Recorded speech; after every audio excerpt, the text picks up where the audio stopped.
weeks and weeks of play have led to this moment. Playoffs is back and we have some surprises in store for you. Absolute chills.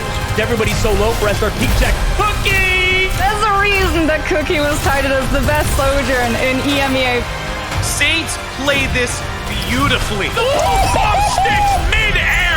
You gotta have supreme confidence in yourself. There is so much to fight for, and I am stoked to see how it's going to really pan out. I love this when the fight is dire, when players recognize when they must make a play. Oh my lord! I am so damn excited. This is absolutely spicy. Only one team gets to come away from this alive. Now it's about their name. It's about their legacy. Know when to take that risk, when to bet it all. The Overwatch Contenders Summer Series playoffs continue right now.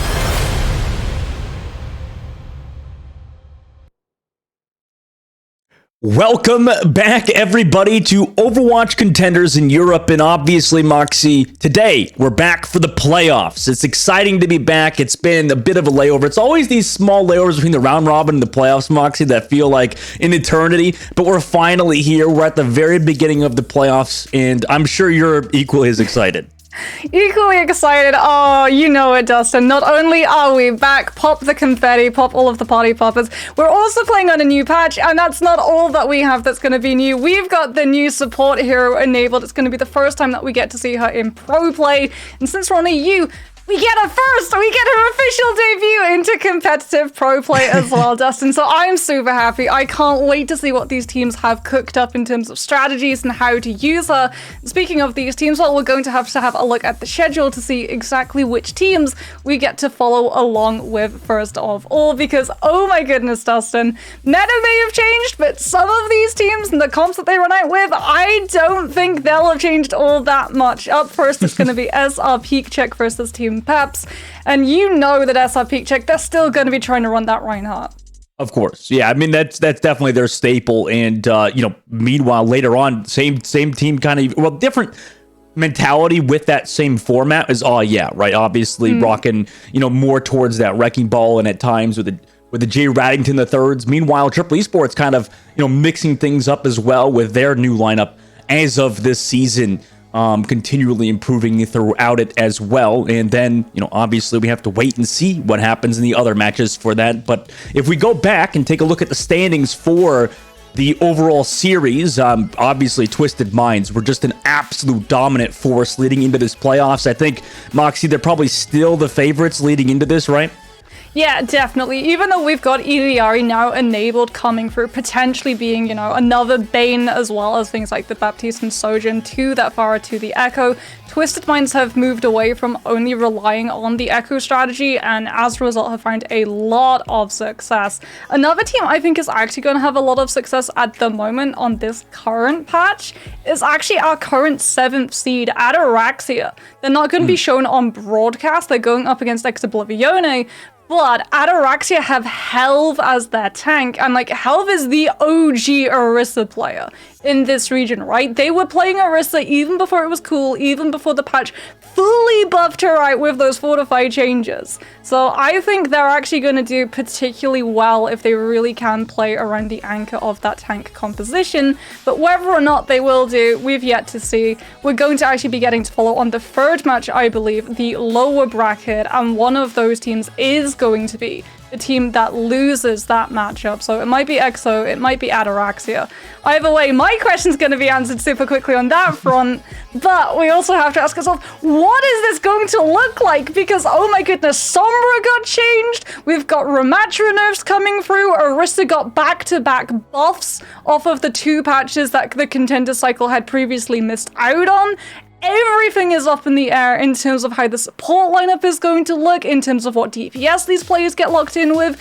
But one thing that's not going to change is our current team, SR Peak Check. We can have a look at the roster and see exactly why. We are pretty solid on the fact that they're not going to be playing that new Orisa, and that's because of one guy on this roster, LH Cloudy. He's going to be on the Reinhardt. He's not starting off in the DPS, so they're not going to be playing Reaper. They've got Dinette, they can play that Symmetra, they've got Fire, they can play that Mei. I want to see whether or not we're going to see a change up of the support. Because, like, you want the Lucio for the Reinhardt, but you have to have the Baptiste for the Reinhardt as well. So are one of Dollar or Ghost actually going to swap out and go for the new support, or are they just literally going to stick with the exact same composition they had in the past?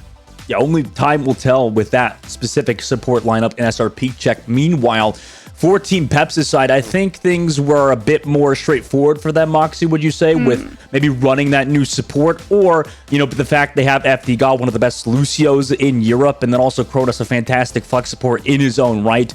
Do you think that they run it? Potentially. I mean, there's a lot of damage on the Iliari, like a lot of damage, plus the ultimate.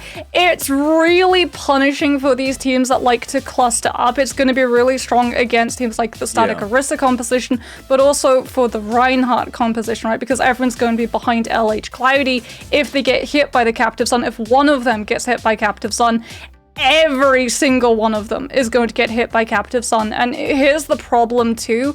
You don't really have anything that can typically cleanse it for the Reinhardt composition either. Like, if you're running something like the Kiriko, you can Suzu it. If you're running the Zarya, you can bubble it, so you don't have to worry about taking that additional 90 damage and then the 120 burst that follows it through.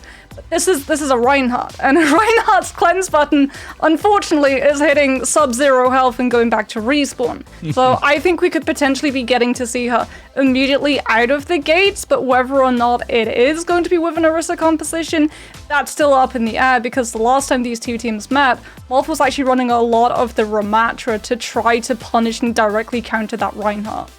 Okay, well, let's see what these teams opt for into this first map, Moxie, which is going to be Antarctic Peninsula. Obviously, this map is favored. Well, SRP Check likes this map a lot, obviously, but Team Peps as well have their own strengths on it that are just as good. And for the new support specifically, like you mentioned, I think that we could see, you know, things up in the air. It's always, you know, people like to be know-it-alls about, like, the meta, right, Moxie? Like, okay, we're just obviously gonna see this and this is why or whatever. But, you know, like you said, we haven't seen this character in professional play just yet, and this is gonna be the very first time that we actually do get to see it.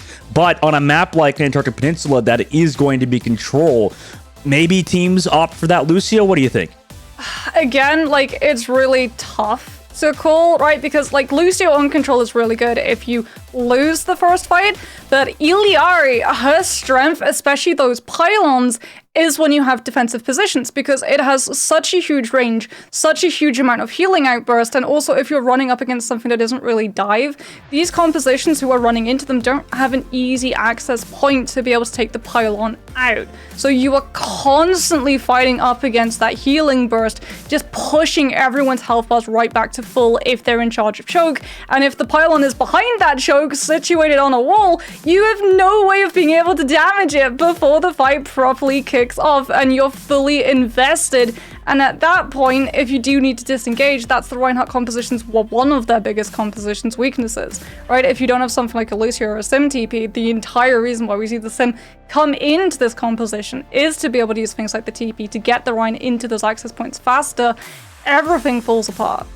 Oh my god, yeah, I can't imagine what these teams have to go through in terms of dealing with Iliari. And Moxie, for that character specifically, for the new support, would you say that this character is, because we've been talking about it in that main support role, but, you know, it probably has some right being a flex support too, right? Flex. I mean, why would we not see potentially even that Lucio Iliari? Is there just not enough healing there to make that support duo work? So here's the thing, right? Iliari and Baptiste have really good synergy. And when I say really good synergy, I mean really good. There's a couple of reasons for it. Iliari has that jump, right, where she can immediately just peel for the Baptiste, very similar to the way that we saw Briggs using things like the flails to be able to save the Ana. So you can actually save on the Immortality Field cooldown, which is something that Baptiste in the past have been pressured out for.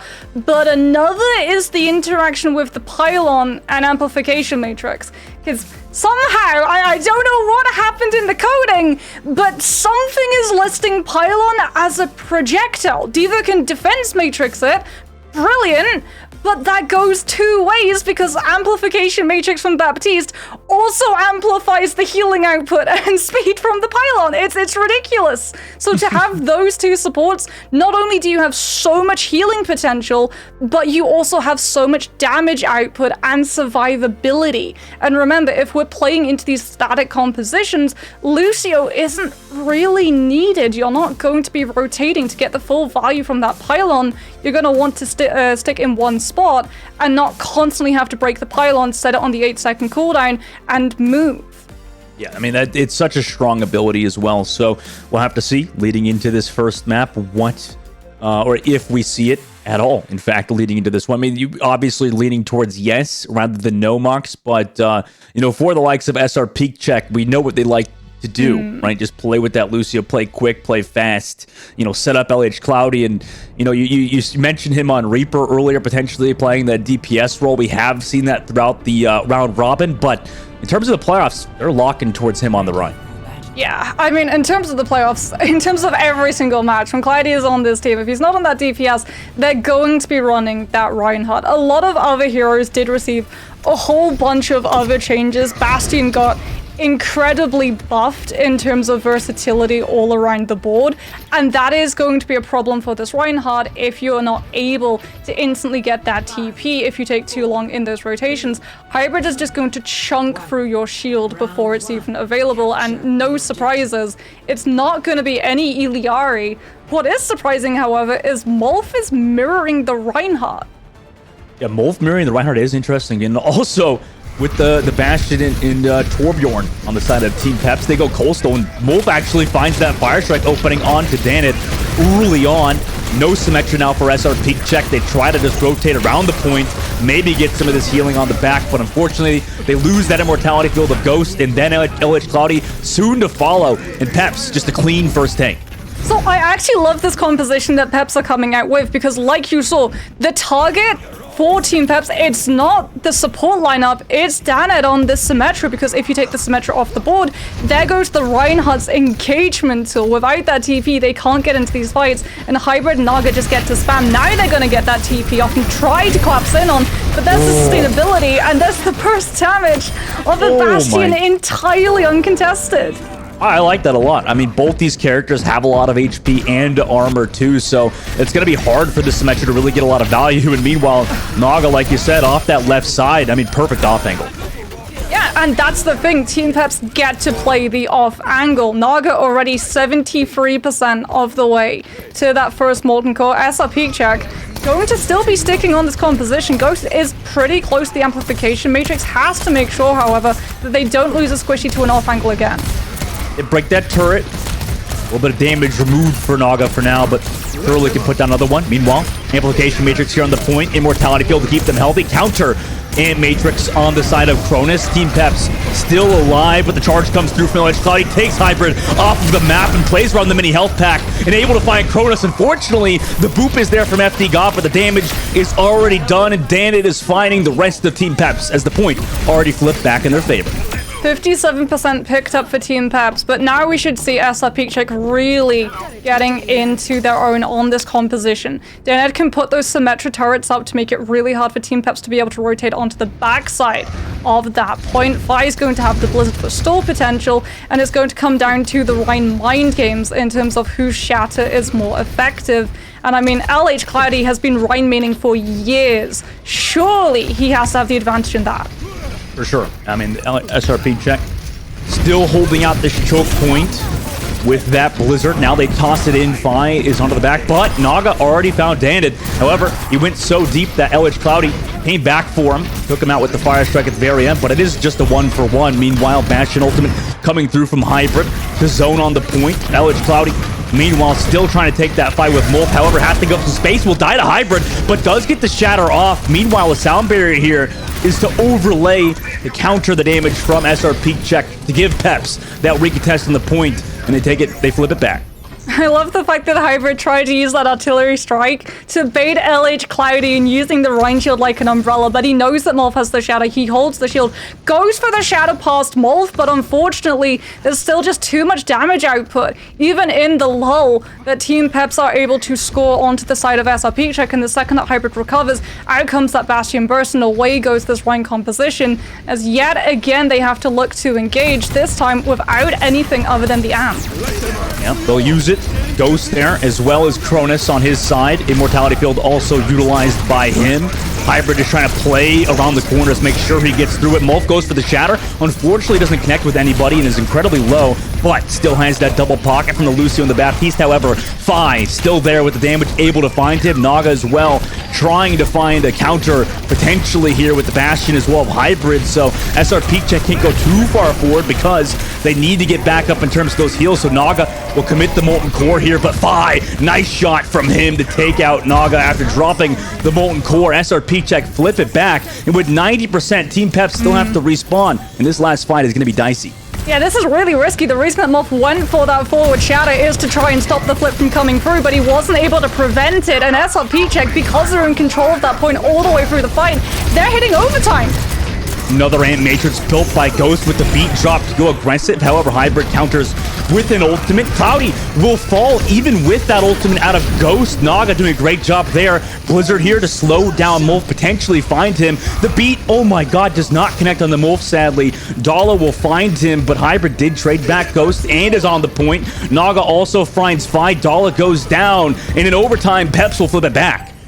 Had to use the amplification matrix and every single ultimate at their disposal. Ghost coming back in on the Moira to try to get back with the team faster, but I don't think anyone's going to be able to touch Dustin. As yeah, LH Cloudy not able to swap onto something like the Wrecking Ball and keep it into overtime so that the rest of his team can regroup.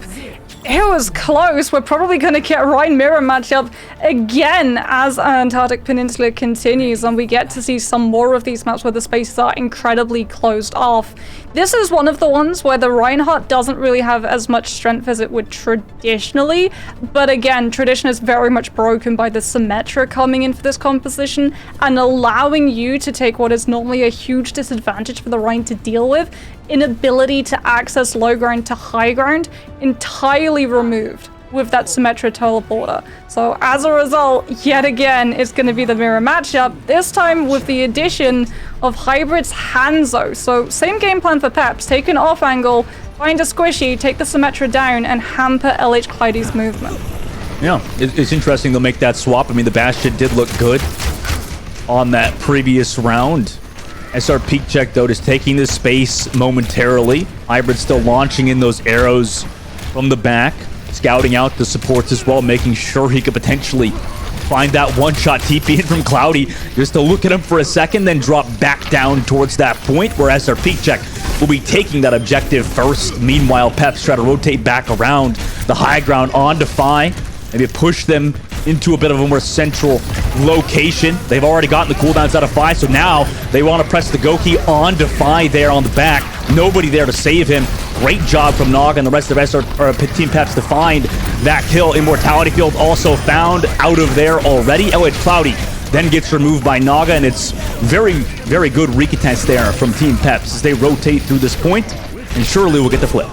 Yeah, it is SR Peachek who's able to pick up the first point percentage, 29%, because of that bait Symmetra teleporter. Dinet threw it out onto the high ground that Hybrid was actually occupying, so that Team Peps had to turn around, deal with the Symmetra teleporter. Cloudy even actually goes through it to sell the bait at the same time as his team touch onto the point without contest, and as a result didn't have to worry about the hands of taking a squishy down. But now they have to attack yet again, and they have to make sure that everyone gets through that Symmetra teleporter. Otherwise, this team is split, and Peps can take full advantage.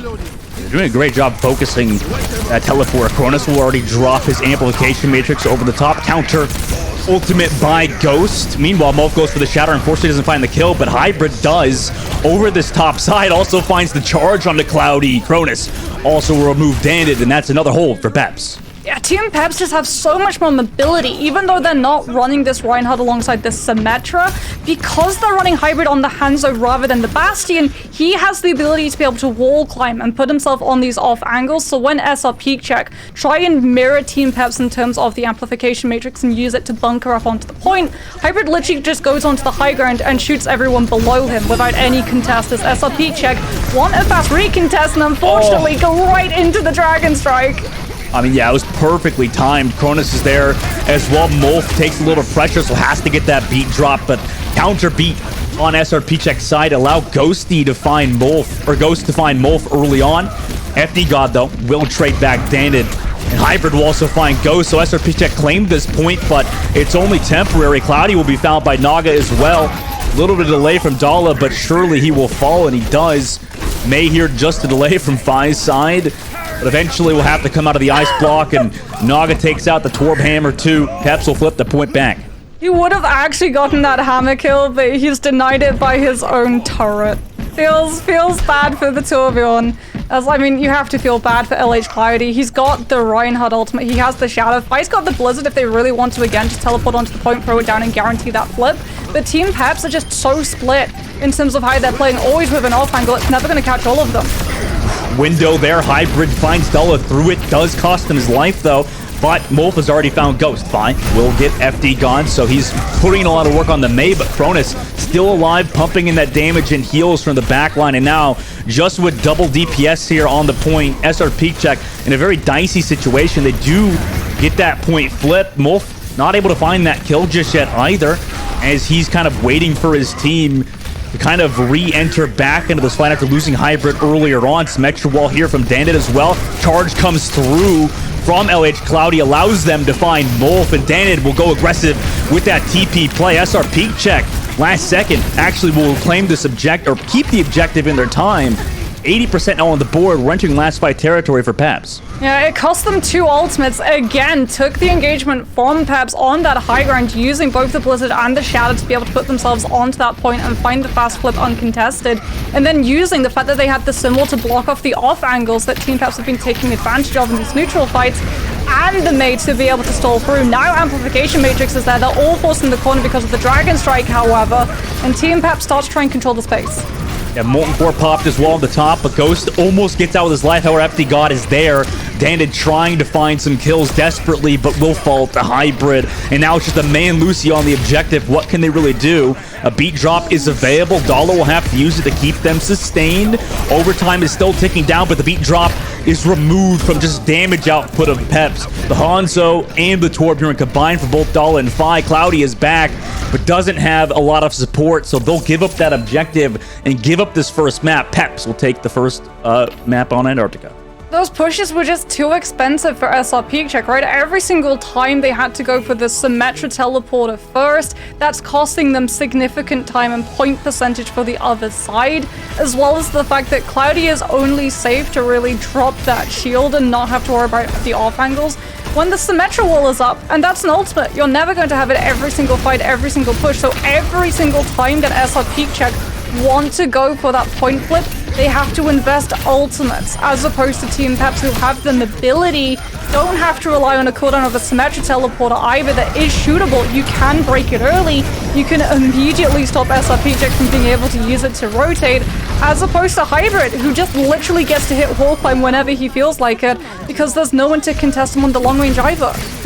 Yeah, so far Hybrid, I mean, looking good on the Hanzo, also on the Bastion on the first round. I mean, kind of interesting that also, you know, Bastion kind of makes his return too in these playoffs, Moxie. It's definitely not a bad pick either, as well as the Hanzo, like you said, just with the wall climb, even with, you know, some of those changes that inevitably came through. But Peps taking map number 1, Moxie, is that a bit of a surprise to you, or is this kind of expected for them? Very expected, very much so. This is the problem that Oya also tends to run into the more that these teams have access to being able to fight them. They're predictable, right? LH Cloudy, we knew that he was going to play Reinhardt, even with the Orisa changes coming through.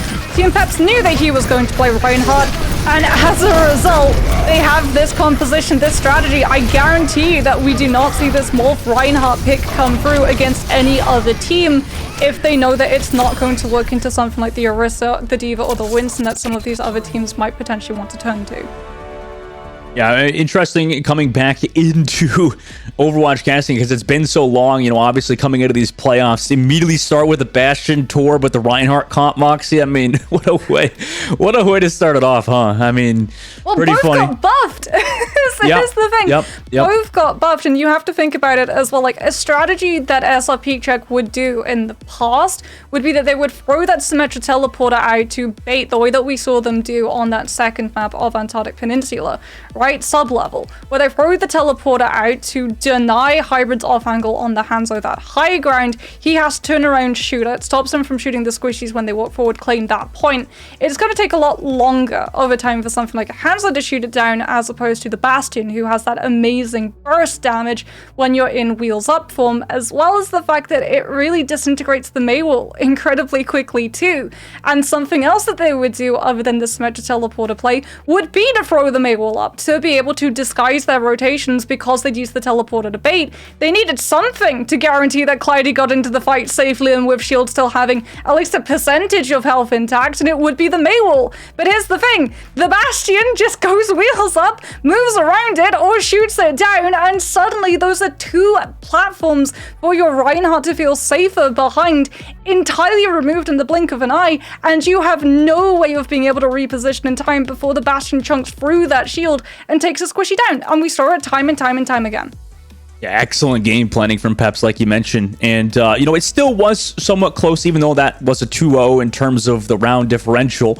But next map we're going into is going to be Eichenwalde. That is the map that SR Peak Check think they have that advantage.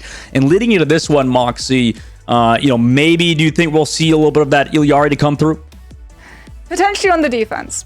And the only reason for that, again, is because, like, Pylon can be incredibly annoying to fight into in chokes, and Eichenwalde is incredibly well known for the pain and the amount of time that it can take to get through these chokes. But that's another reason why SR Peak Check are confident in this pick. With that Symmetra teleporter, they don't have to worry about the choke. And then when they're on the defense, they have all of those funneled up spaces where everyone's going to be essentially just pushed into LH Cloudy's Fire Strike so he can get the maximum amount of value.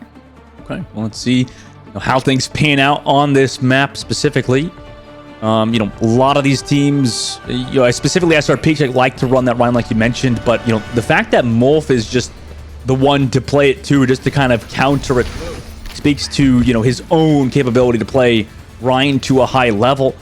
And, you know, meanwhile, the defense, SR Peak Check already playing that same exact comp they did on the last one, Mox.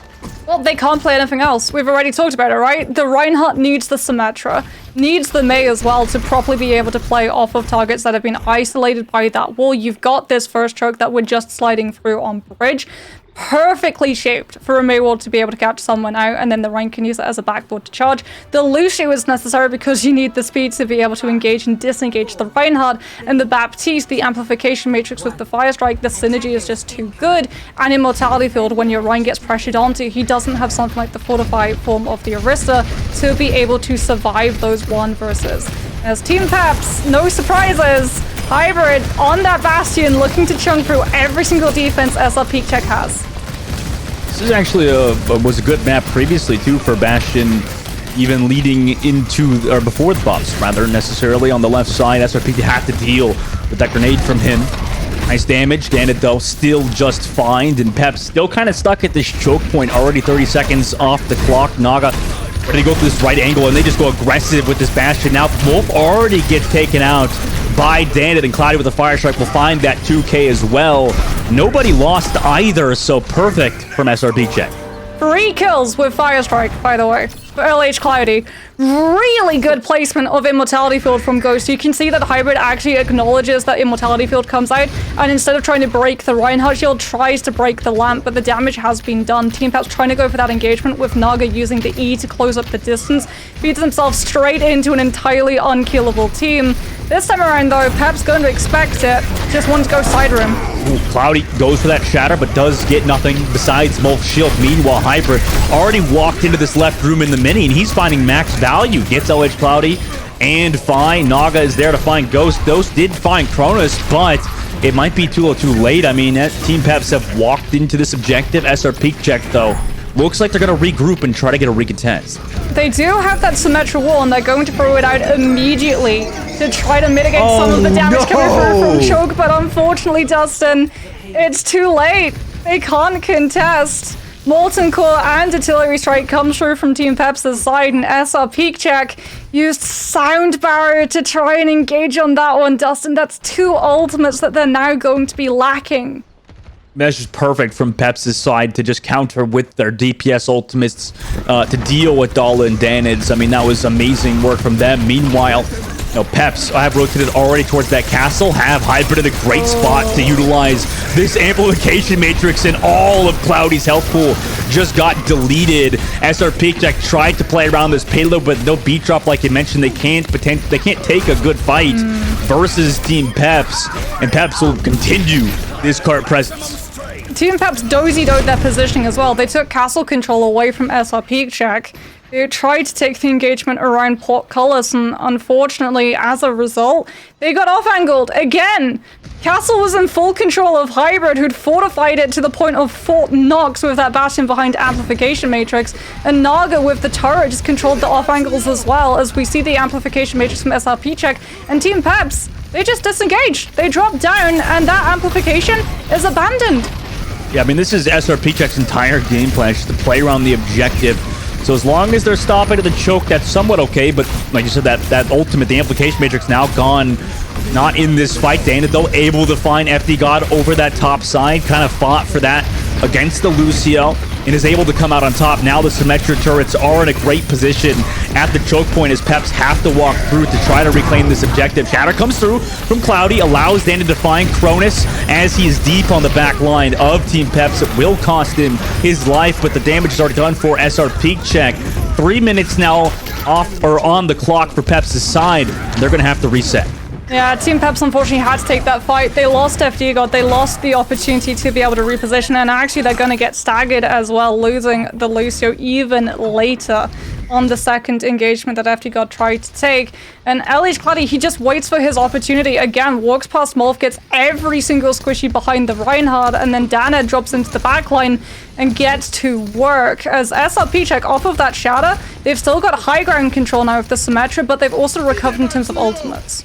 Matrix used by Ghost, but it is disengaged until the Naga ultimate comes through. Molten Core to try to zone back. Symmetra wall used here as well, thinking that Peps is going to walk in, but they'll just wait it out.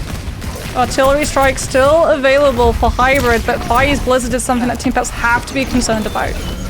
Now that Artillery Strike comes through, like you said, kind of into the middle of SRP Check, who drops that Blizzard and actually catches Molf. That's a great Blizzard from SRP Check side on the Fi. Meanwhile, they have to run away because without your tank player, I mean, what more could you really do here? Less than 2 minutes in the clock, Peps has to regroup. Yeah, it's a perfect read from SRP Check. Hybrid throws out the Artillery Strike so that Morph can get close, knowing that without the Symmetra Teleporter, they have to use something like an ultimate to disguise that push.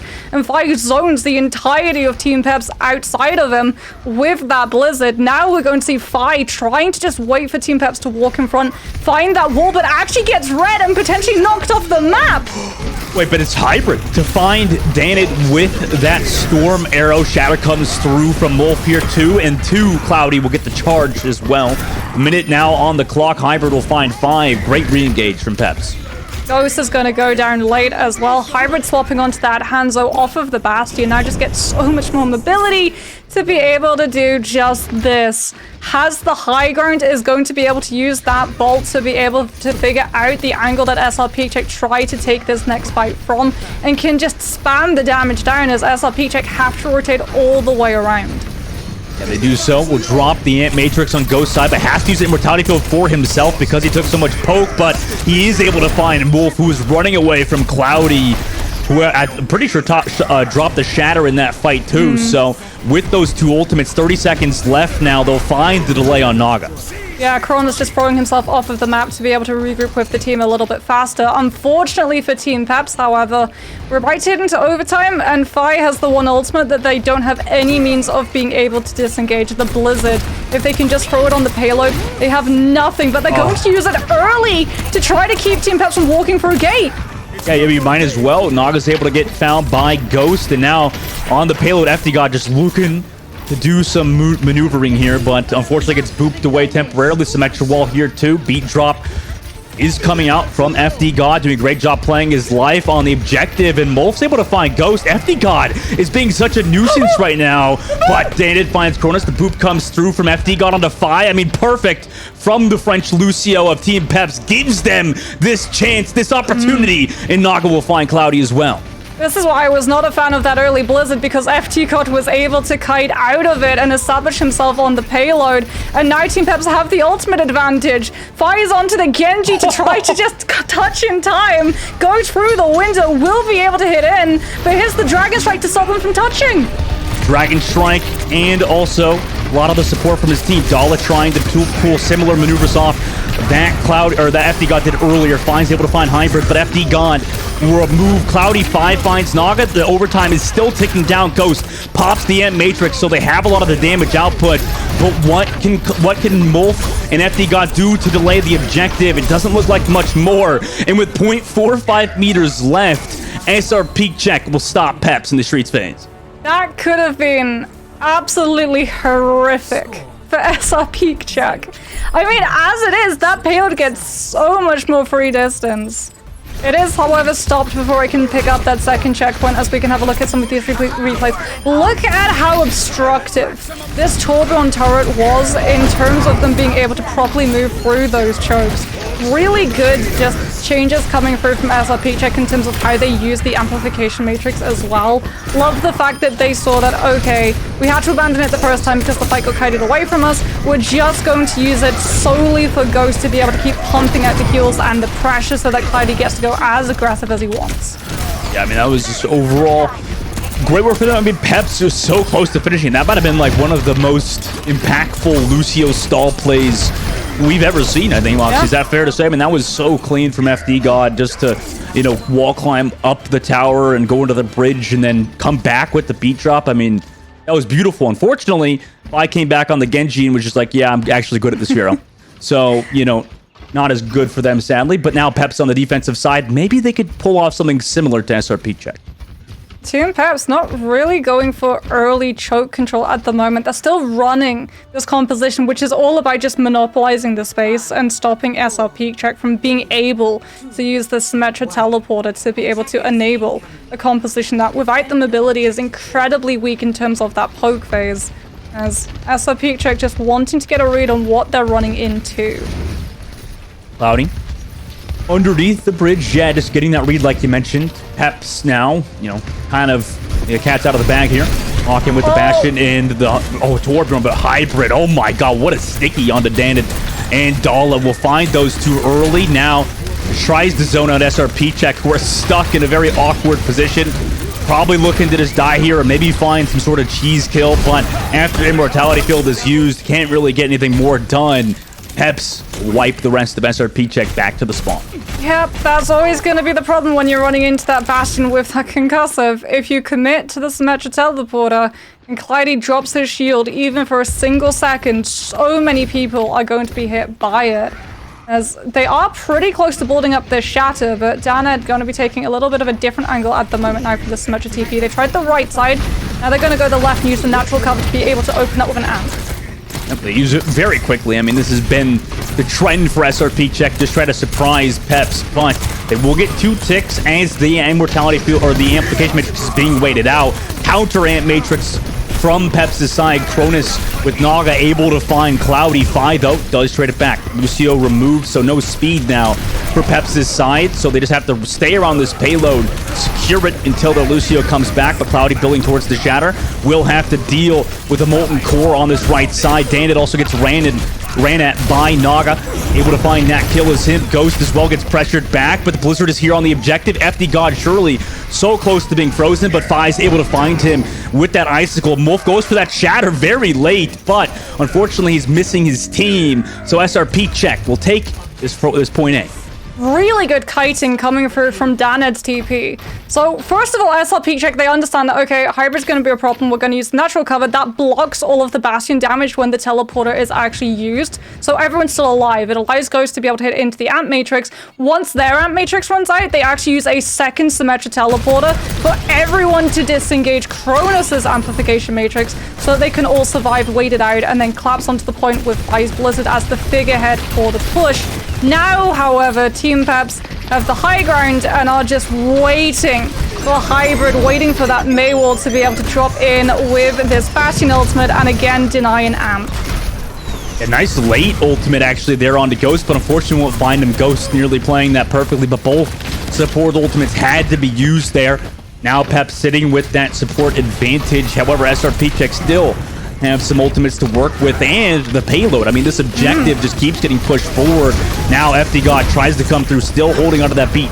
Wall utilized earlier by Danid, but they'll lose both Ghost and Dala. Unfortunately, that healing is gone, and that support advantage was just far too much as Peps pop both the beat and the Amp Matrix. Yeah, really good sound barrier so that Team Peps feel the confidence to be able to take that drop from the high ground onto the low, knowing that Cloudy would have Shatter and Molf had already used his late on the point contest and wouldn't be able to counter it.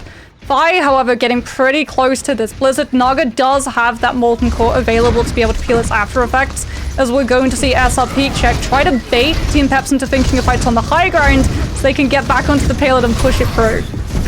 Do it immediately, but now they have to, wow, nice TP actually above onto the wooden plank on the high ground. We're able to find Danid, or Naga off of that two. Cronus zoned out to the back, so no healing. They actually want to chase down that Baptiste Cloudy with a charge from across the map. No more BAP available. Molf will go for the Shatter, but the follow-up really isn't there.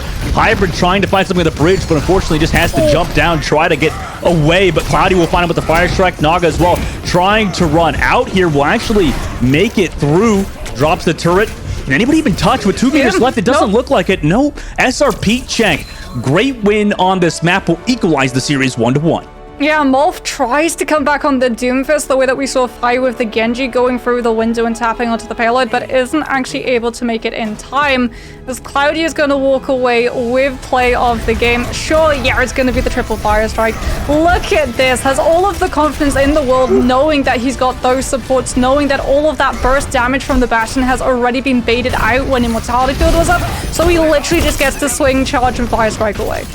Yeah, I mean, this is a tough map for Peps' side. Understandable, SRP chose it. SRP Check chose it. You know, I mean, they're very good about playing this objective. Cloudy, obviously, you know, Moxie, one of the premier Reinhardt players so far. Molf did a great job on map number 1. What do you think was that big difference maker leading into Eichenwalde? It was a lot of the set plays, honestly. Like you said, SRP Check, they chose this map for a reason. And one of the huge reasons was Danid knowing those Symmetra teleporter spots. Every single time that Pep saw the Symmetra teleporter, SLP Check had done such a good job just conditioning them into not being sure whether or not it's a committed to teleport or whether or not it's a bait. And as a result, we would see that sometimes they would actually fall hook, line, and sinker for that bait. And as a result, all of their players would instantly be isolated, and that was honestly what cost them that potential for the stall when the payload was approaching B. All of their players got isolated and taken down at different intervals, so no one was actually able to mount a contest in time. The Bastion goes down by trying to put himself onto that shelf, which Cloudy reads out with a gorgeous Predict Fire Strike on the landing. Kronos gets taken down and can't go for the contest on his own because he just got pinned and smashed against a wall by Cloudy when the teleporter came through, and he got dropped out of his backline and no peel available inside. And then the tank goes down super late as well, so unfortunately Molf isn't able to touch the Doomfist in time, and everyone, you can even see it from SRP Check, like Cloudy is getting into position to meet whoever tries to come through one of those chokes. He isn't going to be able to do anything against someone coming through from the window, but he understands that everyone died too late for that window option to actually be available. The only way someone's going to be able to touch in is through those chokes, and he can just body block the exit. And with that, folks, we're all tied up 1-1, which means we're going to a short break. When we come back, we'll see you for that map number 3.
Welcome back, everybody. We're all tied up 1-1 in this first series of the playoffs between Team Peps and SRP. Check the next map, which is map number 3 in this first of 3 is going to be Circuit Royale, Moxie. That is the map that Peps want to take us to.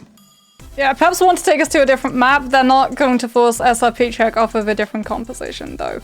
Let's be honest, even though Circuit Royale has long been favored by the Sigma and potentially even a little bit of the Winston coming through for that dive potential, the Reinhardt and the Symmetra yet again just makes it a lot easier to be able to cross some of those expanses. You and I, however, were both talking about the fact that we expect Hybrid to come through not on the Bastion, but on the Hanzo. Potentially we get to see double Sniper come through from Team Peps. This might be where we get to see our first look at Iliari, but Baptiste and Zen, as well as Baptiste and Lucio for SRP check, has long been common on this map because of just the long lines of sight, the fact that the Zenyatta can just pummel all of these players through with the volleys, with the discords, just doing so much to give your DPS those legs up. Yeah, let's just stop hyping people out about this new support. It ain't being seen today, not by these two teams at least. Maybe the next one, or even the third game. not these guys for now. Peps obviously very happy with both on the Ryan, and meanwhile SRP check happy running their own. And you talked about that too, Moxie. I mean, a little bit during the break where Iliari doesn't really fit with these compositions, doesn't really fit with the Baptiste, Lucio, or into that like Reinhardt composition. Why do you think that is specifically? Could you explain maybe potentially why that character is not seen right now?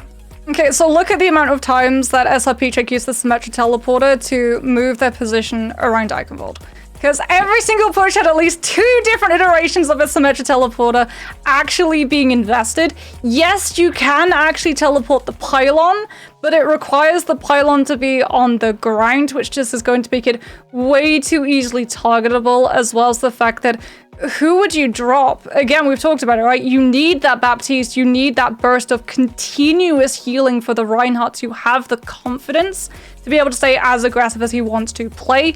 And the Lucio is paramount. Sound Barrier is so important for those engagements, but also that speed boost that when the Symmetra teleporter is on cooldown or shot out early, you still have the means to be able to position this Reinhardt before his shield is entirely broken by poke. Good points. Good points. I mean, it makes sense why the teams are sticking with, you know, what they know best, and how to make it work is just with this Baptiste and Lucio at the moment. And you know, usually we know this map for a lot of Sigma gameplay, poke gameplay, but both these teams, Moxie, you know, they just one trick in this comp at the moment. Yeah, usually when SRP check is in play, usually goes out of the window. The only thing still in the window is the actual amplification matrix that Ghost is going to be using, and all of the projectiles that SRP check put through it as a result. No surprises that Team Peps yet again are just going to be going early on for this Bastion, understanding that SRP check are going to be looking to challenge this space as quickly as possible, and you want to have the Bastion to burst through the shield defenses, and then once you're out of spawn, swap onto the Hanzo to take advantage of the off angle. All right. I thought that specifically with the Hanzo, like you said, when we talked about it, I mean, it just feels like it was getting a little bit more work for the side of Peps, but, you know, maybe they just want to do exactly what you said, just play with this bash in the open. Meanwhile, Heart already being pressured by Team Peps, but SRP check very good about playing around objectives. Cloudy will actually lose his shield for it, but that costs them that immortality field. Now it gets broken. Cloudy gets beamed down, maybe expecting his team to go for an engage, but now without Fi in this fight, I mean, they're just kind of looking to run and die on that payload and get a reset. I mean, look at Cloudy's ultimate charge. All he could do was hold the shield up because he's being pressured by so many forms of shield break, not just the Bastion, but Naga with the updated Tourbillon Fire Raid and also the turret. That's 3 forms of shield break before you even take into account the damage that Kronos is outputting. And as a result, they're actually going to keep Hybrid on the Bastion for that shield break damage. They go for that TP, get back into the fight very quickly, but now Cloudy gets removed too to Hybrid again. I mean, that shield break, like you said, from both that Tourbillon, from the Bastion, far too much for SRP check to deal with, and that's yet again another wipe for them. Back to the spawn doors. Maybe they'll get a third before it touches the checkpoint. I mean, blink and you miss it. Fi tried to use a Maywall, and it was gone. Hybrid may as well have literally got a hairdryer, amped it up to 2000 charge, and melted that wall. Because you didn't even get to see it come through to try and save SRP check to be able to reposition. Yet again, the Maywall comes through, but unfortunately it doesn't actually block Amplification Matrix. The Concussor still goes through and hits the Symmetra, the one target that SRP check needed to be able to use to disengage. And Dustin, this defense is just falling apart. Yeah, maybe in the Streets phase or third, things could flip around, but as it stands right now, Peps have just won 3 clean fights, have 4 minutes and 20 seconds on the clock, moving through the streets. There's so much momentum as well. They've been able to live through one of the problematic ultimates that SRP check had available, the Amplification Matrix, which could have forced this team into disengagement. Now they can just play as aggressive as they want. All they have to worry about is that potential Blizzard, and they make the first move. They use the Molten Core into the Shatter. Morph able to find 3, but the beat drop to counter him for now. FD God pops. It's a bit too late, unfortunately, because Morph will lose his life in that fight. With the wall, able to zone back Hybrid too. So finally, SRP check look to find their first fight win. Naga gets poked out, will get found eventually, and Peps now have to regroup. This should be where this Bastion is going to start finding a lot less value.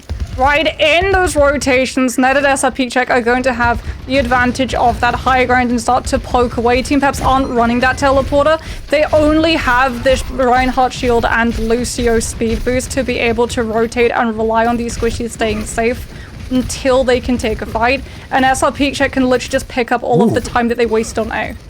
Look at this. FD God was actually speed boosting for Naga to come through on that top side. May ultimate here as well to zone, but Cloudy will lose his life to Molf, who had that Ant Matrix with the Fire Strike. Hybrid also finds Dala. Danid able to take him out, but after he's already lost 3, so SRP check just looking to die on this payload and get another fight. Yeah, but Ghost doesn't actually try and mirror Ant Matrix. SRP check identify that they're starting to lose the fight and hold on to it. So they're going to be able to combine it and the Symmetra wall to be able to regain that footing once again on this high ground, because a Bastion burning through a Maywall, that's going to be pretty quick. A Bastion burning through a Symmetra ultimate, a little bit more time. Yeah, nice Maywall here too.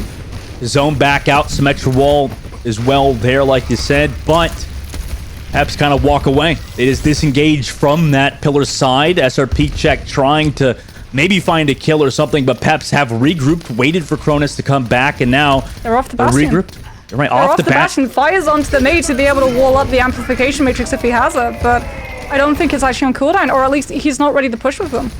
More core into the sky from Naga, but he does die again going up the staircase. I mean, the SRP is starting to read that Naga just wants to go up the stairs, get to the high ground, but, you know, he's kind of missing his team. Peps now have to wait for him to come back respawn. They actually use the Ant Matrix to try to re-engage, but Cloudy has that immortality field there. They're able to zone back. Hybrid also pops the ultimate back from the spawn. Beat drop, though, is here to counter any damage that could come through. Molf does get his own beat drop, perfectly timed from FD God, but Fi still has that Blizzard. Is he going to be able to use it before he dies? But a shatter from Molf. Oh my god, that's a 5-man shatter, and Peps will win that fight and get the team kill.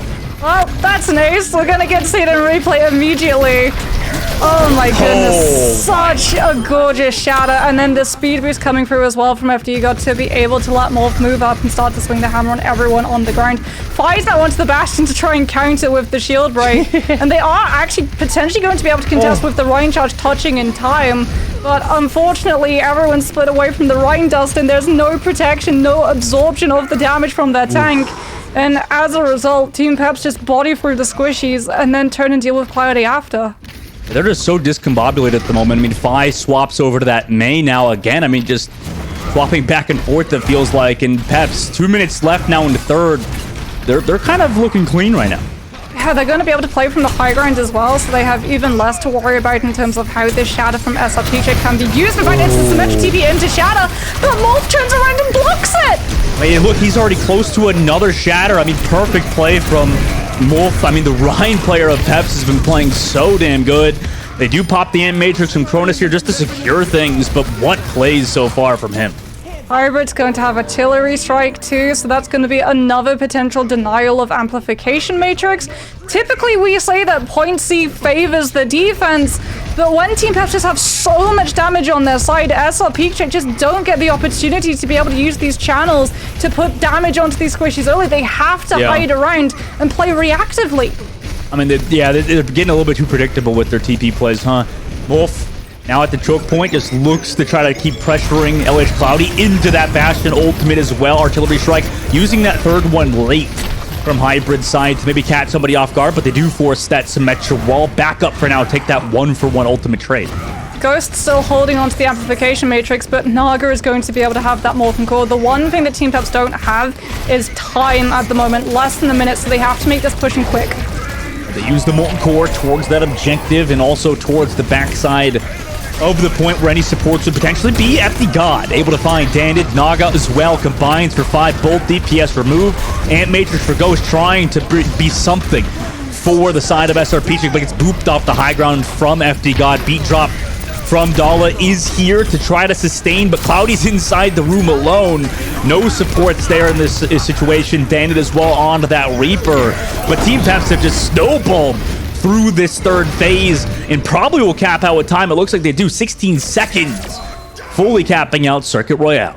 SRP Check are just scared of the Bastion. That's the only way you can put it, right? They know that Peps don't have the amplification matrix. So typically when a team is on the defense and you have a Reinhardt and you're the only one with the amplification matrix, you use it to be able to take that space, but they fully understand if they try to use the amplification matrix aggressively to provide a venue for LH Cloudy to push Team Peps outside of that choke, Hybrid is just going to go into wheels form and shoot through it. And look at how quickly he finds these kills in that form.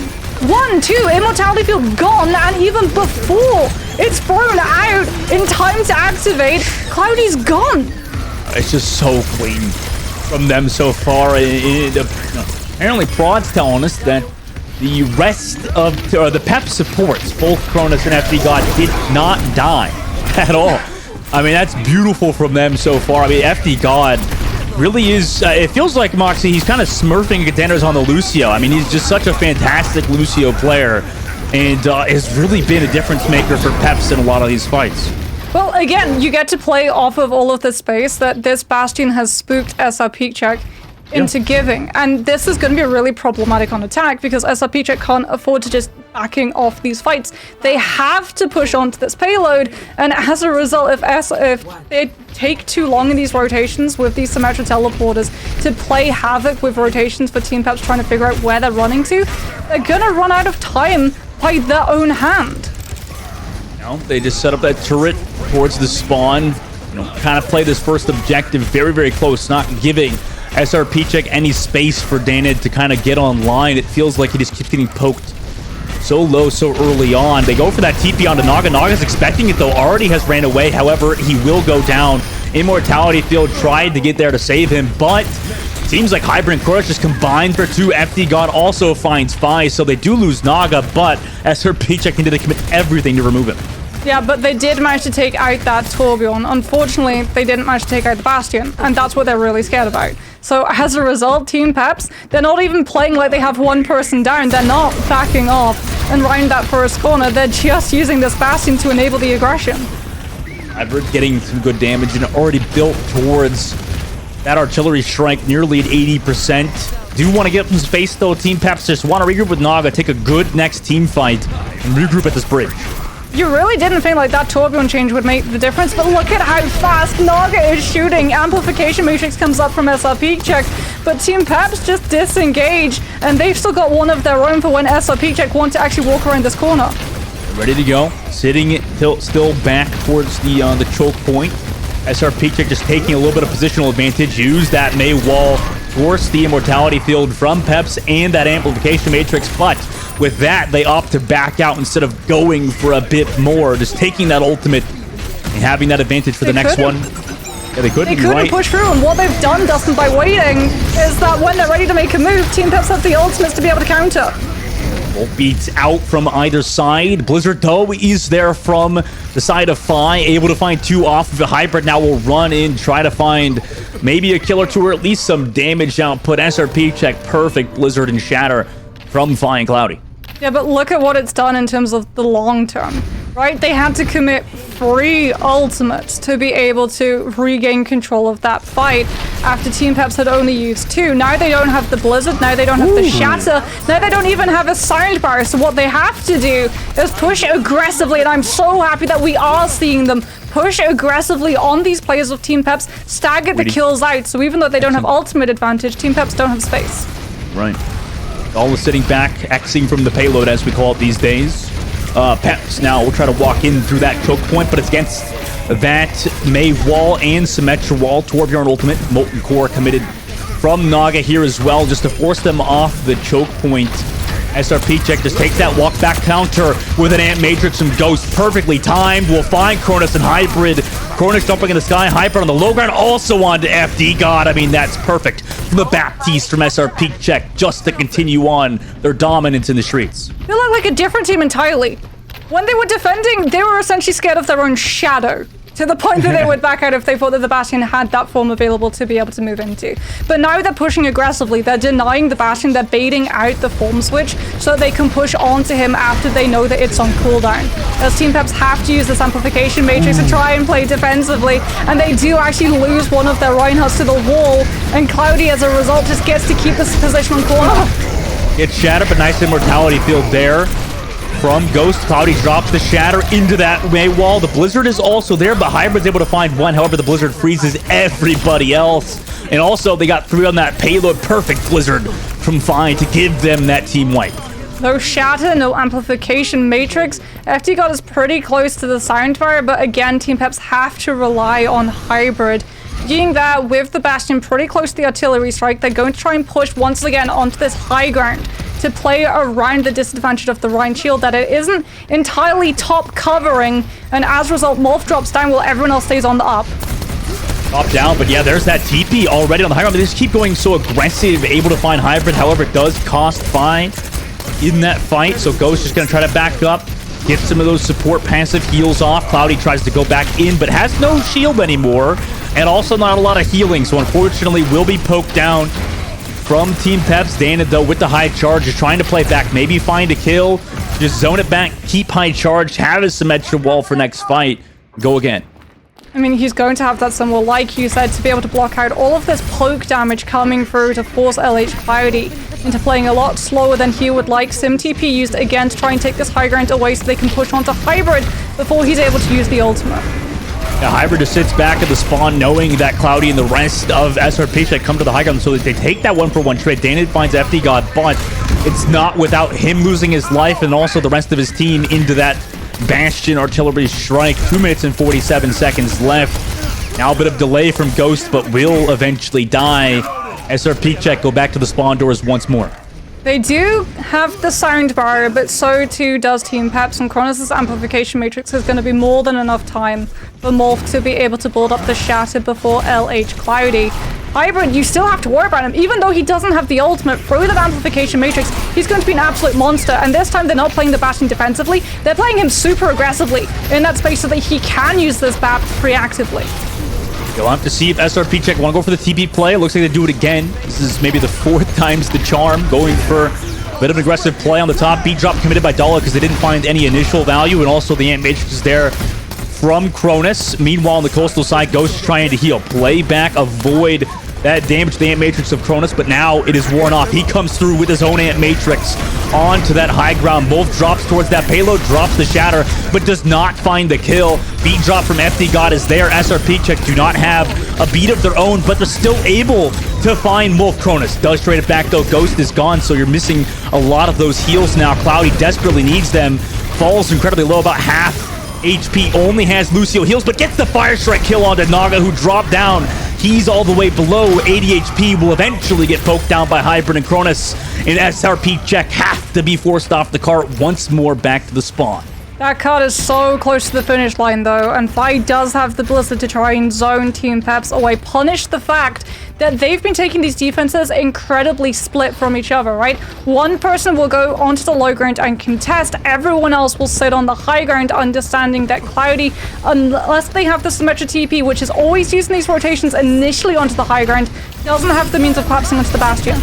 They drop towards that payload, use the Symmetra wall as well as the Blizzard, but Fi dies to Hybrid. Oh no, Dala able to find Wolf though off that Blizzard. Dandit also gets on FD, but Hybrid's able to find one again. He's found two in this fight with the artillery strike coming through. However, Naga's already removed. It's just Hybrid to delay. He will eventually go down, and SRP check actually capture out Circuit Royale with more time than Peps did. So this is the thing in that last push, because they take it so quickly, that payload already so close to the finish line, it doesn't matter if Fi goes down, if he's already thrown the Blizzard. That's literally all he needed to do. His entire purpose in that fight is getting close enough to the payload and hitting Q on top of it, because it fragments Team Peps' forces into going 1v1, trickling onto the cart to keep it delayed, and as a result, they don't have the numbers to be able to overwhelm Cloudy, who just uses the Shatter, deals with the Bastion alone, deals with the Tourbillon alone, then the rest of his team has his back. If anyone tries to respawn, regroup on the Reinhardt, the healing is there. I mean, it's very good points from you, Mox. I mean, Fi has been playing a perfect team May.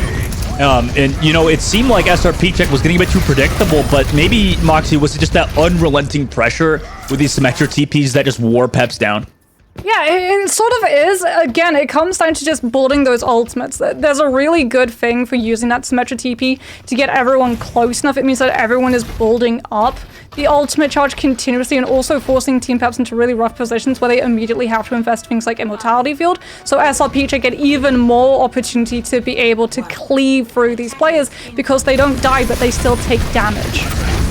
Early push from SRP check here into the spawn, but Cloudy now, his shield goes so low, will cost him his life. Immortality Field not there to save him. They try to at least find Hybrid, and they do so eventually, but off of a very aggressive attempt at a spawn camp, SRP check now back to the spawn. Bastion is the perfect thing to be able to break through this. It used to be Pharah, but the damage that Bastion does, as well as the heal on the transformation now, just makes him so much better to be able to cut and blitz through the Reinhardt shield, through the Maywolf, through Immortality Field, and what should have been a really close spawn hold that burnt off time that allowed SRP to build up ultimates, instead actually cost them time, cost them distance, and allowed Team Peps to be able to build up ult charge of their own. Sitting over the top, give up that objective a bit while SRP check regroup on the inside angle. Together, they do have, you know, a lot of positional advantage Team Peps does over the high ground. FD got able to find Dandit. Nice work from him. No more Symmetra in this fight. That's pretty much the entirety of the DPS damage from SRP check, and now Hybrid could just drop in overtime, try to melt SRP check, who, you know, without Dandit in this fight, it's going to be kind of tough. Dala over the top, trying to live Ant Matrix here from both Baptistes, but it is Team Peps who come out on top. Mo finds a fire strike on Defy. Cloudy is able to find just FD God, but Peps again take the better trade and now have this cart still pushing. And their timing, amplification matrix to Hybrid's transformation, so they can always find more value, and Fi can't use the traditional counter of Maywall the Ant Matrix up because it's just blitzed down in seconds, as SRP check have no choice but to back off and wait for a full regroup around the high ground. Pretty push so far from Peps' side.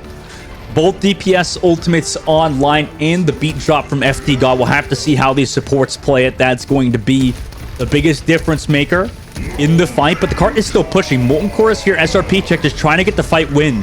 So they're kind of playing back, playing it safe. Cloudy, though, gets poked down. A perfect shatter onto Wolf, but it doesn't matter because the beat drop counters things into that May ultimate from Fi. Dandit's able to find Wolf as well. FD God, though, does trade it back. Dandit has the shield to play around, but now here's that Bastion ultimate from Hybrid. Overtime still ticking down. Cronus able to find Fi. The May is removed. They have the damage from Hybrid. Dandit able to find Cronus, but it's too late. FD God and Hybrid have combined for 4 kills. And in overtime, Peps will keep this cart pushing. They didn't kill the Bastion, so once the ultimates had run out and we go back to neutral, Hybrid just has way more damage output. Morph now coming back in on the Doomfist to be able to regroup faster. Dan had thought about going for the Genji, but opts for that Symmetra teleporter. Once again, is Ghost approaching Amplification Matrix, but we've already seen Peps get more value because of the Bastion.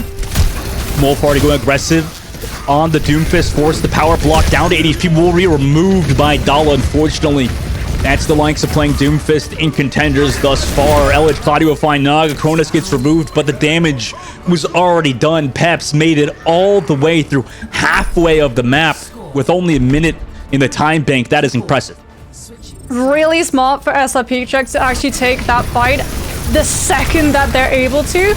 Because even though they're lacking Danet when he goes for that decision of Genji back onto Symmetra, they're taking more damage. So as a result, Ghost is actually able to build up Amplification Matrix faster than Cronus, and Team Peps don't get the opportunity of being able to combine the Bastion transformation into the Amplification Matrix, which unfortunately SRP Check would have no answer to. They do the only thing available to them, build up Amp, and then use it immediately and deal with Team Peps before the Bastion can become much more of a problem than it already was. But already a lot of distance picked up for Circuit Royale for the time bank that Team Peps were coming in with. Right. And, you know, Hybrid's been so good on these tracking heroes without a lot of movement abilities, it feels like, Moxie. I mean, he's a very good Bastion player. His Tracer's very good as well, but maybe not to the level of his Bastion has been so far. I imagine Hybrid also probably has a very good Soldier 76 whenever that sees some play, but, you know, they have such a large amount of meterage over SRP Check, who, He's on 50 limbs! 50 E-limbs in one game already. That's insane. 21,000 damage for the Bastion, and SRP Check yet again have to deal with it. Just pressuring him consistently. Maywall used already, but again, they're getting poked down. Hybrid drops off the high ground. Cloudy shield already nearly removed, but they do poke Hybrid, force that immortality field out. Cloudy, unfortunately, will fall, but meanwhile, over the back, Dandit is here, but Naga shuts him out. Perfect shot from him. Ghost able to find Cronus, but it might not be enough. He's gonna have to go Super Saiyan, but unfortunately has too much to deal with. However, the spawn doors are right here, so Peps just looking to die on the objective, while SRP Check just looking to find these kills. It's kind of a cherry on top for Peps at the moment, just building this ultimate charge. I mean, look at how much is invested to take Hybrid down. Rhine Charge, Maywall, Symmetra Teleporter, full turrets to try and force him to reposition. And even then, Hybrid just takes full advantage. The second that LH Clyde goes for the charge, Morph intercepts with counter charge of his own, and Hybrid knocks him with a concussive, forcing Immortality Field out. This is just going to happen again and again and again. Bastion into SRP Check's composition always wins the neutral unless Fight can come in with a headshot. Oh no, Danid's been found by Naga. 5 seconds left, overtime's about to tick down. This is last fight, basically, for SRP Check. They're waiting to use the Amplification Matrix, maybe for Danid to come back here. Peps have not, you know, made the initial move just yet. Ant Matrix from Ghost is there. They tried to zone out, but now there's the Molten Core on the objective.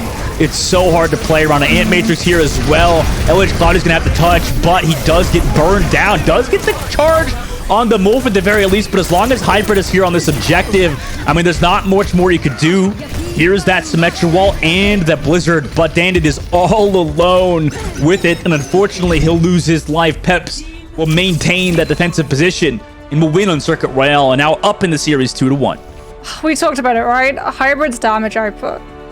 It's not even the ultimate that's the scariest thing. It's literally just the transformation, the wheels up, that you have to be so worried about. And unfortunately, there isn't really anything that SRP Check could do to counter it, as we're again going to get to see that 5-person shatter into just a full team wipe. Absolutely insane coming through from this team. And we talked about it, right? Unfortunately for LH Cloudy's team, they need the Symmetra to be able to teleport this Reinhardt around, so that crosses out one of your DPS who can try and go Bastion to be able to meet in terms of the neutral damage that you're able to output. And they also love running the Mei alongside it so that the Symmetra is able to survive a lot longer and your rotations have a lot more safety to them in case the teleporter gets shot down early and you get split half from your team. And as a result, they're never able to win the neutral. Every single time the Maywall comes through, it's gone within seconds. Every single time we see that May block being used to just try and stagger or stall percentage, the Bastion just moves around it, takes down a squishy, and then deals with the May left behind afterwards, and all you're doing is staggering yourself out of a kill. And even if your Baptiste is able to keep pace with Amplification Matrix build up, unfortunately, simply by having a Bastion exist on the other side, LH Cloudy can't play super aggressively with the Amp Matrixes into Fire Strikes, because if he drops the shield, he's dead, his team's dead, and the push is dead. Like, it's insane what Team Peps have been able to put together, understanding this is the composition they're running into. Yeah, it's so gross. It's so tough at the moment. We'll go to Colosseo next. That's going to be our map number 4. For the side of SRP check, they could look to some sort of equalizer here, but you have to see in the match chat to the other team, Cloudy immediately after that game just spammed 3-letter word, 1 3-letter word over and over again. That word is fun. He definitely had such a fun time. He's smiley face, sad face. Tough to tell really what he was saying in the match chat, but it's funny. It's really funny to me, the fact that Cloudy finally gets his wish of playing these Reinhardt mirrors, taking that quote-unquote honorable matchup, but now he has to go against Hybrid Bastion. So, I mean, I don't know, like, can you really feel bad for him? He's getting that Ryan matchup that he wants. The cheeser becomes cheesed. I don't really know if I feel bad for him as it stands, because at the end of the day, it's that Ryan matchup, and right now he's kind of losing it. Yeah, and again, like, the Symmetra, like, we talked about it, there's other reasons why she's going to struggle into the Bastion, and that's if you don't use the teleporter to immediately get close enough to actually use that beam to charge up, because you do. The same like the Reinhardt has to be in the close quarters to be able to properly find that beam usage. Bastion doesn't. Bastion still finds value every single step of the fight, and now that he has healing on his kit as well, he's got sustainability, they're always ahead in terms of damage output, they're always ahead in terms of ability cooldown too, because I feel so bad for SRP Check's backline, because they're doing everything that they're meant to. When someone falls below critical health, out comes the mortality field. The problem is it's the Bastion, and it's immediately in the engagement of the fight. That's how much damage Hybrid is doing. A fight begins, and half a second into it, you have to lob in mortality field. It's not even the slow burn of a Tracer rotating all the way around a map, getting into your backline, trying to one-clip a Baptiste down to bait out a mortality field for a pulse bomb kill. No, it's literally half a second into neutral. You're having to throw out this lamp to save your Reinhardt, and if you don't commit to Immortality Field, you have no tank, and no one to be able to absorb all of the burst potential from that Bastion. But if you hold on to it, unfortunately, you still don't get any wins either. It is literally a 50-50 you lose situation, unfortunately, for this team. They have to think of a different composition, Dustin. I cannot stress this enough. They won't, though, won't they? I mean, they got Danid. They got Fi. I mean, what do you expect besides main Symmetra there for them? Maybe they matched the Bastion. I mean, Fi flashed it for a couple of moments on circuit to try to make it work. He's just not going to be as good as Hybrid is, though, Like, it's just...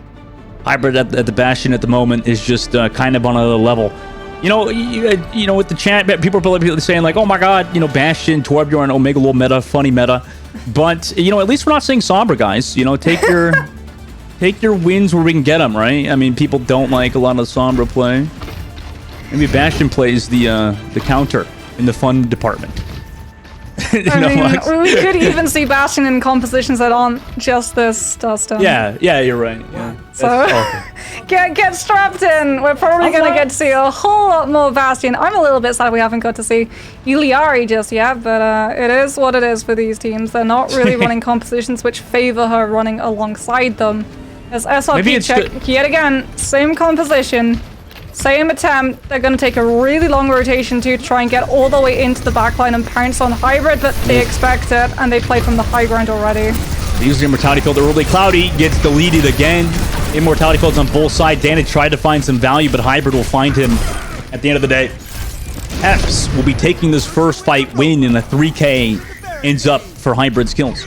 Yeah, and again, look at the amount of time that Ghost Immortality Field lasts in comparison to Chronosis, because Hybrid is actually isolated and almost goes down, but Cronus is able to save the Bastion with Immortality Field, which lasts long enough for the team to be able to peel, as opposed to SRP check. Cloudy goes down so low so quickly, and Hybrid, still in transformation form, is able to instantly blitz down the Immortality Field, so it and the Reinhardt drop at the exact same time. I mean, this is just such a great composition fitting for the name Hybrid. It's just so much poke and brawl at the same time. You know, with the Bastion and Torbjorn. Meanwhile, Implication Matrix committed from Cronus and the Immortality Field. Hybrid is able to find Cloudy. Ghost does trade back Molf at the very least, so both Reinhardts are removed, but now Hybrid with this ultimate connects onto Danid on the back, but he's getting healed by Ghost. However, it might be too little too late. Concussion, or Mind there from Hybrid onto Danid, removes that Symmetra again, and Hybrid just able to get as much value as he wants here, able to find on Fi as well. Eventually, Cloudy will come back before Molf is here, but it's not after his entire team is removed from the lobby. 2 minutes off the clock already, and Peps have nearly 40 meters in this push map. And even without a tank, SRP check don't get to push onto the squishy players of Team Peps once Amplification runs out. Hybrid invests Artillery Strike literally in no man's land through that arena, so that SRP check aren't able to push onto the squishy members of Team Peps on side lane. Now we're going to see a huge shatter come through from Molf. As it is going to be Cloudy who's actually able to find value. Really good Blizzard from Fi comes through to push onto the backline of Team Peps so that they can finally put this Bastion out of position, deal with the rest of the team, and then turn and deal with him. But, Dustin, I don't know how long they're going to be able to keep control of this objective, because, I mean, Team Peps now get to play from the high ground. SRP check already having to anticipate that position.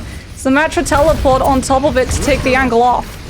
Well, the Ant Matrix here at the choke, but they lose Fi. I mean, Naga able to connect as well. They do have that ultimate advantage, but unfortunately still get picked off first. Teleport back towards that cart. Charge comes through from Molf. They're just going to wait for Fi to come back, take a neutral fight here, but they could potentially be picked off again. Luckily, they save Ghost for now from the side of Peps, but now Peps are on neutral territory on this low ground and have built up some ultimates. Well, Cloudy does have Shatter, and he knows that Molf doesn't. Problem is that Cloudy just doesn't have the confidence to properly be able to commit to this push until he has this full team, and even then he has to wait for Hybrids, who's just waiting on the off angle for the line to walk forward. And now they'll use that Symmetra. Molf gets walled off on that right side, but eventually the wall will run its course. Naga with the Molten Core just zoning out towards this payload, but it's a very large map, so unfortunately Molten Core not getting necessarily a ton of value. FD God still sitting with that beat drop. Hybrid also has built up towards that artillery strike, but SRP check still sitting pretty. I mean, they're in a decent position as it stands to deal with the artillery strike as well. Fi is the target of the artillery strike, but no value is found with it. Fi on that off angle, trying to still pressure out. Mine also used there from Hybrid, so cooldowns committed. Fi also used that May wall. Now into the shadow with LH Cloudy. Unfortunately finds zero value, but both beats committed from the Lucios on Peps and SRP check. However, it's Hybrid to come out on top again on the Bastion. Has been a difference maker throughout the series. Now, without that Symmetra, a lot of the damage is removed from SRP check. Do they commit that Amplification Matrix, especially when the side of Team Peps are pretty much all over them as it stands? Molf connects with the Shatter as well. Dalla and Fi gets removed. And unfortunately, SRP check committed the Blizzard in that fight as well. Yeah, Team Peps, even though the Molten Core, like you said, doesn't really find aggressive value, it slows the momentum for SRP check, so when they actually want to push, they don't have the Sim Wall to be able to mitigate the damage coming through from Hybrid, and as a result, what should normally be aggressive abilities, things like the May will use to engage and isolate these players down, has to be used defensively, and Team Peps, once they're gone, get to take full advantage. As talking about advantage, that window's definitely finding a whole amount of space.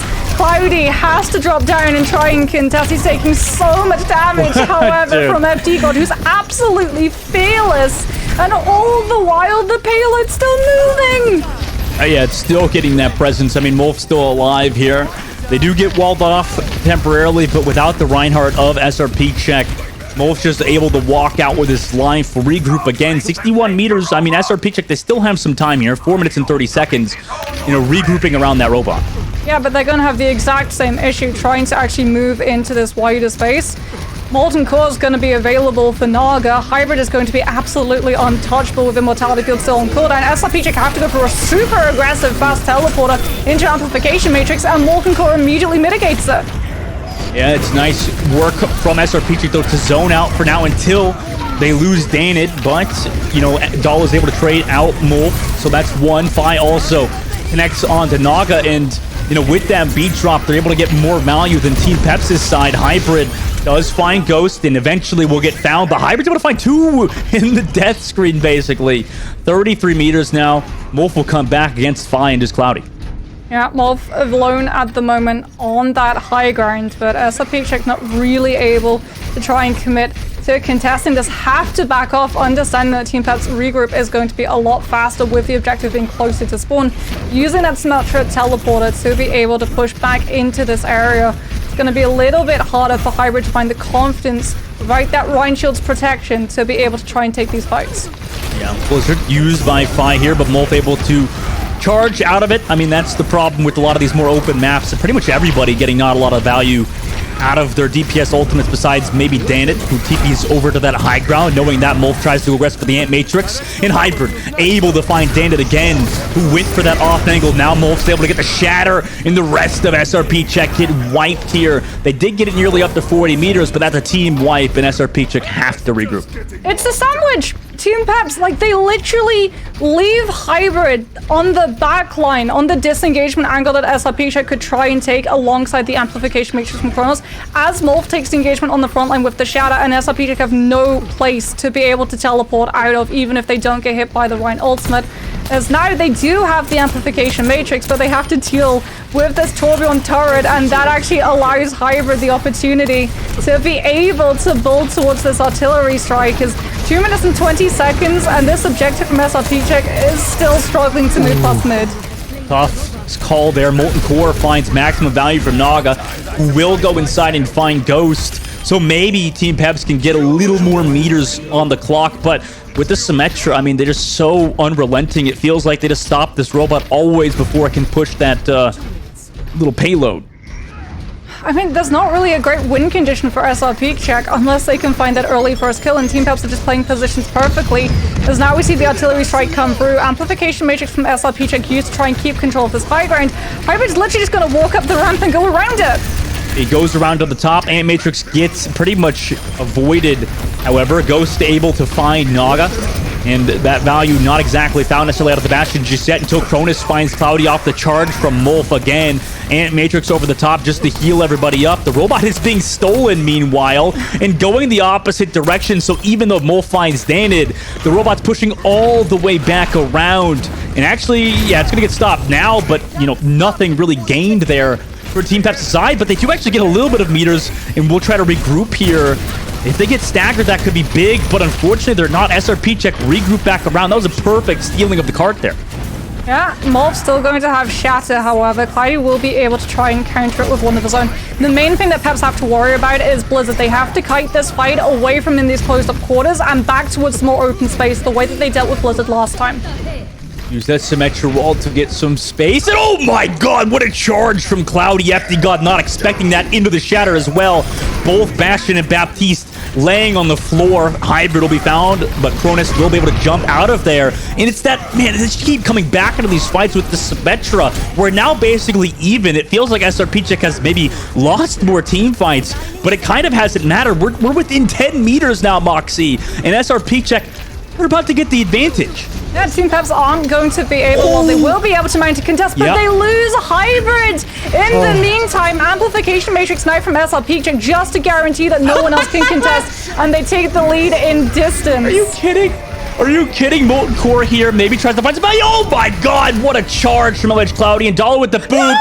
SRP Check win on Colosseo to bring us to map 5. Moxie, this is like one of those games. I saw a post on x.com, not Twitter anymore, where people were like, well, this what happens when you see these games when there's like the deaths don't match up to who won.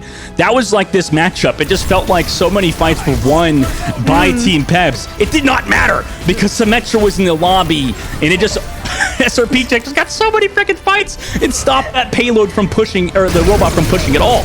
You know what the craziest thing is, Dustin, about that entire match? The turning point for SRP check is literally the objective steal. Yes, The fact that they're able to poach that objective and find those meters, and like Team Peps, they understand in the fight afterwards that Fire is going to have Blizzard. You can see it going through their minds because they back up. They disengage, they try and take us exactly to the same spot where they were able to space themselves away from Blizzard the last time Fire had it available. And SRP check, the way that we saw Team Peps actually hostaging SRP check's push with the threat of the Bastion, they do the exact same thing with the threat of the May ultimate. And they use it to be able to lead into gaining even more ground and pushing onto these fragmented members of Team Peps before the Bastion has the time to be able to set himself up on an off angle, and before the team have the time to actually be able to put themselves into a position where they're going to be able to enable that Bastion to hold its space. And as a result, SRP check, by continuing to just push at this composition, are able to find the value, even investing amplification matrix so no one can touch. And as a result, surprise, surprise, when the time burns out, no one can hit into overtime and no one can actually turn a push around from Team Pep's side. And somehow, someway, we put ourselves onto another map in this crazy series. But Dustin, they've only delayed the issue that they're still going to run into on this next map. The Bastion is still going to be a problem. Now they have to figure out, by playing aggressive, by playing super proactively, whether or not they can keep it in check again. Yeah, we'll have to see on that number 5, but we are going to short break before that map number 5, like I said, so we'll talk about it a bit more when we come back, guys. So don't go anywhere. We'll be right back. You like solving problems. Problems like how to stop that tracer from deleting your backline. I know just what you're thinking. You'll bring a turret. But y'all can't solve all your problems by simply bringing an extra friend to the battlefield. For that, you need the Contenders Torbjorn skin. Solve your problems by connecting your Battle.net account to Twitch. After that, watching Overwatch Contenders Summer Series will contribute to your drops progress, letting you claim your Overwatch Contenders Torbjorn skin. Even your turret gets an upgrade. Warning, the Overwatch Contenders Torbjorn skin does not come with extra or upgraded turrets. Build instructions will not be provided. By picking Torbjorn, you waive a claim towards any destroyed turrets. No refunds, no exchanges, and no take-backsies.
Welcome back, everybody, to this exhilarating first series of the playoffs so far on European Contenders.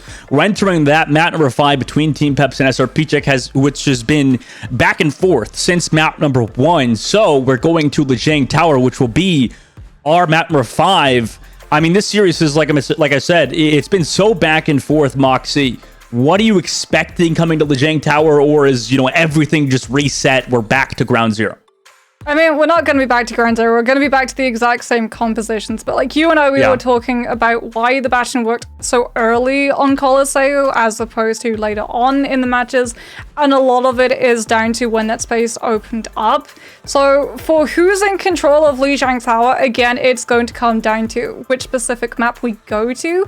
Control Center, long been favored by Reinhardt's, long been favored by Symmetras because of those closed up spaces. The same thing for things like a Junkrat, but that's also really going to play into the Bastion, especially with the amount of chokes that you can control and the really closed up spaces that the Bastion is going to be able to connect all of that damage moving from one player to the next and breaking the Rhine shield at the exact same time. But when we had someone like Night Market, probably going to struggle unless you can bunker up on that point and use things like the Reinhardt to be able to play your positions, try and play your off angles if you are already in control of it.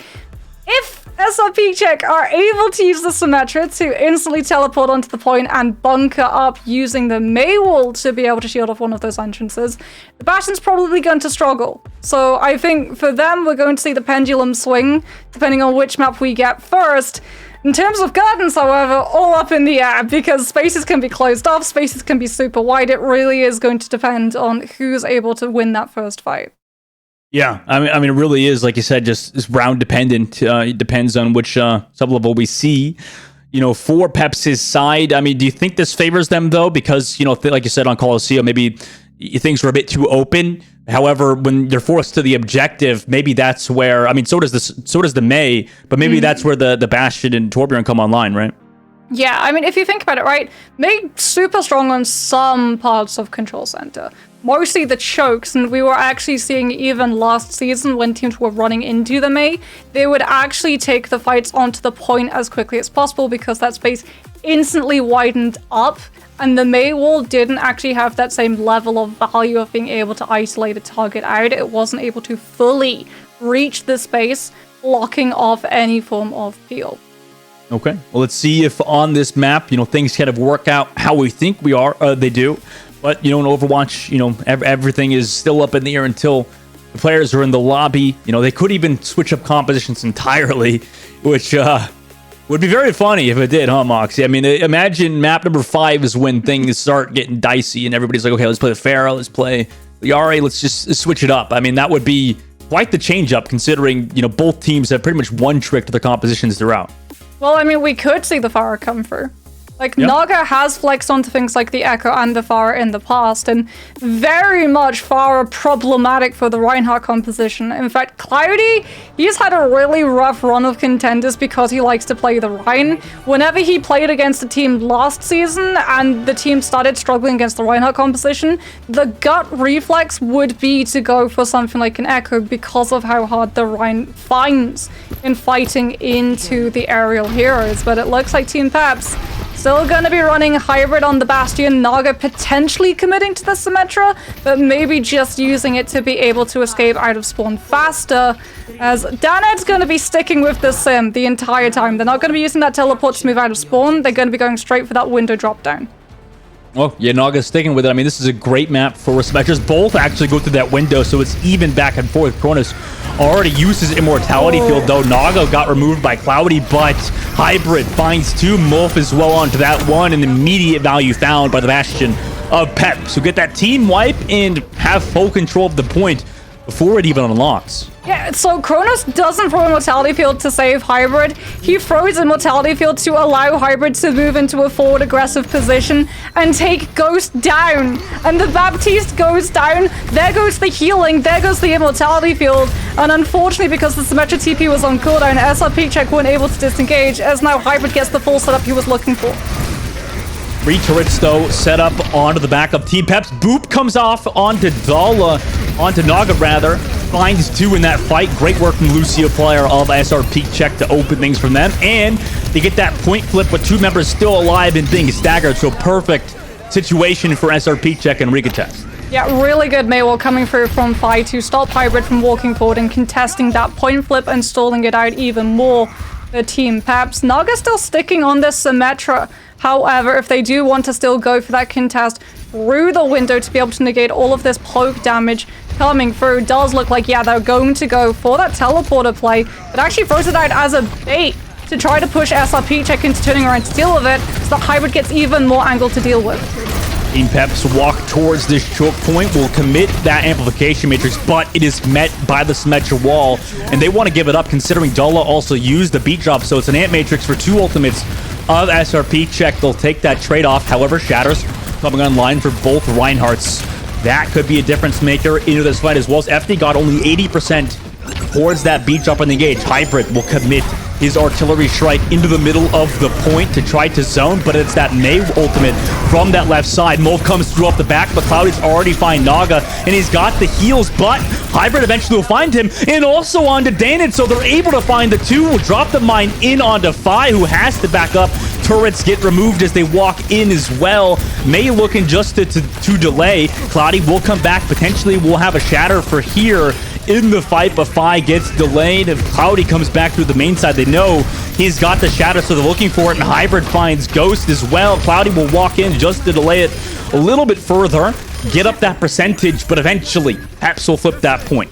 Different map, same exact problem for SRP Check. The Bastion is too strong in the neutral. Artillery Strike is countered by Blizzard. Blizzard is countered by Shatter. And then once the ultimates are offline, Hybrid still alive, has all of the burst damage that Team Peps need. It's not the ultimate you have to worry about, it's the Bastion itself.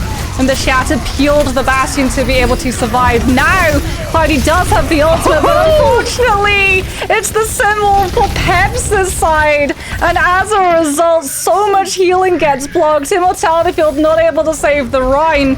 He's just gone in a puff of smoke and Bastion fire. Just deleted from the lobby.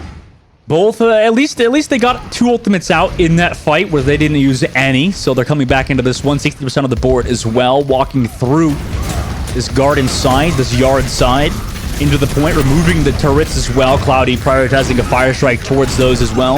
Make sure that damage isn't really there. Charge comes through early with the beat drop to sustain him. Artillery strike here as well, but no value found of it just yet. Shatter comes through from Cloudy. However, Hybrid has the beat. However, the beat doesn't matter because he's charged off the map, but a counter boot comes through from FD God. However, it's too late for the side of Team Peps because Dalla and the rest of SRP Check came through to find those kills. The stagger kills there are found. Team Wipe comes through as SRP Check flip the objective. It's a sacrifice, but a necessary one. Cloudy removes the true threat of this composition, and with the Bastion gone, SRP Check get the confidence to be able to converge onto point. Final fight territory, and they've got the ultimate advantage, as we do see Naga swapping onto the Tourbillon to have even more shield pressure.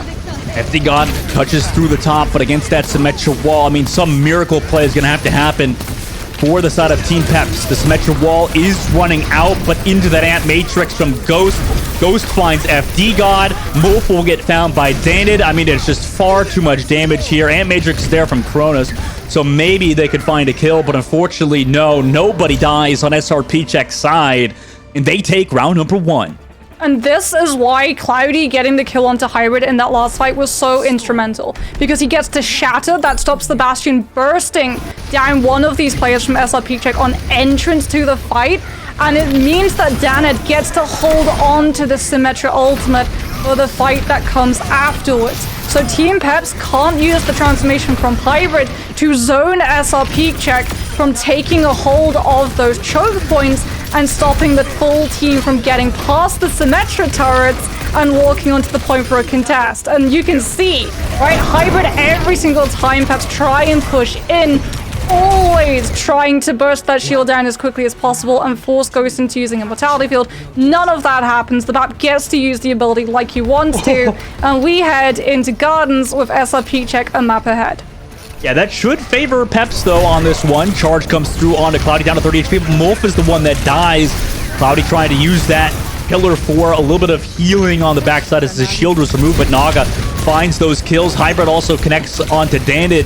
They're able to find those opening kills and get the damage through, so SRP check back to the spawn before the point unlocks again. This is going to be really tough as well for SRP checks to have to deal with, because they're always, even if they want to use the Symmetra teleporter to be able to push without having to worry about bridge, they're going to be taking so much burst damage from this Bastion before the fight begins. Yeah, I mean, we talked about the sub-maps really mattering. Maybe this one will favor the side of Peps as Hybrid hits a perfect concussion onto Danit, removes him from the lobby. Danit back to the spawn. SRP check now have to decide, do they want to go for a quick reset or just kind of live here in the white room? Peps play back because Danit can get back so fast, but they get a nice headshot onto Danit, so he's going to have to wait a second. Also, to disrupt, I mean, this Bastion has been so disgusting to deal with, and they've built up ultimates too. They need the Sim to be able to teleport past, but unfortunately the teleporter doesn't actually get used. It disappears so quickly. An artillery strike comes through to cut the supports from the front line, forcing Immortality Field out early. Matrix still available here, now is used onto Multi, tries to walk forward, goes for the charge, and actually costs him his life. Cloudy comes back, gets the beat drop, now they can just kill Hybrid on the point. With multiple ultimates committed from Peps, now they have to try to find some kills. Naga's able to find one, but he's missing the entirety of his team. Danid's able to find Cronus. Beat drop committed in this fight, but it still cost Naga his life after FD God uses that ultimate. He's just looking to delay on Gardens. It could work out with people coming back fast, but SRP to get that clean wipe and flip the objective. But look at the stall because of the sound barrier. Team Peps are able to pick up 77% of the point, and we've already talked about this at length. Hybrid's Bastion is always going to beat SR Peak Check's neutral, and as a result, SR Peak Check are going to feel incredibly pressured to use every single ultimate they have available incredibly smartly. They cannot chain these together. They have to be able to cycle through them. That's a brilliant start.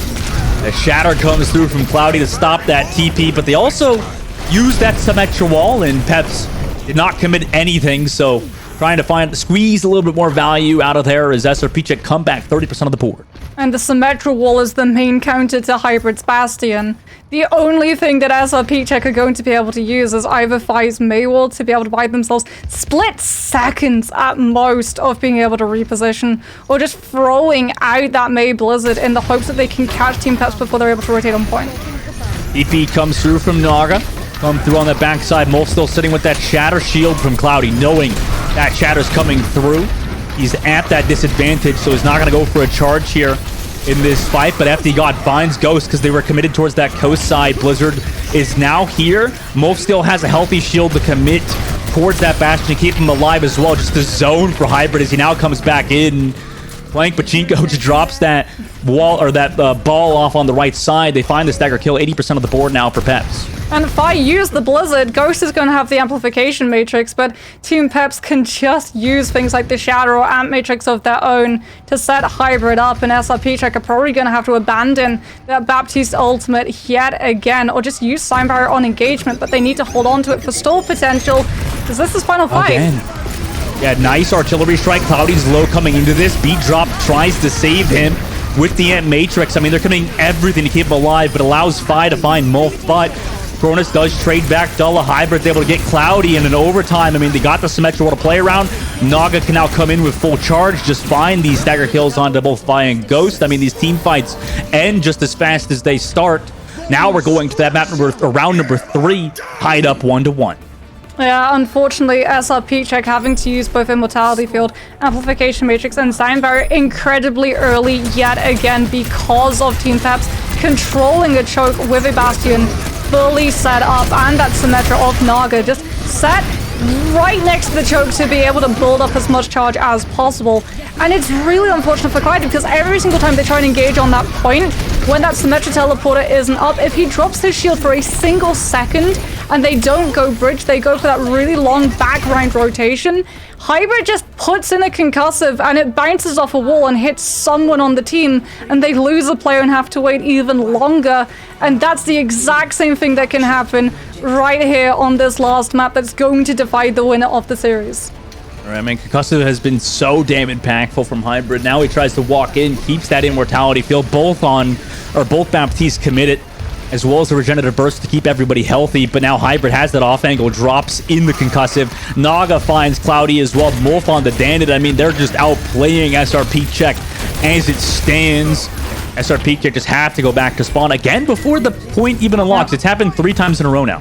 Again, like you said, Team Peps, they see that the fight's happening inside side room, and Hybrid gets the immortality field to play super aggressively. This time Ghost does throw in an immortality field of his own to be able to counter that Bastion's aggression, but he just goes for the off angle the second he's Maywalled off. That's a really good Maywall coming through from Fi. Actually bounces the immortality field off of it as it sets up, so they lose more. Yeah, I mean, that was a good attempt from the Baptiste player. Actually, wait, he commits the ultimate as well. Maybe they have enough damage with it. They are able to find Cloudy, but Ghost kills Hybrid. I mean, that's a lot of the damage gone. However, Molf is going to be back in this fight. Cloudy isn't here, so they could come back. However, Fi has the Blizzard to delay, so he's going to commit it onto Molf. He's not going to freeze, though. Jumps off this point. The Blizzard does zone back away, entering back into this neutral game now as both teams have regrouped as 5 members. They send Hybrid through the white room on the right side with that Symmetra wall, both on either side, and we're entering Overwatch 1 territory with the amount of screen clutter right now. Molf tries to walk through on the other side of the pillar. Artillery strikes come through into the beat drop, so Molf is still healthy. No death just yet. Baptiste ultimate from Ghost. That is the advantage that SRP Check have with the amplification matrix. Shatter committed from Molf, no value. Meanwhile, Cloudy finds his value. 5 finds Molf off the back of that Shatter. Now Hybrid in this white room, left alone, is going to be found by Cloudy, who came through with the charge and then the fire strike as SRP Check flipped that point earlier on. Now entering 60% SRP Check are sitting pretty. Really good juggling coming through from Cloudy. Not on the Winston, but still able to deal both with the front line and then turn in anticipation of Hybrid sitting on the off angle from White Room, trying to play around this Bastion's burst. Was able to deal with both of them, and as a result, SRP Check have been able to pick up 76% of this point. Team Peps will have Amplification Matrix, but what they won't have is Immortality Field. Yet again, it's used early to set Hybrid up to try and find a kill. It's so tough at the moment. They have to back up. Molf with the Fire Strike. Oh my god, a hero Fire Strike from him. Able to remove Dandit. And now Hybrid has that space to work with. 92% of the board built up for SRP Check, trying to get it to 100%, or 99% rather. Maybe force that over time, and they do so. Team Peps are going to flip it. They have a large mountain to climb, though. Yeah, but Hybrid is approaching Artillery Strike. They might be able to find a stagger. No, it is going to be Team Peps having to teleport away as they can see the regroup coming through from SRP Check. They do not want Molf to be away from the team, given that Fire is super close to the Blizzard. And SRP Check, one fight away, can literally rotate onto this point, put Cloudy in this super aggressive position, drop Amplification Matrix, and bait Team Peps into walking into them. Shield being melted, but Naga finds Ghost. Artillery Strike here just to follow through as well. SRP Check don't commit anything more besides that Amplification Matrix. We're now entering 50% for Peps, halfway to their victory. That's 2 ultimates baited out from the side of Team Peps, purely with just threatening the space for that point flip. SRP Check doing a really good job of being able to wrangle ultimate economy advantage to their side. They just need one fight win, Dustin. Yeah, my nerves are shaking for these players at the moment. Symmetra wall committed from Dandit. They walk through with it towards that white room. Pressure out Molf. No kills just found. He said Empty God has to touch the point though, and it cost him his life. Just got beamed down by the Symmetra turret. Shatter as well onto Molf from Edge. Cloudy onto the back just to close it out. What better way to do it than that? SRP Check will win against Peps and move on in this upper bracket. Really good game sense coming through from SRP Check. They fully understand that they have the percentage to be able to play with. They can afford to go into one fight, literally throw one ultimate down, so that Peps think that they're fully committing onto trying to find that flip and that they'll throw more onto it. And as a result, what do Peps throw in? They throw in 2 of their best ultimates at being able to set that space back up for them. Hybrid with that potential contest of Artillery Strike to stop SRP Check from being able to move forward and find the contest. But also, and this is the huge thing, Naga throws in the Symmetra wall. The Symmetra wall that has been used to make it so hard for SRP Check to be able to collapse on top of Hybrid as these pushes start up. So as a result, literally all SR Peak Check do is see those two ultimates gone, immediately go for the fight reset, fully understand that the Bastion is going to be incredibly vulnerable now to just being run onto. So 4 out of 5 of their players run onto the Bastion, deny the off angle, make sure that Hybrid is entirely overwhelmed before Team Peps can come into anything that can turn the fight in their favor. Meanwhile, we see the Blizzard being properly committed onto, as well as all of the other ultimates that SR Peak Check have available. Guarantees the flip, out comes the shatter, no one can actually get past because they're all stunned on the ground inside room, and we don't see overtime hit, no stagger, no stall potential. SR Peak Check take the map and take the series. Yeah, such a hard last fight there for Peps, and now we'll be going to a short break. When we come back, we'll have an interview with LH Cloudy, guys, so don't go anywhere. We'll be right back. Oh, hello! Fancy meeting you here. It's so nice to see ya. Are you ready to survive the wastelands? Then you'll need to bring your shotgun, your axe, and of course, your knife. For your sharp wit, if you get my drift. Hey, whoa. Hold on there. Don't forget to pick up your Overwatch Contenders Junker Queen skin. Yeah, gearing up is as easy as connecting your Battle.net account to Twitch. And after that, watching the Overwatch Contenders Summer Series will contribute to your drop progression, letting you claim your own wasteland-ready Overwatch Contenders Junker Queen skin. Oh, that's right. It's time to rampage. Now, get out there and slay with the Overwatch Contenders Junker Queen skin. Okay, take care now. See you in chat.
Welcome back, everybody. After that exhilarating matchup between SR Peak Check and Team Peps, we have a winner, and it was a 3-2 matchup for SR Peak Check, and we've brought in Cloudy, the man, the myth himself. It feels like we always have you for your team in these interviews, for good reason, though. How you doing today, Cloudy? I'm doing alright. Happy we won that game. I mean, I asked if someone else was to do, and they were like, you go, so I go. Might as well. Well, I mean, it means that we get to talk to you and ask you how your experience was, because you did not look like you were having fun running up against a Bastion who has that much amount of burst potential with the changes. And I have to ask, we've already seen Bastion in the past on some seasons find a lot of value with Rhine compositions. Have any of the buffs to Bastion actually changed how you now try and take these engagements against him? I mean, like, fundamentally Bastion is the same, right? Like, you have to play the same way, but older Bastion was just weaker and did less damage on the recon and was easier to kill. So now it's just like, it's the same thing. You either bait the turret or you go into him, but now it's just a harder thing to do. You have to play even better, beat it. Well, I mean, obviously you guys did beat it. Why do you think, or how do you think you guys came out on top, specifically on that map number 5, and kind of found out how to deal with the Bastion? I mean, it's just like, because like King of the Hill, it's easier to line of sight and like tempo the game. So like King of the Hill is just easier against Bastion. Then like Circuit is pure hell. You're in actual hell. There's nothing to hide. You just suffer. But we just figured out a way we wanted to do. Honestly, we just have won 2-0 last map as well. We should have won Garden, but we did a whoopsie doopsie. But it's just easier to play King of the Hill because, you know, it's 1 point and then there's like, it doesn't move and there's no open. Yeah. And were you expecting the composition that Team Peps came out with? Because obviously they knew that you were going to be playing the Reinhardt. The last time that we actually saw you go up against them, they played a lot of Ramatra. Orisa as well has been definitely something that a lot of people have talked about being one of the meta tanks, but we didn't get to see her in this matchup. No, I'm honestly curious why they played Ryan, but it worked out pretty well for them because the Orisa guy is pretty good. But Molfik played really well on Ryan. It almost worked out for them, but honestly surprising they played Ryan. I'm not surprised they played Bastion Torp, because they have not beat us playing any comp, so they chose the most least skillful comp in the game, and they still couldn't beat us, so happens. Well, why do you, I mean, like, they seem like they're pretty good on it though, right? I mean, like you said, it's the least skillful. However, Hybrid, you know, on the Bastion was, you know, trying to do some things. Like, how did you guys kind of negate his value specifically? I mean, it was just like constantly running at him, making sure he can't find that value, or because I mean, he was getting a lot of value at points, depending on the maps, obviously. Yeah, I mean, it's just like on Bastion, you have two options, right? You instantly go in and all in the Bastion, or you like bait the turn and go in. So it's just like sometimes we did that, sometimes we did option number 2. Like, that's how you mitigate Bastion. Like, honestly, we should have won first map. We just fumbled the bag, and like Circuit was just a horrible fiesta, and enemy got lucky because we made a mistake, or maybe they played better, who knows. I don't think it's just lucky for them. And yeah, that's just, I mean, we should have won easier, but it's just annoying stuff happens with Bastion sometimes. And a lot of things have changed in terms of patch notes, so many different heroes getting changes. Sombra obviously coming a little bit out of favor given all of the changes that have occurred to her. But as a tank player, what would you say are the most impactful changes that we're going to see in the meta in comparison to now than we did in the normal stages? Orisa is best hero game. I'm surprised these guys didn't play Orisa, but Orisa is completely broken in this patch. Like, absolute god tier hero. Like, no one played Orisa really before because he can't fly, but now he has more damage, more survivability, so it's a very annoying hero. Did you say nobody plays Orisa because she can't fly? That is... Yeah. I was like, I'm just here. Okay, Claudia, I appreciate it. Why aren't you playing the Orisa then? Why aren't you playing the broken character? Because I don't have to play a low skill hero to win. Like, all these other tank players, they like looking Orisa because they lack the fundamentals. Play a real hero, so they go Orisa and make the game easy. But like, I have the fundamentals, I have the skill, I have the team behind me, so I don't have to swap. Yeah, and I mean, specifically in this matchup too. I mean, you talk about like the ways to counter Bastion. I'm not sure how much more we could really talk about it, but since there is like that, you mentioned it is a very difficult matchup, and there's a lot to it. And you know, at points, I think earlier on in the series, would you say that you yourself were like kind of figuring it out as time went on? Because you know, you're usually a very aggressive player, but it felt like at times you had to be a bit more reserved to be able to deal with it, right? Yeah, I mean, earlier in the series, I died a bit too much and went too far, and then I realized I can't do that because usually I just go in and kill everything, right? But I can't kill Bastion and Torbjorn just shooting me in the face, so it's really hard. And then I like kind of figured out how and when I should go aggro, because we've never played this matchup before. Then we figured out in the end, like, I don't think this is ever gonna happen to us again. What happened today? We almost lose. That makes a lot of sense. I mean, since you were talking about the Orisa matchups and you guys are moving forward in that upper bracket, I mean, you said you expect to play against that Orisa. Do you think that these compositions, like, what's the difference in terms of how they play? Because we haven't seen the Orisa on broadcast just yet. Is there a different play style that you guys do versus the Orisa comp? I mean, I can't really leak because we haven't played against it, but like it's a bit different because like Reinhardt is melee range, right? So it's easier to play against him. But it's just like if they have Voice Sebastian, it's fundamentally the same, right? As Reinhardt. Like Reinhardt is the same guy. Other one has gun, other one has hammer, but it's like pretty much the same thing. That makes a lot of sense. And you know, leading into that match, obviously, I mean, you're happy just to get the win, right? After that one. Yes. You know, is there anything you want to say before you move forward into the upper brackets? Any last words that you have for us, Cloudy? What happened to Shame? Why are these guys playing Torp Bastion? Like I thought this was a highly mechanical players, and I respect them. But like, can you not play Torp Bastion in a pro game? Would you rather they played Sombra? I would have wished they mirror, you know, Mei Sum. You know, like Mei Sum, like there's nothing more honorable than a Mei Symmetra mirror. But like they just took all the honor away from the game, and then we have Wait, to. Wait, what do you mean? What do you mean? What do you mean? How? These characters are also unskillful. What do you, according to your definition? There's nothing more skillful than a Mei Symmetra gameplay. Like the right clicks. Mwah. Mwah. Good. Love You're right. You're not wrong with that one. Well, thank you, Cloudy, for coming through with the interview. Bro. Appreciate you, man. Best of luck in your future matches. Thank you, bro. GG. GG. Well, that's OH Cloudy from the likes of SR Peak Check. Fun matchup from those guys. What a better way to start off these playoffs than to have such a close matchup for us on broadcast. Obviously, for him, he's stressing. He's like, that should have been that close. But to take a look at the matchup of the day, that's what we just saw with SR Peak Check versus Team Pep. So we have two more to go today. Oh yeah, versus Triple Esports is coming through. Meanwhile, Ataraxia, sadly, Mox, you were talking about them earlier. Looks like they lost their matchup in the upper bracket to Ex-Oblivione, which means that they will be our first lower bracket matchup that we're going to watch on stream. Yeah, it does look, like you said, that Ataraxia did indeed lose. It does seem, however, that they were able to take one map away from Ex-Oblivione.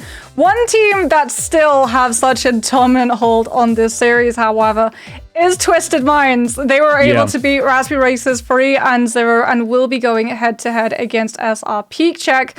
But the match that we're going to get to see, Dustin, next, it's going to be a fun one too. We get to see Oh Yeah versus Triple Esports. And we know Oh Yeah, they always have a couple of shenanigans on their side. They always have a couple of off-meta picks. I think we're going to see a sort of meeting in the middle in terms of off-meta and on-meta. Potentially, we're going to get to see the new support debut come through. We haven't seen it just yet, but I don't think we're going to have Rhine matches in this next one. So maybe it's going to be Iliari's time to shine. Yeah, we'll have to see when that comes through. Also going to watch my former teammate Sharp in the game. Fun to see him play still. Meanwhile, guys, like I said, we're going to a short break. When we come back, we'll see Oh Yeah versus Triple Esports. So don't go anywhere. We'll be right back. You like solving problems. Problems like how to stop that tracer from deleting your backline. I know just what you're thinking. Go bring a turret. But y'all can't solve all your problems by simply bringing an extra friend to the battlefield. For that, you need the Contenders Torbjorn skin. Solve your problems by connecting your Battle.net account to Twitch. After that, watching Overwatch Contenders Summer Series will contribute to your drops progress, letting you claim your Overwatch Contenders Torbjorn skin. Even your turret gets an upgrade. Warning, the Overwatch Contenders Torbjorn skin does not come with extra or upgraded turrets. Build instructions will not be provided. By picking Torbjorn, you waive a claim towards any destroyed turrets, no refunds, no exchanges, and no take-backsies.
Weeks and weeks of play have led to this moment.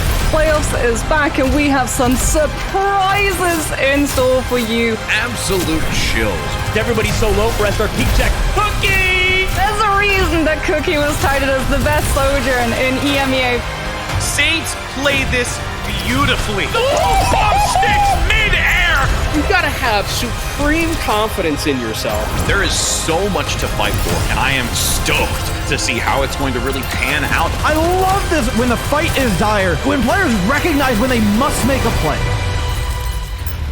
Oh my lord! I am so damn excited. This is absolutely spicy. Only one team gets to come away from this alive. Now it's about their name. It's about their legacy. Know when to take that risk. When to bet it all. The Overwatch Contenders Summer Series playoffs continue right now.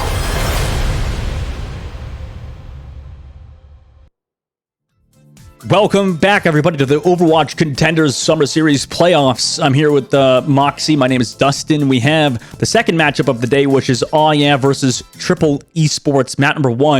Game number one was very close between the likes of SRP Check and Team Peps, leading into SRP Check getting that 3-2 victory. Meanwhile, guys, make your predictions in chat for Aw Yeah versus Triple Esports. Moxie, what are you thinking leading into this one? I mean, obviously, you know, a lot of the compositions were in discussion from the last game. Reinhardt, according to LH Cloudy, not really is the meta. But you think that we're going to see something different leading into Aw Yeah Triple Esports?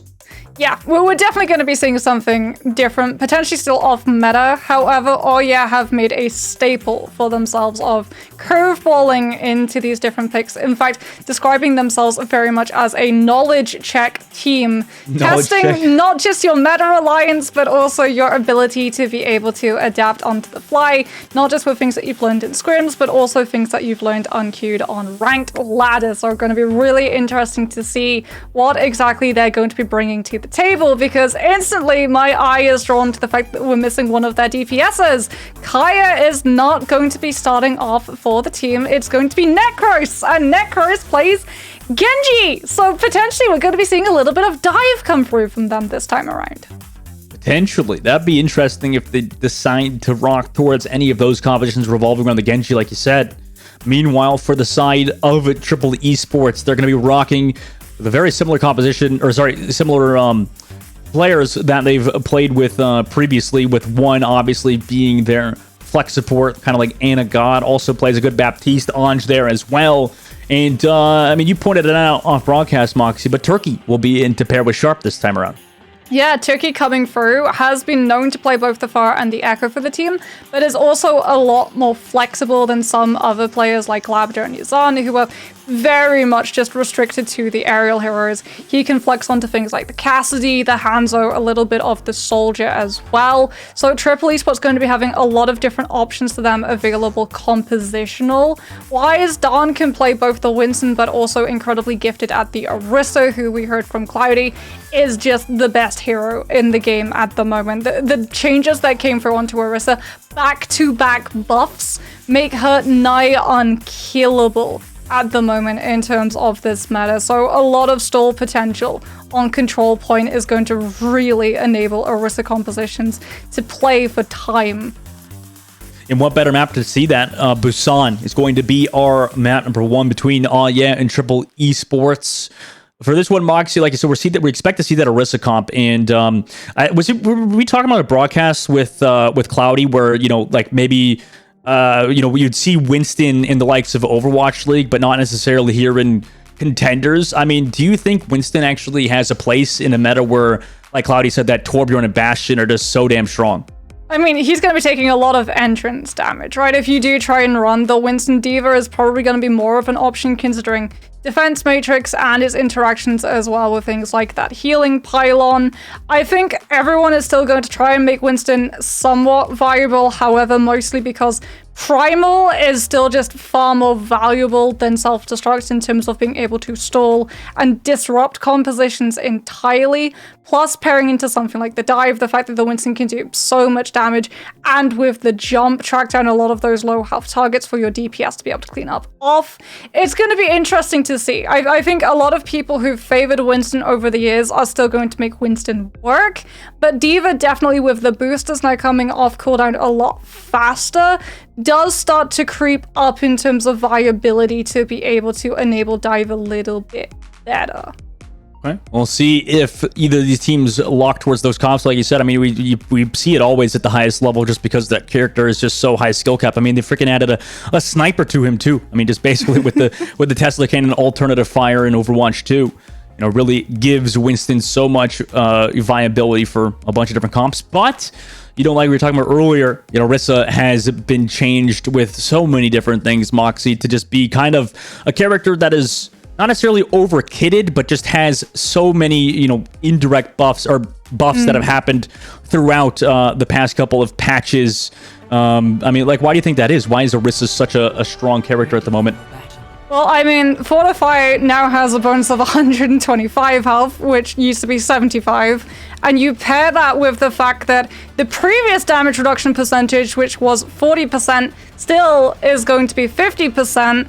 Plus, they gave her increased range as well. She's still going to be able to use things like the javelin spin to be able to sort of miniature defense matrix, as well as the javelin throw, which can really disrupt a whole lot of ultimates.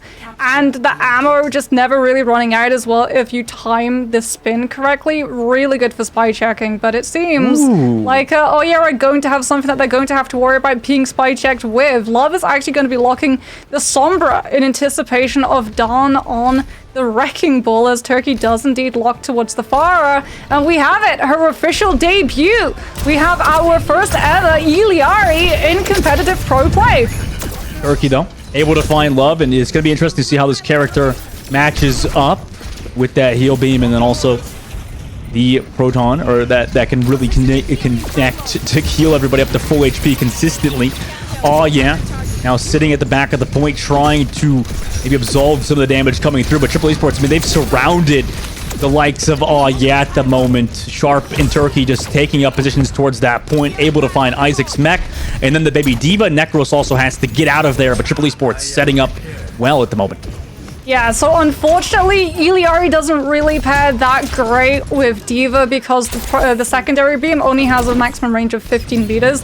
And if the D.Va is diving, you are going to be away from your team. You're not committing a full pylon either to that dive potential, so it's going to be really hinging on Isaac being able to boost back to the rest of the team to actually receive heals.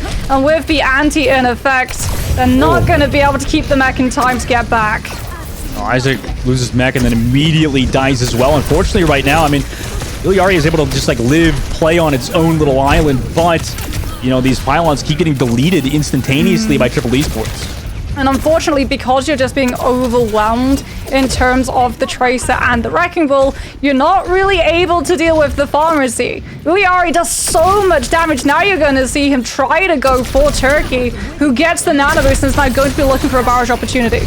Yeah, I mean, it comes through, Immortality Field is there, but the barrage already finds Cool Boy. Don also gets Hot Babe, so backline removed. One did get killed, but the Resurrect is there, 70% nearly on the board for Triple. And it doesn't look like they're slowing down anytime soon. Yeah, Necros is going to have the blade, but again, it isn't really going to have that much value on its own. We might actually see a combination of Captive Sun into the Genji blade to set the dash up to be able to deal that additional 90 damage to activate the 120 burst. Well, there he goes aggressive into the sky, looking for that Pharah, just whiffs completely, but the actual connect onto him with that ultimate as well, just actually flies by him and connects with that overall burst damage. Love also finds Sharp, also onto Dawn, and last second at 98%. Oh yeah, we'll flip the objective. Yeah, the ultimate from her is just so dangerous for Pharmacy. If it connects onto you, you get hit by Sunstruck, and that means you get slowed, and as a result, can't really use the Pharah movement to be able to mitigate all of the damage coming through, both from a Genji dashing and also the hit scan of this Cassidy. As Love is building up towards the Dead Eye shop, going to have the Pulse Bomb, but unfortunately, Oya now in control of this point, can use these really mobile heroes to just stall and cover every single angle. Also available from Sharp, like you said, takes a body shot from Oya's back line. Now Turkey's still sitting in the main, actually gets the concussion to go aggressive on the right side and the direct shot, but he's back towards his team to get healed up to full HP. Meanwhile, the pylon is removed from Dawn. Turkey able to take Hot Babe out of there. Isaac does trade it back, though. One goes down. Bomb comes out from him as well to try to zone out the Pharah Mercy, and it actually connects on the Turkey into that sky. Res immediately there from onto the Ana, but will get staggered because of the defensive matrix from Isaac there. Now can come back towards this point and build up towards 60%. Look at how aggressive as well Isaac gets to be with the self-destruct. Now that D.Va gets iframe on the mech ejectors, we're going to see a really nice spot for Pylon. Really going to be quite hard for Triple Esports to be able to take down, still with the range that it has, hitting onto these players so they can fall around this point, still be healed up, and keep it contested. On walks through High Noon from Love onto that Pharah, who just hits him with the barrage with the nano boost. Turkey, though, gets deflected by Necros, so it is a 1-for-1. Valkyrie's still here to keep one alive towards the objective, but nobody touches. Dawn was too busy getting a kill, or sorry, excuse me. Oh yeah, we're too busy peeling it off, and the flip came through. So Triple will claim round 1. That's really unfortunate.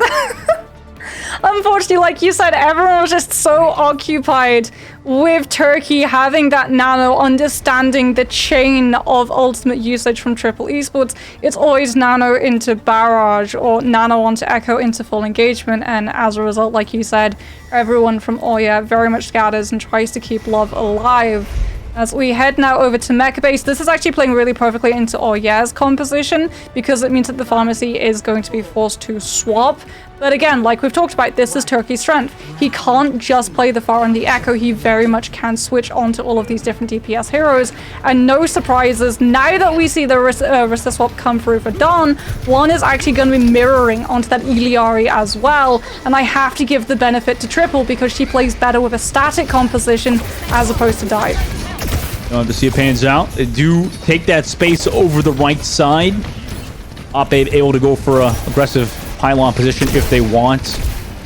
Over this right side, still just poking out both of these Yares, just kind of poking each other. Consistently getting healed by their pylons. Meanwhile, Love's able to get Turkey. They're stuck on this inside angle, though. Sharp able to trade back Love. With the new Soldier 76 buffs, he also pumps damage. But, oh yeah, towards the point. Take it first. Dawn tries to come out through with a Javelin spin. Necro's forced down on the low ground. Has that double pocket there from Aya's side where they're just able to constantly play around the high ground with the thrusters of Isaac. They're maintaining the objective space as well. Pylon removed from Love. Necros with the deflect onto Sharp's Helix rocket. Able to find that kill. Nearly 20% on the board for Aya. They're still up a man, but Love's able to find Turkey. Amplification Major is committed from Anj, but it might be ill-advised in the situation because they're down so many members. Aya, with that man advantage, keep that pressure up and push them back into their own choke. Ooh, and Love almost find an exit onto Sharp as well. As Isaac's going to have self-destruct, ultimate advantage very much going in the favor of Oya, as they're going to have Captive Sun. Remember, Dawn on this Orisa can use the Javelin Spin to be able to eat it, as they're able to take the pylon down. Captive Sun that comes through, combined with the Dragon Strike! It's going to do so much damage, and that's just going to be a full team kill. Oh my god, that was just so gross, dude. Well, triple kill for Necros with the blade. Genji blade is back off of, like you said. Look at this. That deflect kill is absolutely insane as well, but now we're going to see Captive Sun hits them all slow, just pushes through, and unfortunately the Captive Sun, the detonation, actually burned Immortality Field out, so that Necros's blade was able to kill all of them with the subsequent 120 burst afterwards. Jesus, I mean, that's just so freaking strong. Love able to get the pylon as well early on. Oh yeah, did a great job making sure Triple Esports in a tough spot, but there is the other. And Busan, wait, just hits the wall actually on the back. They are connected, but able to live for just a second. Only the immortality field dies. Isaac with the deep bomb able to find Sharp, but Turkey with the overclock finds 3 so far. With the recontest of Triple Esports, that's exactly what they needed off that space. Now flip the point. Yeah, so much concentration came through from Oya to try and deal with the Captive Sun coming from one that unfortunately when the overclock came through, they didn't have a lot of anything to be able to deal with it, as we're actually going to see Isaac swap off of the Diva onto the Orisa to mirror into Dan with all of this poke pressure coming through as they have to just body through choke. Isaac walks through, removes the pylon as well, but that cost him so much HP. He dies because of it. I mean, maybe he expected his team to walk through, but Dom was just holding that choke, making sure no squishies could get through it. A little bit of a preemptive play there from Isaac potentially as Don finds love on the delay. See, here's the thing. Isaac had to go for that play because he's the only one with the Fortify who can actually move through Triple Esports team and take out the pylon. Yeah. Necros can try to go for it with the Genji dash, but he's not going to be able to do enough damage to be able to take it out because you can't headshot a pylon. So when you throw shurikens at it, all you're going to do is dink it down very, very slowly. As we can see, Sharp again just controlling all of these avenues of choke. Once again, Isaac being the one that you have to put through first to take the pylon down. Blade comes through from Necros, but the immortality field slows him down. Hot Babe able to find Anj with the ultimate, as well as Dawn connects onto Isaac.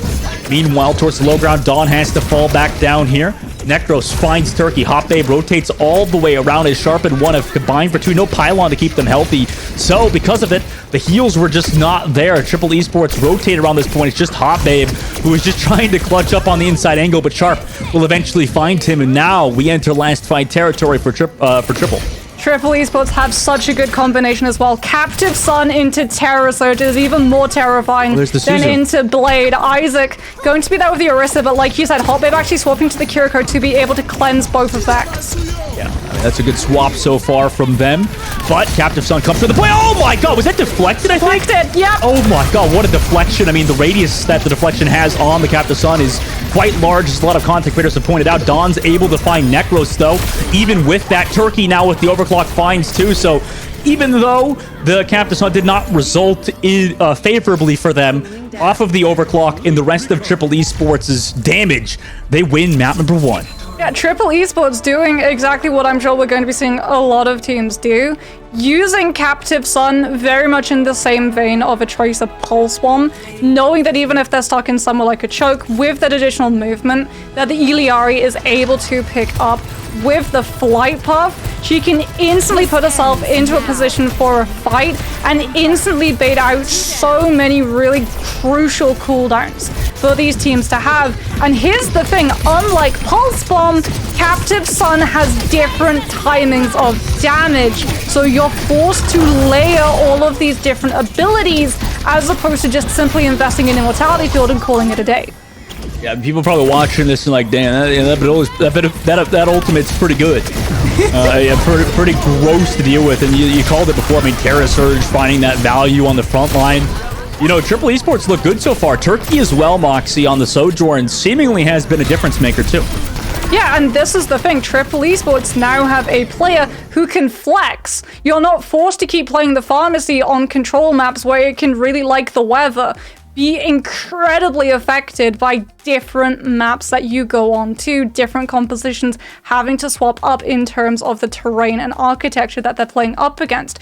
Turkey is that real star power to this team, where if they want to play towards something like a Pharaoh and Echo, they absolutely can, but if they then get pushed into a position where the Pharaoh and Echo loses its strength, they're still able to flex him onto something that still hits just as hard and still has just as high a skill rating that the guy is able to play into. This is what I was saying. When they first picked up Turkey, I was like, yeah, this team instantly going to be elevated because of it. It took them some time. We even talked to them in the interviews and they're like, we don't know the true extent of Turkey and how many heroes he's able to play. But now we're in playoffs. We've had the downtime from group stages into playoffs. The team has had more than enough time to get to grips with Turkey's comfort picks.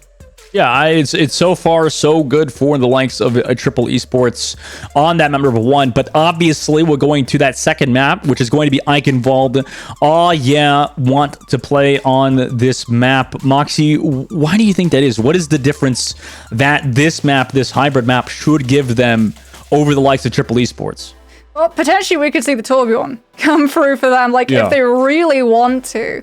They have so many different heroes. They could put Kaya in as well to be able to play Junkrat and take advantage of those chokes. Orisa is, yeah, like we talked about, incredibly unkillable, but Junkrat spam damage is going to be incredibly adept at being able to pull out that Fortify super early, bait out the Javelin spin as well, even before they're through the choke. And if you don't commit onto those abilities, you're potentially still going to lose a player in rotation. Yeah, all right, let's see if the likes of Triple Esports get stopped here on this map. Like I said, the Torb could come through. You know, a lot of it, Moxie, in the previous patches as well, it feels like there's been a lot of kind of like damage creep, it feels like, right? With Soldier buff, Torbjorn, Bastion buff, and I don't know, maybe that's also why the Pharah has been a little bit harder to play, though Turkey did show a bit of flexibility there too. I mean, yeah. But meanwhile, for the likes of yeah, they're going to make a substitute, actually, Moxie. We're going to be seeing Kaiser in the lobby, probably playing that Mei, right? Potentially Mei, potentially Torbjorn. More than likely, especially on point A, if they're going to be defending first, the Mei try to just use the walls, block them off, isolate a target, so that everyone else can run them down. Because look at this as well. Necros still playing the Genji. So they have seen that Turkey is still going to be in the team for triple, and if it is going to be the Pharmacy coming through, that is going to leave one on the Ana alone and pretty vulnerable for them to be dived upon. Moxie, can you why is Genji here, man? why Genji, huh? What's going on here? No changes, right? I mean, like, what's the reasoning behind this?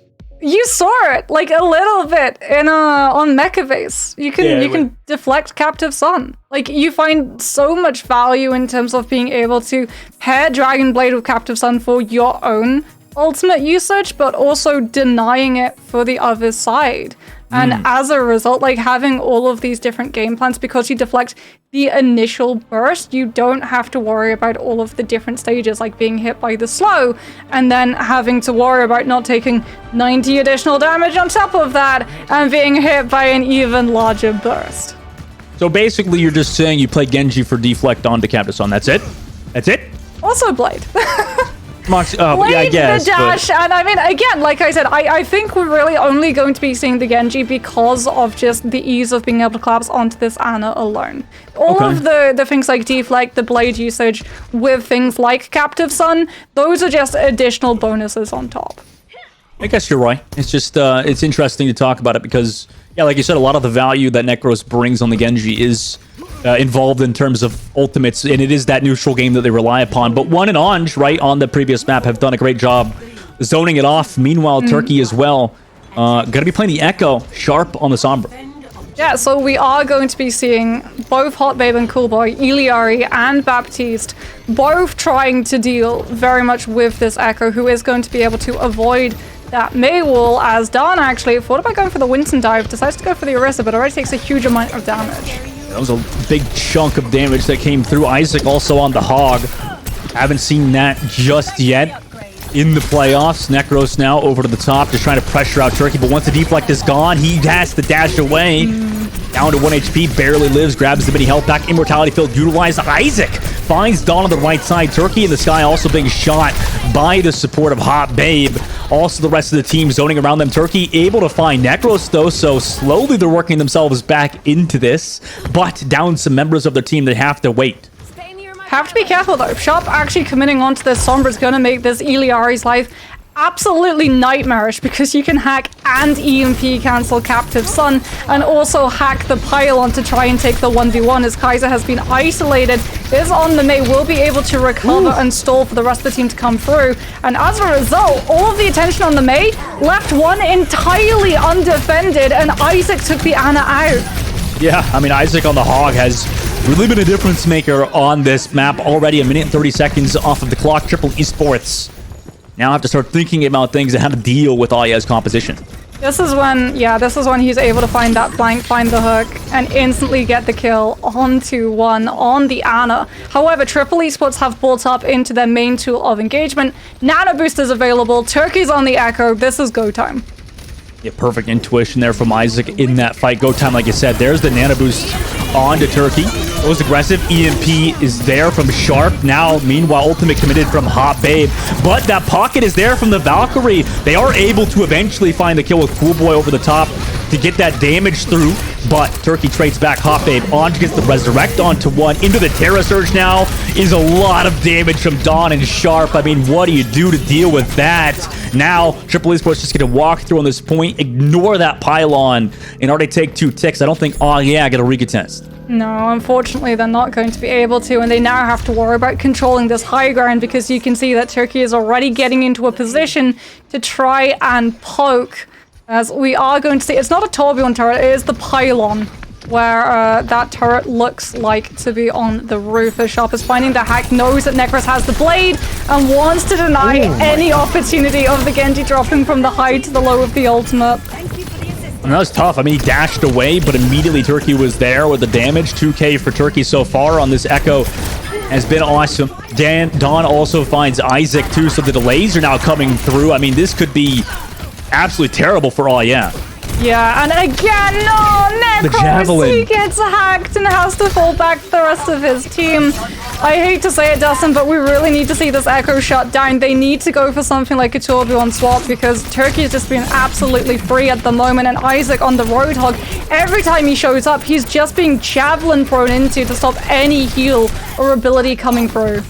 Yeah, they're going to need to use some ultimates to get out of this choke. In fact, they do walk out, but Immortality Field to keep Isaac alive. Copy available. Terra Surge now comes through and slam dunks on the Necros and Hot Babe. Kaiser's able to find Anj, but I mean, now there's no team members here for the likes of, oh yeah, they commit the Ant Matrix. Schoolboy's able to find Dawn, but now towards that payload, Kaiser with the, was that a May ultimate? Not able to find any kills. Sharp was there on the Sombra, just getting these kills slowly but surely, and Triple Esports still push this payload further. It's been 3 fights and we're yet to see this blade, and we're still going to have to wait. It's going to be the 4th that comes through. As again, Necros just gets hacked out of being able to get back to his team, and oh yeah, have to contest missing a man. Dawn just using that spin onto Isaac, who's using the whole hog. So it's spin versus whole hog. Dawn comes through on top because Turkey was there in the back. Meanwhile, Blade from Necros is there. Also ultimate from Hot Babe. But I mean, where's the follow-up in terms of members on the payload? Nobody was there. Ultimates were used and got 0 value. Oh yeah, resetting the time bank, or the ult bank back down to 0. Isaac swapping over to the Zarya, which he's good on, but Triple Esports Moxie, look at that ult advantage they have. Look at the devs! Turkey's died once! Once in the entire map so far, Justin.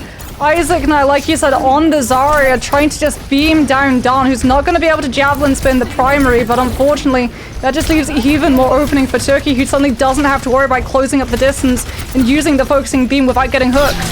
I mean, imagine this Terra Surge from Dawn coming through now. Already block used. Bubbles committed. Turkey with the coffee drops the Immortality Field as well. Kaiser gets hacked. No cooldowns available. Will eventually fall to Dawn. Just that damage. Now the Terra Surge is here. Bubble gets ran out, but the Immortality Field at least soaks that damage up. But with that value they found through the Terra Surge, 1 connects onto Hot Babe, though Dawn falls incredibly low. Will get burned down to Isaac. However, Turkey is there with the follow-up. It's the Nano Boost, able to get onto this May. Ice Block utilized. Isaac trying to come through, find some sort of value on the Zarya so far, but Sharp is there with the EMP, gets Graviton surged, but any value is not, or value is not going to be found there for, oh yeah, via that Graviton surge. They're just trying to delay this payload now, in which they can't. Triple Esports will capture out with 2 minutes and 12 seconds. There's too much order to the Orisa composition, right? Oya have always thrived at pushing teams that they're playing up against into chaos, fragmented, isolated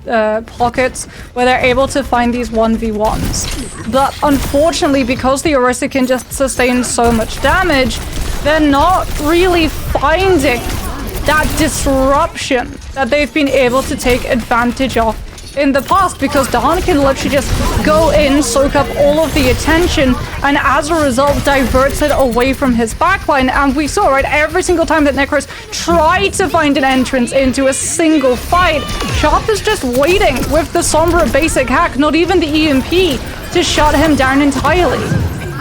I mean, that's just gross, man. Like, Orisa is just disgusting.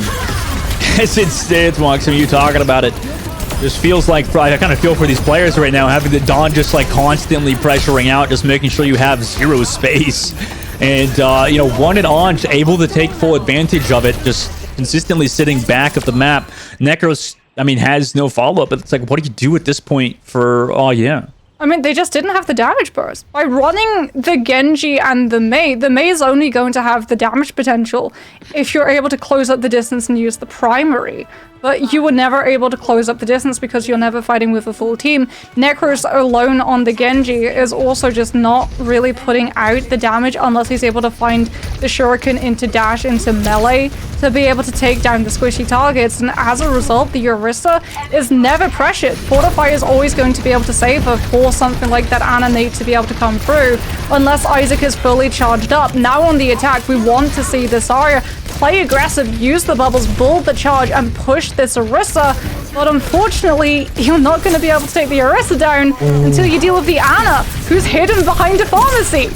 Yeah, I mean, they took no damage on the defensive side. Nice anti-grenade there as well from one. Oh, yeah, have to wait for their teammate to come back from the spawn. Isaac desperately trying to get some charge. Finally, I think he gets some. But, you know, with Dawn sitting at the choke point, he's got to get a little bit more charge to be able to actually burn down Dawn and that armor with the reinforce.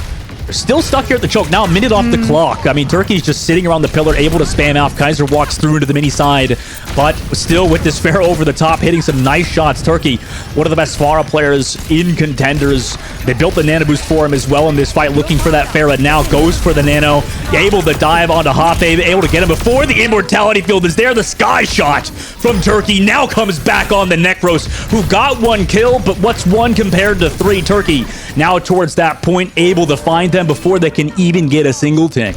Surprised he didn't go for the emote. Honestly, there it is again. Nano engagement onto the Pharah, just able to find the two-tap. This, by the way, is Mercy nerfed with the damage boost.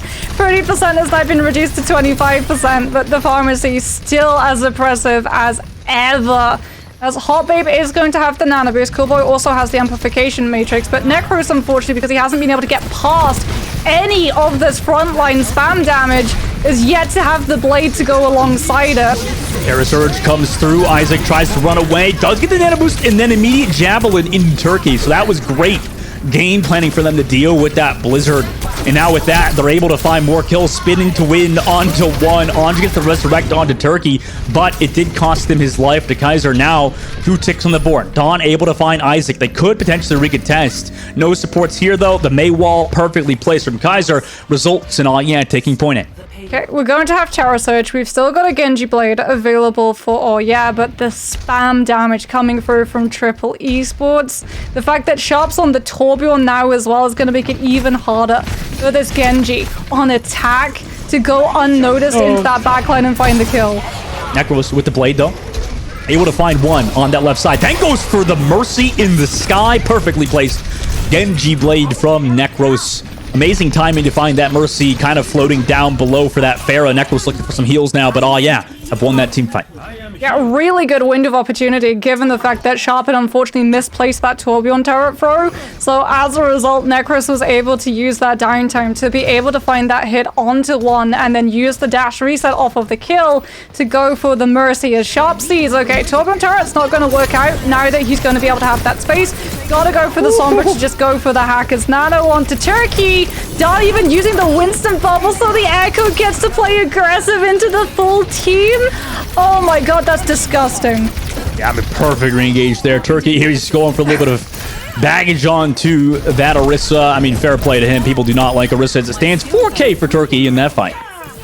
this is such good synergy from Triple. Like, Don instantly going onto the Winston to be able to use the bubble. Turkey immediately understanding that the space has now been provided for his Winston. He can drop down entirely unimpeded to be able to go for the close range that an Echo needs to be able to play for that focusing beam to just rip through the health. And with the additional damage reduction of the nano boost, doesn't have to worry about anything. It's yet again Necros, unfortunately, the absolute opposite story, has to worry about this. Sombra has just been making his life an absolute nightmare. Yeah, great read there from Sharp, and then also Dawn with the follow-up. I mean, Sharp has been so good on the Sombra, too. I mean, the flexibility of Turkey, you talked about it earlier, has been there, but also Sharp on that Tracer, Sombra, and even at times, Torbjorn has resulted in Triple being a great spot. Turkey knows this Baptiste is in a volatile position, forces that Immortality Field and the Regenerative Burst just for his own cooldown. So, oh yeah, still sit back. Payload not pushing, by the way, just yet. Triple Esports drop down. Primal Rage from Dawn is there.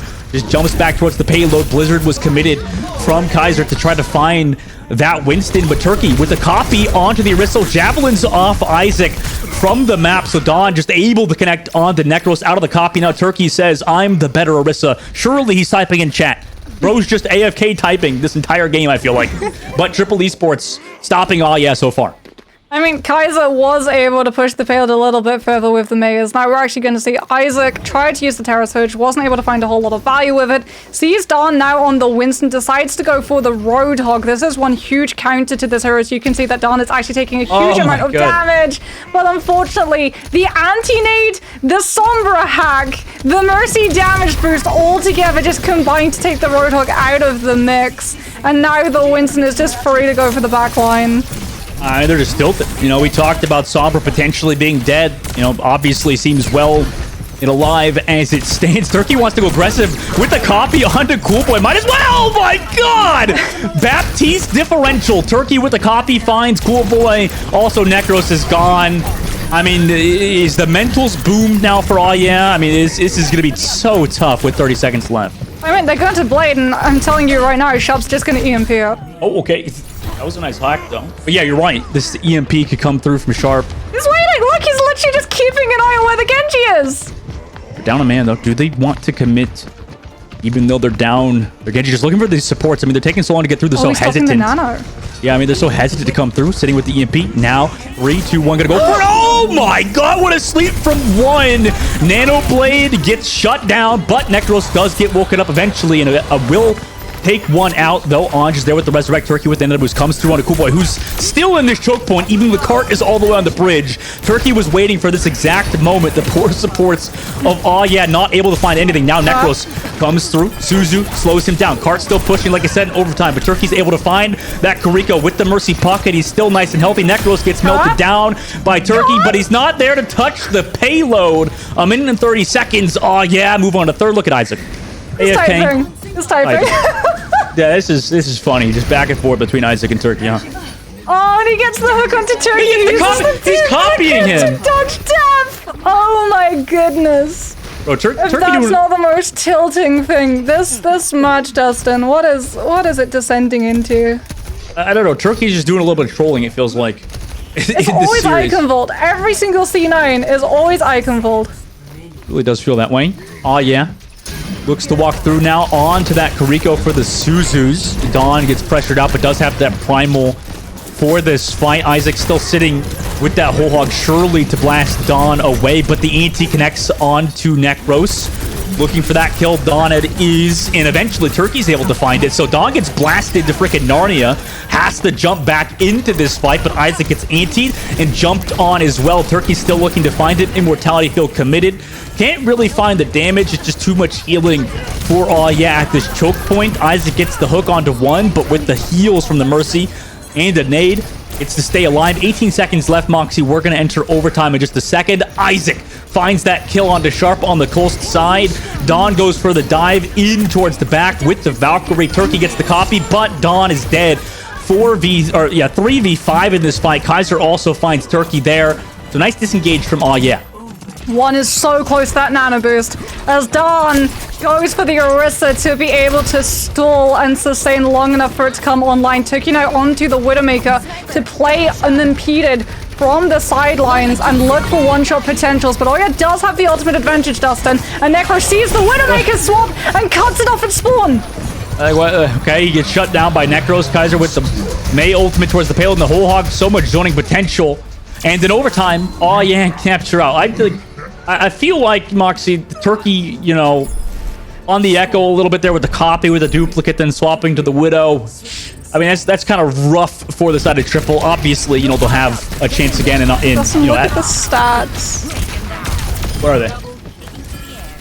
46 limbs, 5 deaths, 20,871 damage. Damn. For Turkey. Moxie, I'm telling you, it's damage creep. This game has so many characters that just absolutely parse in terms of damage. It's just disgusting. It's insane. It is like actually insane. And I mean, damage taken 10,887, 5 deaths. 5. 2 of them were on point C. Yeah, that's insane. I mean, he's so good. He's so good at the Echo. Also, the characters. It's not even that he's like so good. He is that good, but there's just nothing actively countering him. Yeah, this is a huge problem. I was looking at Oya. I was like, are we going to see the Torbjorn? Surely we're going to see a Torbjorn at any point, because literally, if you just put a Torbjorn in against a Sombra and an Echo, all you need to do is play around that turret. But that also, we do not see the swap. That also shows, Moxie, I mean, specifically in the street space, obviously Triple in a great position. 2 minutes just to take 1 tick against all, yeah, but, you know, sometimes, obviously, objective priority over kills, potentially, right? Because he went for those 2 kills. I mean, the C9 happened. Oh, yeah, we're able to push that payload in. 2 minutes, though. Oh, yeah, at best, can get a draw here, right? 2 minutes to build a nano boost is essentially what it is. If Turkey finds a kill off of just pure damage boost, that all changes. But until then, it's just going to be building nano. Yeah, I mean, he's just constantly pressuring Cool Boy. He's just not been able to do much against this Pharah except live. So that's so far so good for the back line of, oh yeah, but with that pressure, Triple attempt to walk through. 1 minute and 30 seconds left now. Turkey gets poked a little bit, but healed up immediately by the Mercy. Hack comes through from Sharp. No follow-up on it just yet. Dawn is there to try to follow up on it, but disengage already came through from, who are sitting pretty at the moment. I mean, they're building ultimates. The Nano, like you said, 90% now. For Triple Esports side, I mean, it's just a ticking time bomb at this point. The Javelin from Isaac! Whoa, my God. One, just as you build the Nano, just gets removed. Anj also removed by Kaiser. That was an amazing shot from Isaac. Yeah, that Javelin absolutely clutched. If Oya are able to draw this map, it's literally off of the back of that Javelin, but one now has the Nano, has the Farah. Turkey is going to be able to get the Ana engagement. But because of that Javelin, have been able to build up ultimates to be able to circumvent the momentum that it looks to pick up. Oh yeah, sitting back. Kaiser though, oh my God, what a nice shot onto Sharp via the May. That's exactly what you need. I mean, it seems like Triple Esports, they have those ults like you said, but you know, they keep getting picked apart. Just not able to use them quite yet. They've still got 1 push in them. Sharp's going to have the EMP. Still not seen that Nano invested, but Dawn's going to have the Terror Surge to be able to combine up. As surely, here it is. Yeah, engagement starting. Nano, backline, here they go. Oh my God, deleted. Hot Babe does trade it, though it's 2 kills in favor of Triple Esports. Rez also is here. Isaac able to find 1, though, during that. Dawn is there with the Terror Surge, though. This just might be too many ultimates to deal with. This, could not react. Triple Esports will be taking Eichenwalde, going up 2-0. 49 eliminations in total for Turkey. 6 deaths. 23,397 damage. Wait, what did I tell you, Dustin? This guy was a diamond for this team when they were able to pick him up. They just had to work out how to work around him. And yet again, it's 2 minutes, but in 2 minutes, all they need to do is build up a nano boost onto that Farah, and instantly you see the full scatter coming through from Oya. When they hear those voice lines come out, everyone tries to hide, and unfortunately, all it does is isolate squishies away from healers. And as a result, we see the Orisa using the Terror Surge as well to just completely cover the point and make sure no one else can step forward and contest. Came pretty close off of some really nice picks and a really clutch Javelin coming through from Isaac to delay that push. But unfortunately, the silver lining was because of that Javelin delay.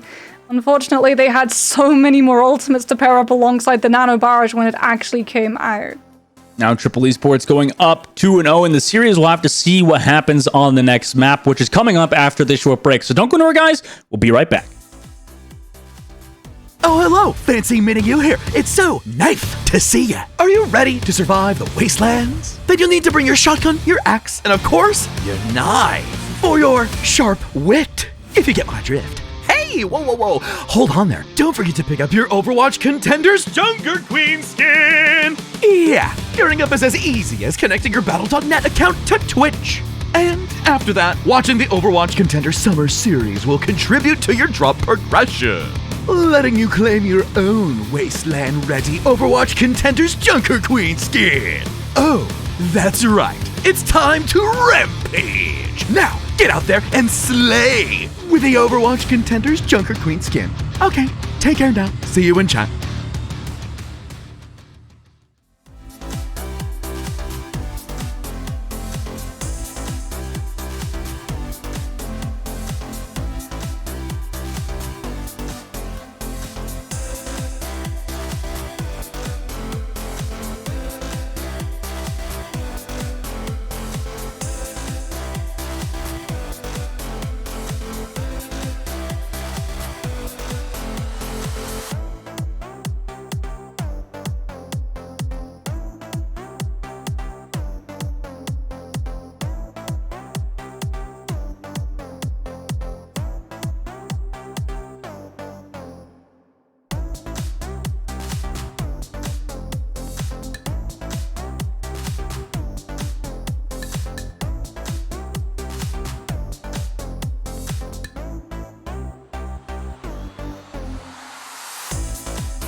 Welcome back, everybody, to the Overwatch Contenders playoffs. We're amidst the series between Triple Esports and Aoyao, where Triple Esports are now up 2-0 in this first of three. So one more map, and they're going to get the win and move on forward in these upper bracket. But the likes of Aoyao are not out of it just yet. So they've decided the map they think that they have a good advantage versus Triple On is going to be Watchpoint Gibraltar. Mox. I mean, this is a very good Genji map, right? This is traditionally, I should say, a good Genji map. But I mean, we talked about it on the break. You mentioned it a lot, and then also, you know, Turkey's damage output has been a lot for Necros to have to deal with. Yeah, the problem as well is that Necros isn't really getting a diving partner. Right? Normally we would see someone like Chasm come through and play the Wrecking Ball so that at least you've got a little bit more space. As the Genji, to be able to make your way into the backline uncontested and not spotted out.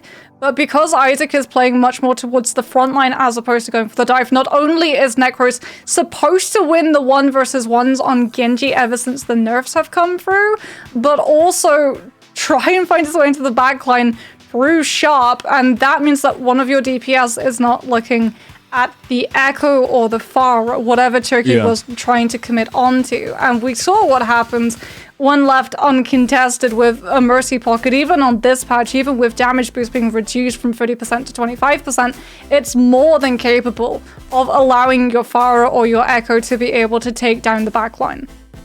Yeah, I think it's Box, you just led me down to a rabbit hole talking about Mercy, man. Like, I don't know, the character itself is definitely still solid. Like, even after those nerfs, it's just kind of a situation where the character itself, just by kind of existing, just gets value, right? Unless you completely just nerf the character into the ground, which obviously they tried to do a nerf, and like you said, you can still play it alongside that Mercy and Echo, but it's just like that character synergizes far too well with the Sky character, just constantly being in the sky, just having that overall maneuverability.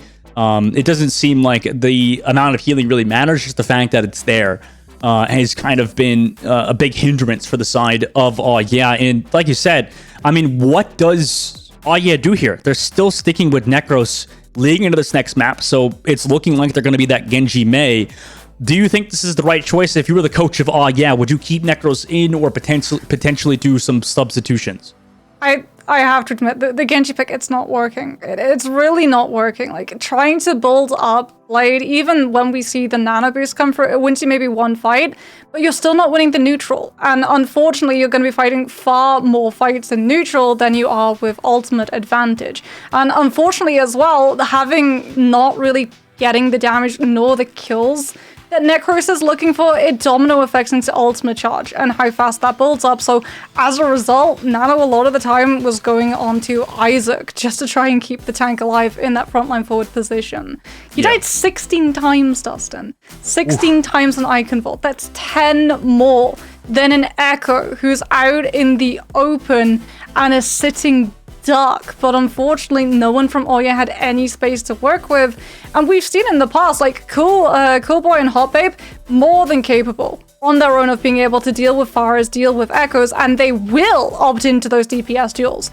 But this time they just have no space to be able to try it. No, I mean, you called it 16 deaths. I mean, that's borderline feeder territory, honestly, Moxie. I mean, it's been a hard game for Necros, but honestly, not just him. I mean, just for everybody on his team. It seems like we talked about a little bit. Like Isaac has really been a saving grace for them at times. Sometimes Kaiser as well with those Mei icicles, as LH Cloudy called it, the very skillful character of Mei. That's right, he said that. We have it on record.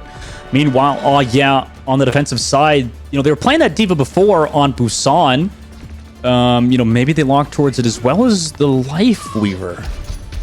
Yeah, so Life Weaver did get a lot of buffs. One of the really big ones being that, one, Sombra EMP doesn't immediately just cancel the tree, but a second one being that Tree of Life now actually has 100 overhealth, so it's very similar to Sound Barrier. So if Sharp came through on something like that Sombra to try to keep Necros from being able to play super aggressively going into that backline, you're not going to directly be countered by it. But Sharp at the moment, going for the Tracer, whether or not it's just to try and double blink onto Catwalk and deny the angle, or something that they actively want to stick onto, we're going to get to see in a minute, as it does look like it's going to be dive for dive. A dive for dive coming through. It is a classic map for that, so not surprising, I suppose. But, with the fact that the first game was kind of just stagnant compositions, this one has been, having a little bit more variety. Cool Boy over the top, able to get the heals onto Isaac, also with the Thorn Volleys, is constantly going to put pressure, similar to like a Zenyatta-esque, but he's also primarily just going for those heals. I mean, this character is just kind of incredibly strong in that front as it stands. Yeah, also going to be a lot harder to be able to collapse onto in terms of having that pedal platform and the dash that now gives you 50 healing immediately on activation as opposed to 25, as Necros is looking for a little bit of cloak pressure at the moment. Turkey not playing as aggressively as he wants to, but Isaac still having to be incredibly concerned. He wins in terms of the poke phase because Defense Matrix can neutralize the stickies, but if Turkey probably commits to this fight when a Nano Boost's in play, Defense Matrix is absolutely useless against the beam. And I like that too. Necros got antied, so Cool Boy went immediately for that life grip.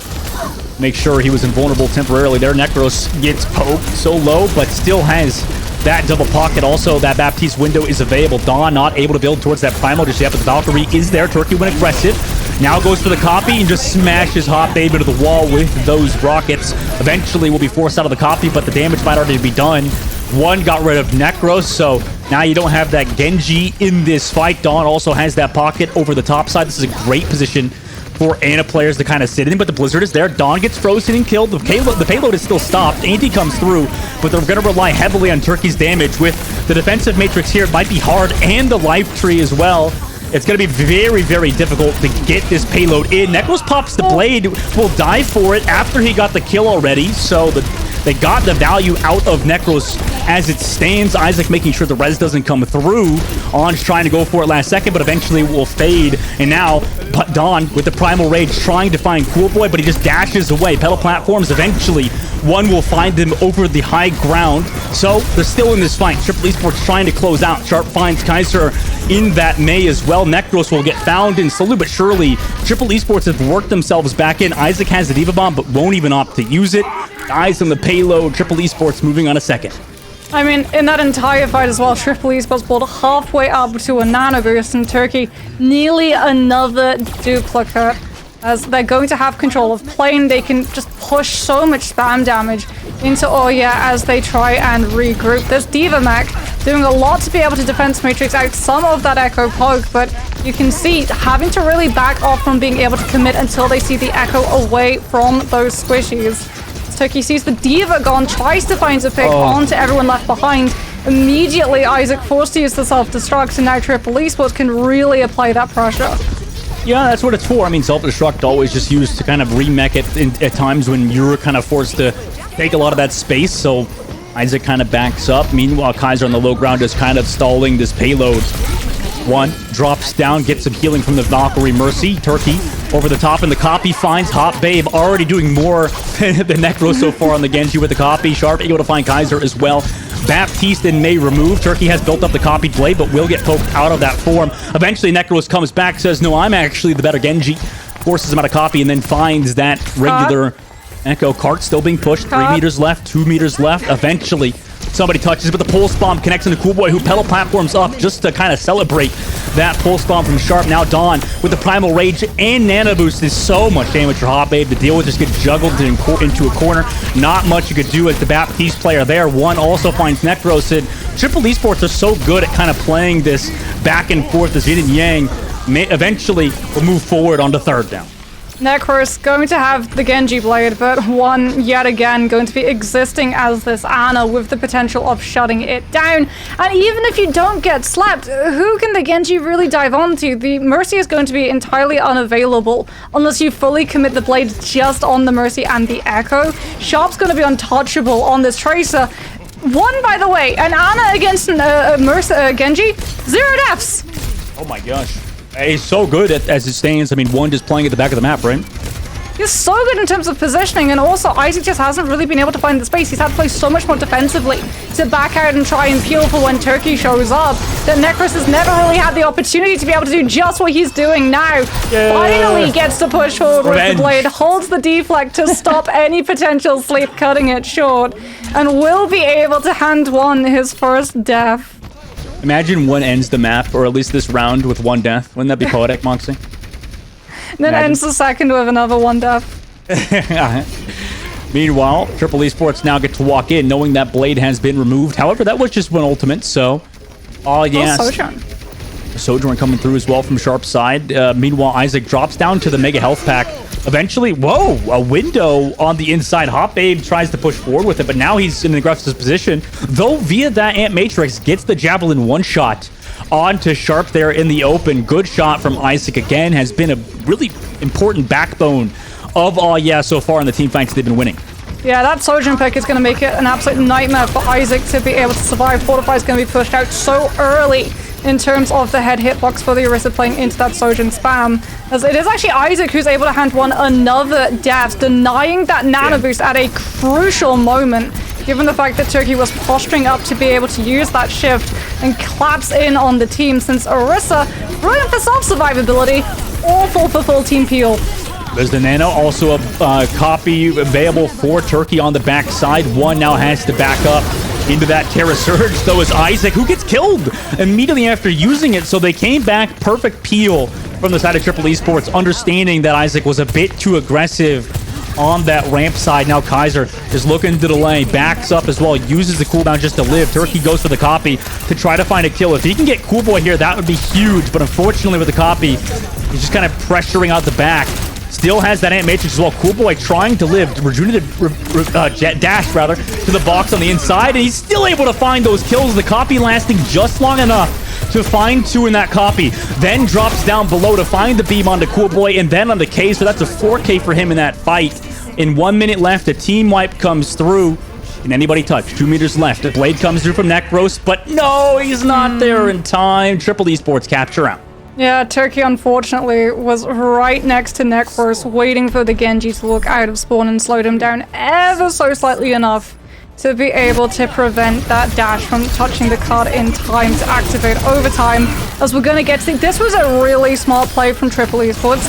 They used that duplicate onto the Diva to be able to collapse onto where Amplification Matrix is, and then Sharp drops the Pulse Bomb directly behind the other side of it as well. So Oya do not get to use any part of that Baptiste ultimate to be able to try and recover, knowing that their respawns are going to be able to regroup faster, especially because Hot Babe had actually swapped to the Kiriko in that fight to try and TP to everybody to just stall. Yeah, I mean, that was not completely terrible there from yeah. I mean, meanwhile, on their now attacking side, what do you think about the Lifeweaver swap, Moxie? Do you think that it was working out for them at points? Is it better than, previous, or maybe none of this really matters and the real catalyst is the fact that they're kind of locking towards this Genji? I mean, it was working out in terms of being able to grab people. One huge thing, unfortunately, that Isaac was having to deal with, especially on Eichenwalde, was one, being able to, because he's not being pressured, right, by Necros being able to get into that backline, he gets to play super aggressively with those anti-nades, and as a result, Isaac was actually consistently being hit by the purple time and time again, so Killboy was actually using it as a reflex to be able to grab the tank back when that nade came through to guarantee survival, and is going to have to do it again, considering that Isaac is going to be even more vulnerable to the anti-healing, considering he's on Roadhog to try to just hook this Echo out of the sky, make sure that Turkey doesn't have the space, and also deny the dive from Don, who goes so low thanks to the Roadhog primary. Oh my god, yeah, Turkey finds Necros as well. I mean, they don't really have an answer for Turkey at the moment. That's kind of been the biggest problem for yeah. I mean, they're pushing the card at the very least underneath, but, maybe Isaac can find this hook onto Turkey. However, they're getting a lot of that space as it stands. Immortality Field used from Hot Babe, but still gets deleted by Dawn. Necros will trade it back. Dawn is so low, but there's the res from Anj. I mean, just brings everything back. Isaac still pushing this cart, so it is getting close towards that checkpoint. However, now Sharp finds that kill. Isaac will shut down Turkey in the sky.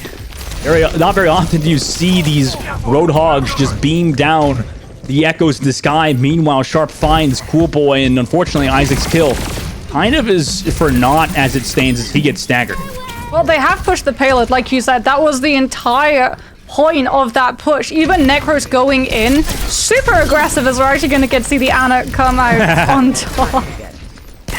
Oh, nade into just primary. They've nerfed the damage output on it as well, so you really do have to feel bad for this Genji. But like I said, they pushed the payload. They have the Genji who can literally just try and dash on top of it, as well as Isaac who can just walk forward and absorb a lot of this damage, splitting Triple Esports' focus so that even though Turkey uncontested at the moment is going for the squishies, they can at least try and cap point. Poppy comes through, has the Immortality Field on the Baptiste as well on the inside, Mega Health Pack to just live. I mean, Sharp and Turkey together combined for 2 now after the copy. Dwell just blasts Kaiser through his own copied Amplification Matrix, and now they find the full team wipe. Yeah, we're going back to the spawn doors with 2 minutes. Here's the really sad thing. Sharp didn't combine with Turkey. Sharp won the 1v1 against Necros on the payload. So, yeah, weren't able to use that whole fight as a distraction and cap out, and as a result, now they still have to go for the super high skybox against an entirely uncontested Echo. They do all have ultimates available, however, but Triple Esports start things off by going super aggressive before they can use them. Yeah, I mean, just absolutely shutting everybody down here. Cart pushing towards this payload, but Isaac with the whole hog, able to find one, make that two, so he's getting kills. Kaiser's also here, but with Sharp, the Valkyrie Mercy eventually pulls out the Glock. That was actually perfectly timed as well. The Blizzard, though, here on the payload. Does Isaac have enough damage? He uses... We'll take a breather here just to stay alive, but the pulse bomb afterwards as well. No damage reduction for that now.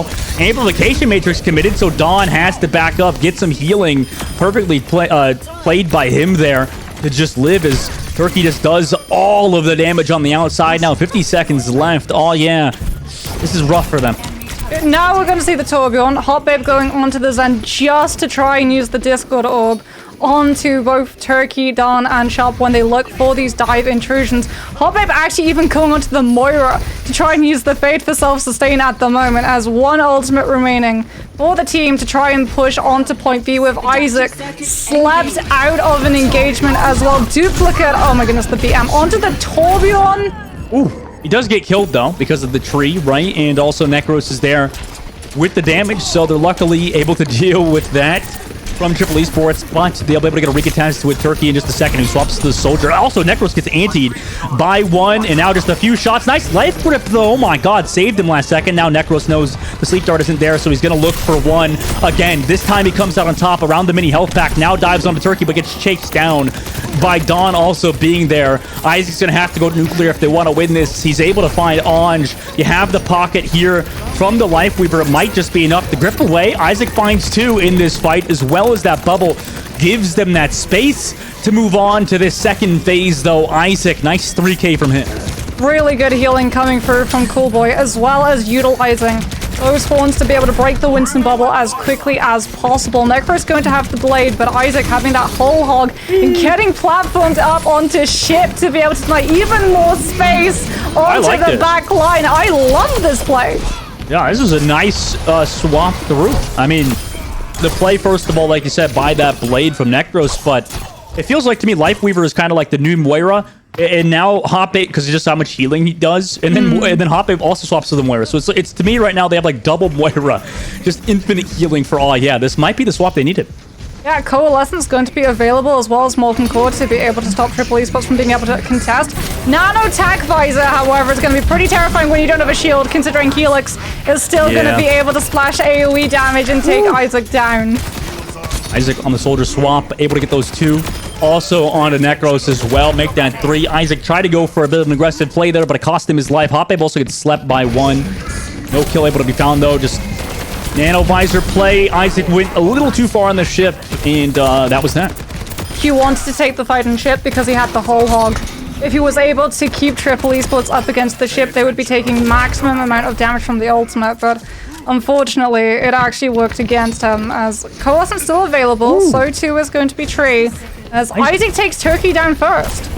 These pedal platforms into hooks from Isaac on the top of the ship have been wonderful on Gibraltar just to deal with that verticality. AT comes through as well, slows him down, but it might be too late. I mean, Hot Babe's here in the low ground, not going to die anymore because he's playing Moira, has that fade, has the classic suck ability. 2 minutes now, moving into third. And now, as we head right back outside, forecast in the sky is going to be cloudy with a chance of forest spam. As Turkey is back on his signature pick. Hot Babe, there's no way you go for this. Especially losing Isaac. Look what you've done! Your flank cost you your Roadhog! He's gonna go crazy, dude. Trust, believe. We just keep on. Honestly, Ops, just keep on him. Honestly, this is great. Just make sure we still stay on this Moira POV just to see what he does, because that was definitely one of the plays of all time. Huh? I mean, he was gonna set up that flank Coalescence, right? Maybe that could be something coming through. Coalescence play now into a Valkyrie with the blade. Do they find the kills though? This is actually not that bad. Anti comes through, but Necros is still able to find the 2 kills and then come back for the heals after the life grip. This combo is working out for them. Ange gets the res onto Sharp, but with that, oh yeah, have found that team win, that fight win. Yeah, but Triple Esports have that win condition now built up as well. One has the nano boost, Turkey's on Farah, and we're in final fight territory, Dustin. Isaac at least off of the Roadhog onto the Diva can try and defense matrixes, but they need to deal with it and fast. Yeah, Life Tree comes through. Can they deal with the Farah? It seems like so far they are. I mean, the pocket is there as long as they stay in this range, but the barrage with the nano boost is far too much damage. 2 kills onto Coolboy and Kaiser. Healing is not going to save you from Turkey's nano barrage plays. They find the stagger on the Necros. And Coolboy now, seeing that the Pharah is back, has to go for hit scan. Kaiser even going onto the Bastion just to try and brute force through these chokes and deal with the Pharah playing a little bit too aggressive. Yeah, it's not bad. Good swaps from them. Meanwhile, over the top, you still have Sharp building towards that overclock. Dawn also sitting towards the payload of Terra Surge. Last fight territory now. Isaac has that Diva Bomb at the very least, but they're the ones that have to play out on this payload. The onus is on them, so more than likely... Well, he tosses out an aggressive Diva Bomb, actually. And with that, space created for Coolboy to find Turkey. So with now they push towards that cart. Dawn has to back up after using that Javelin spin. Sharp also realizing the situation, tries to get out with his life, but Dawn drops the Terra Surge, dies doing so. Anj will get that res onto one. Maybe he thought the heals were there from Anj, but he was committing his resources just to getting that res. Sharp over the back, desperately trying to build the overclock, but with Necros breathing down your neck, it's going to be so hard to get any value. Now the Blade is here, kind of spawn camping them. Oh yeah, against all odds. Capture on Gibraltar. Target focus throughout all of that last fight coming through from Oya was impeccable. They read the win condition from Triple Esports perfectly. One is 10% away from the nano boost. So what do? They go after the Ana. The res does come through from Anj, and immediately Necros intercepts the Ana after that resurrection, keeps her off of the angle. Meanwhile, Hotbabe DPS is down the Pharah, so even if one is able to build it up, they can't put it on their go-to target, and as a result, oh yeah, even without support ultimates, have the sustainability to keep themselves on the card. I mean, that was just super clean from them, and now they're going to be back on attack again, Moxie, right? Because they have, I believe they had a less time bank, right? Yeah. And they seemingly have found their strategy, this double kind of heal composition, this main heals composition with the Lifeweaver and the Voira. It's working out for them. Yeah, I mean, the pedal platform for the Roadhog has been perfect. Like, Isaac has been able to find so many early surprise hook locations because of being enabled by these pedal platforms. And you love to see them, because Lifeweaver, when he released, we were like, okay, cool, we're going to see some really smart plays come through from him. And then we didn't get to because no one used him. Since he did so little healing and he was so easy to be able to take down. But it seems like we're not going to be seeing the Lifeweaver come through this time around. Kaiser fully committing to the Bastion, understanding that Turkey's going to be on something like an Echo or a Pharah, and they need to be able to have the damage to just keep him out of the sky. Yeah, Kaiser kind of taking a play out of the book from Peps, playing around that payload. Turkey tries to go in early, forces that immortality field. Necros also playing a bit back, has that Kariko this time instead of that Lifeweaver, also with the Baptiste. Hotbabe's able to find Turkey in the sky, also hits the body shot onto Anj. Necros is there. That was great work from the Kariko player, and then Necros on the Genji with the follow-up. Amazing from Oya.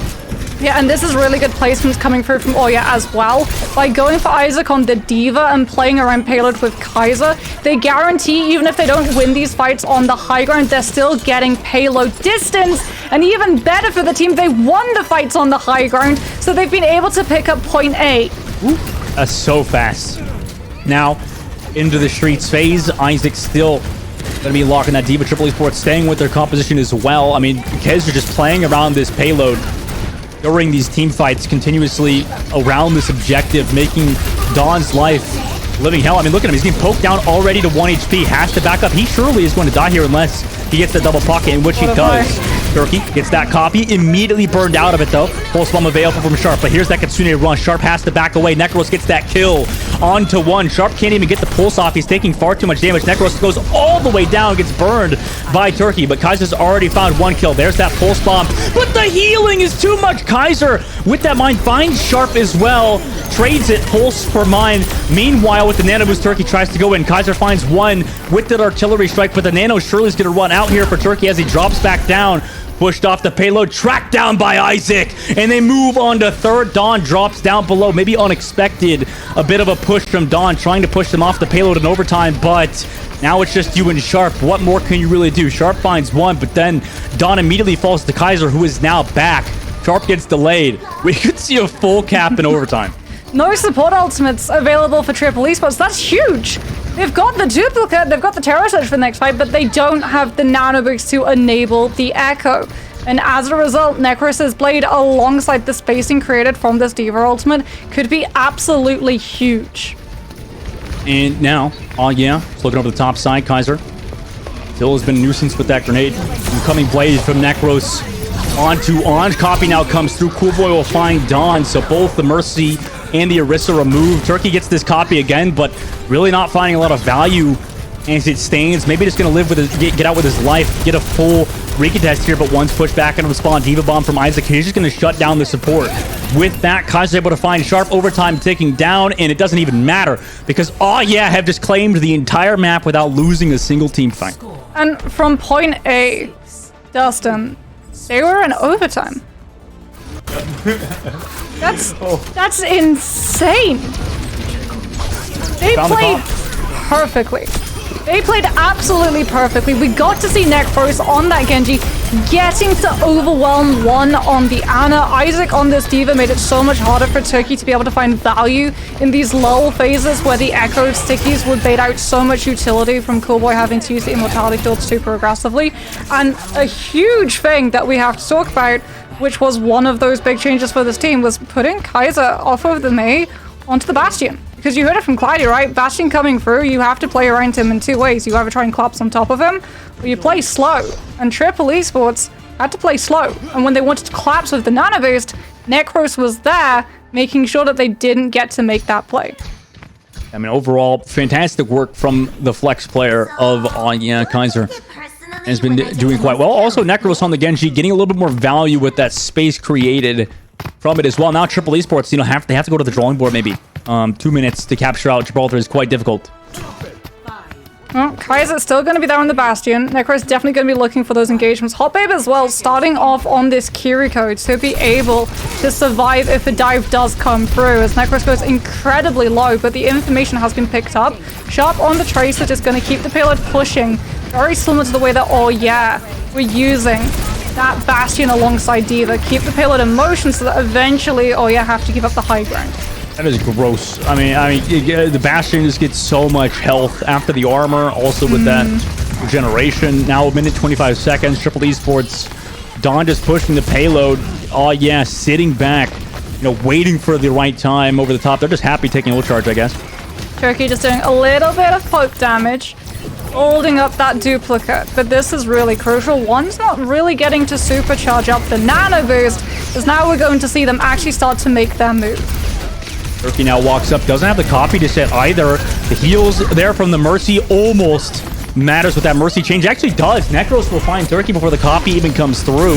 Resi immediately there from Anj, but it does cost him his life. Now, do they want to commit ultimates? Turkey finds one on the Necros. Still has that copy, but Dawn is not going to be able to follow up, so he's just going to play back. Wait for the supports. This is what we wanted to see from this team of Yeah when they were running Genji previously. Run him alongside Isaac so the Diva does the majority of the damage and Necros can come in with those dashes and a handful of shurikens to be able to pick up the kill and then still sit around the area so that even Thrust comes through, you get the Mercy, as there it is again! Why is it on the way? The Nano Mercy? Anj gets the kill on Necros with the Nano Mercy, but like at what cost? His entire team is... I think it was an accident, right? It must have been one... Yeah, I think they were aiming for Turkey, but Turkey evaporated so quickly, he got absolutely cooked. Because now it means 10 seconds left, they can't nano Turkey to get out of spawn to touch. And Yeah, there's no way that they lose it. They walk away with Gibraltar. Oh my god. That's got to be a tilter, honestly, at that point, for the likes of Triple Esports to lose on Gibraltar. Potential reverse sweep now. That opens the door, right? They've figured out their compositions. It's taken them a long time, Moxie, but it does feel like they've figured something out, right? Yeah, as long as they don't run into the Sombra. That's my one concern, because if we are going to see the Genji paired alongside the Diva for these dives to actually be able to find their targets on the backline, the Sombra deals with both of them. We've already seen that the Sombra deals not just adequately, but incredibly aggressively well with the Genji, but also incredibly well with the Diva. You hack her down and she literally just becomes a battery for EMP. I was really surprised, actually, that we saw Sharp commit to the Tracer rather than the Sombra, given how well they'd been using it the majority of the match so far. Yeah, I mean, it's definitely interesting to see what Triple Esports do on this next one, because surely they'll think about making some sort of game plan swap or team composition swap, because Yeah have just been except for the Genji, right? Just removing that character from the equation. They've been throwing so many different looks at the likes of Triple Esports, right? Throwing out the Life Weaver, throwing out the Kariko, throwing out the Bastion, like you said. Isaac playing that Diva over to the Roadhog, over to the Orisa. There's so many different things that Triple Esports have had to deal with, which we've obviously not seen just yet, right? Like previously versus Peps and SRP Check, it was just nonstop Ryan May Bastion or Symmetra Bastion or Symmetra May constantly. And this one, we're just getting so much variety besides that Genji and the Echo. Yeah, it's really interesting actually, like talking to Oya, they describe themselves, their playstyle, as basically forcing these teams into playing Overwatch at its heart, in terms of Overwatch being a counter picking competition. And we saw that in full on Gibraltar, because Triple Esports, they had their win condition, they had like this composition that obviously they've been really practicing for a very long time that they wanted to keep running, and would just go through all of these different changes, all of these different strategies. Even if they didn't change the heroes, they would change how they were using their abilities to counter what Triple were running. And Triple, this is the crucial thing, Triple refused to swap, Triple refused to counter pick, as opposed to who did go for those counter picks, and as a result found so much more value. They punished stubborn teams. That's always been what they've been best at. So moving forward in this series, like you said, we have to see adaptation come through from Triple's side. Otherwise, they figured it out. They have the means to be able to make this a full reverse sweep. Yeah, that was absurd, the full cap in overtime after the attack came through, because it was looking nicely for them in previous rounds. But now, obviously, the team is still deciding, Triple Esports still deciding what map they want to go to. And it seems like they're taking your advice, Moxie. They're really talking about things, trying to figure out what map would be best against the likes of because obviously that was the, that was just the payload map, right? Obviously, escort map. So, which that means that we're going into push next. So, there's going to be a lot of hard maps to go against if they've kind of figured out the Bastion with the Genji, because, any of the push maps should favor that composition, right?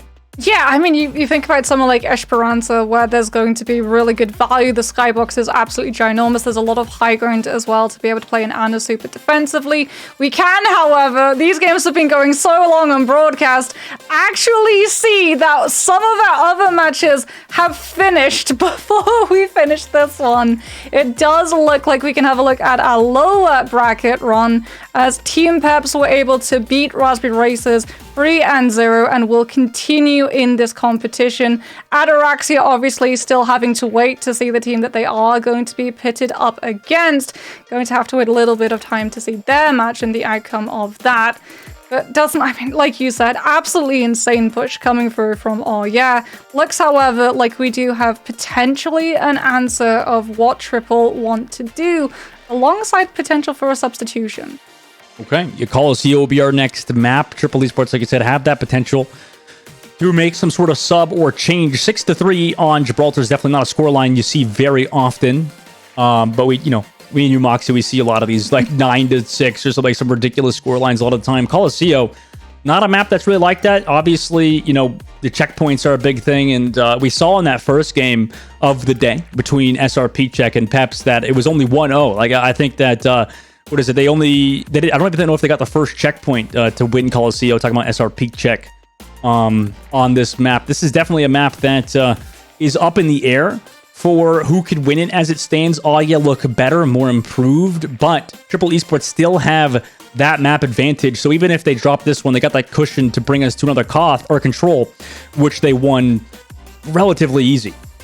Yeah, well, we are actually going to be seeing a change come through on the side of Triple Esports. So there it is. My hope that they would look at what Oya are running and start to push and really play into this counter-picking strategy that Oya forces their opponents to adapt into. Very much alive, as Mo is going to be coming in to play the tank.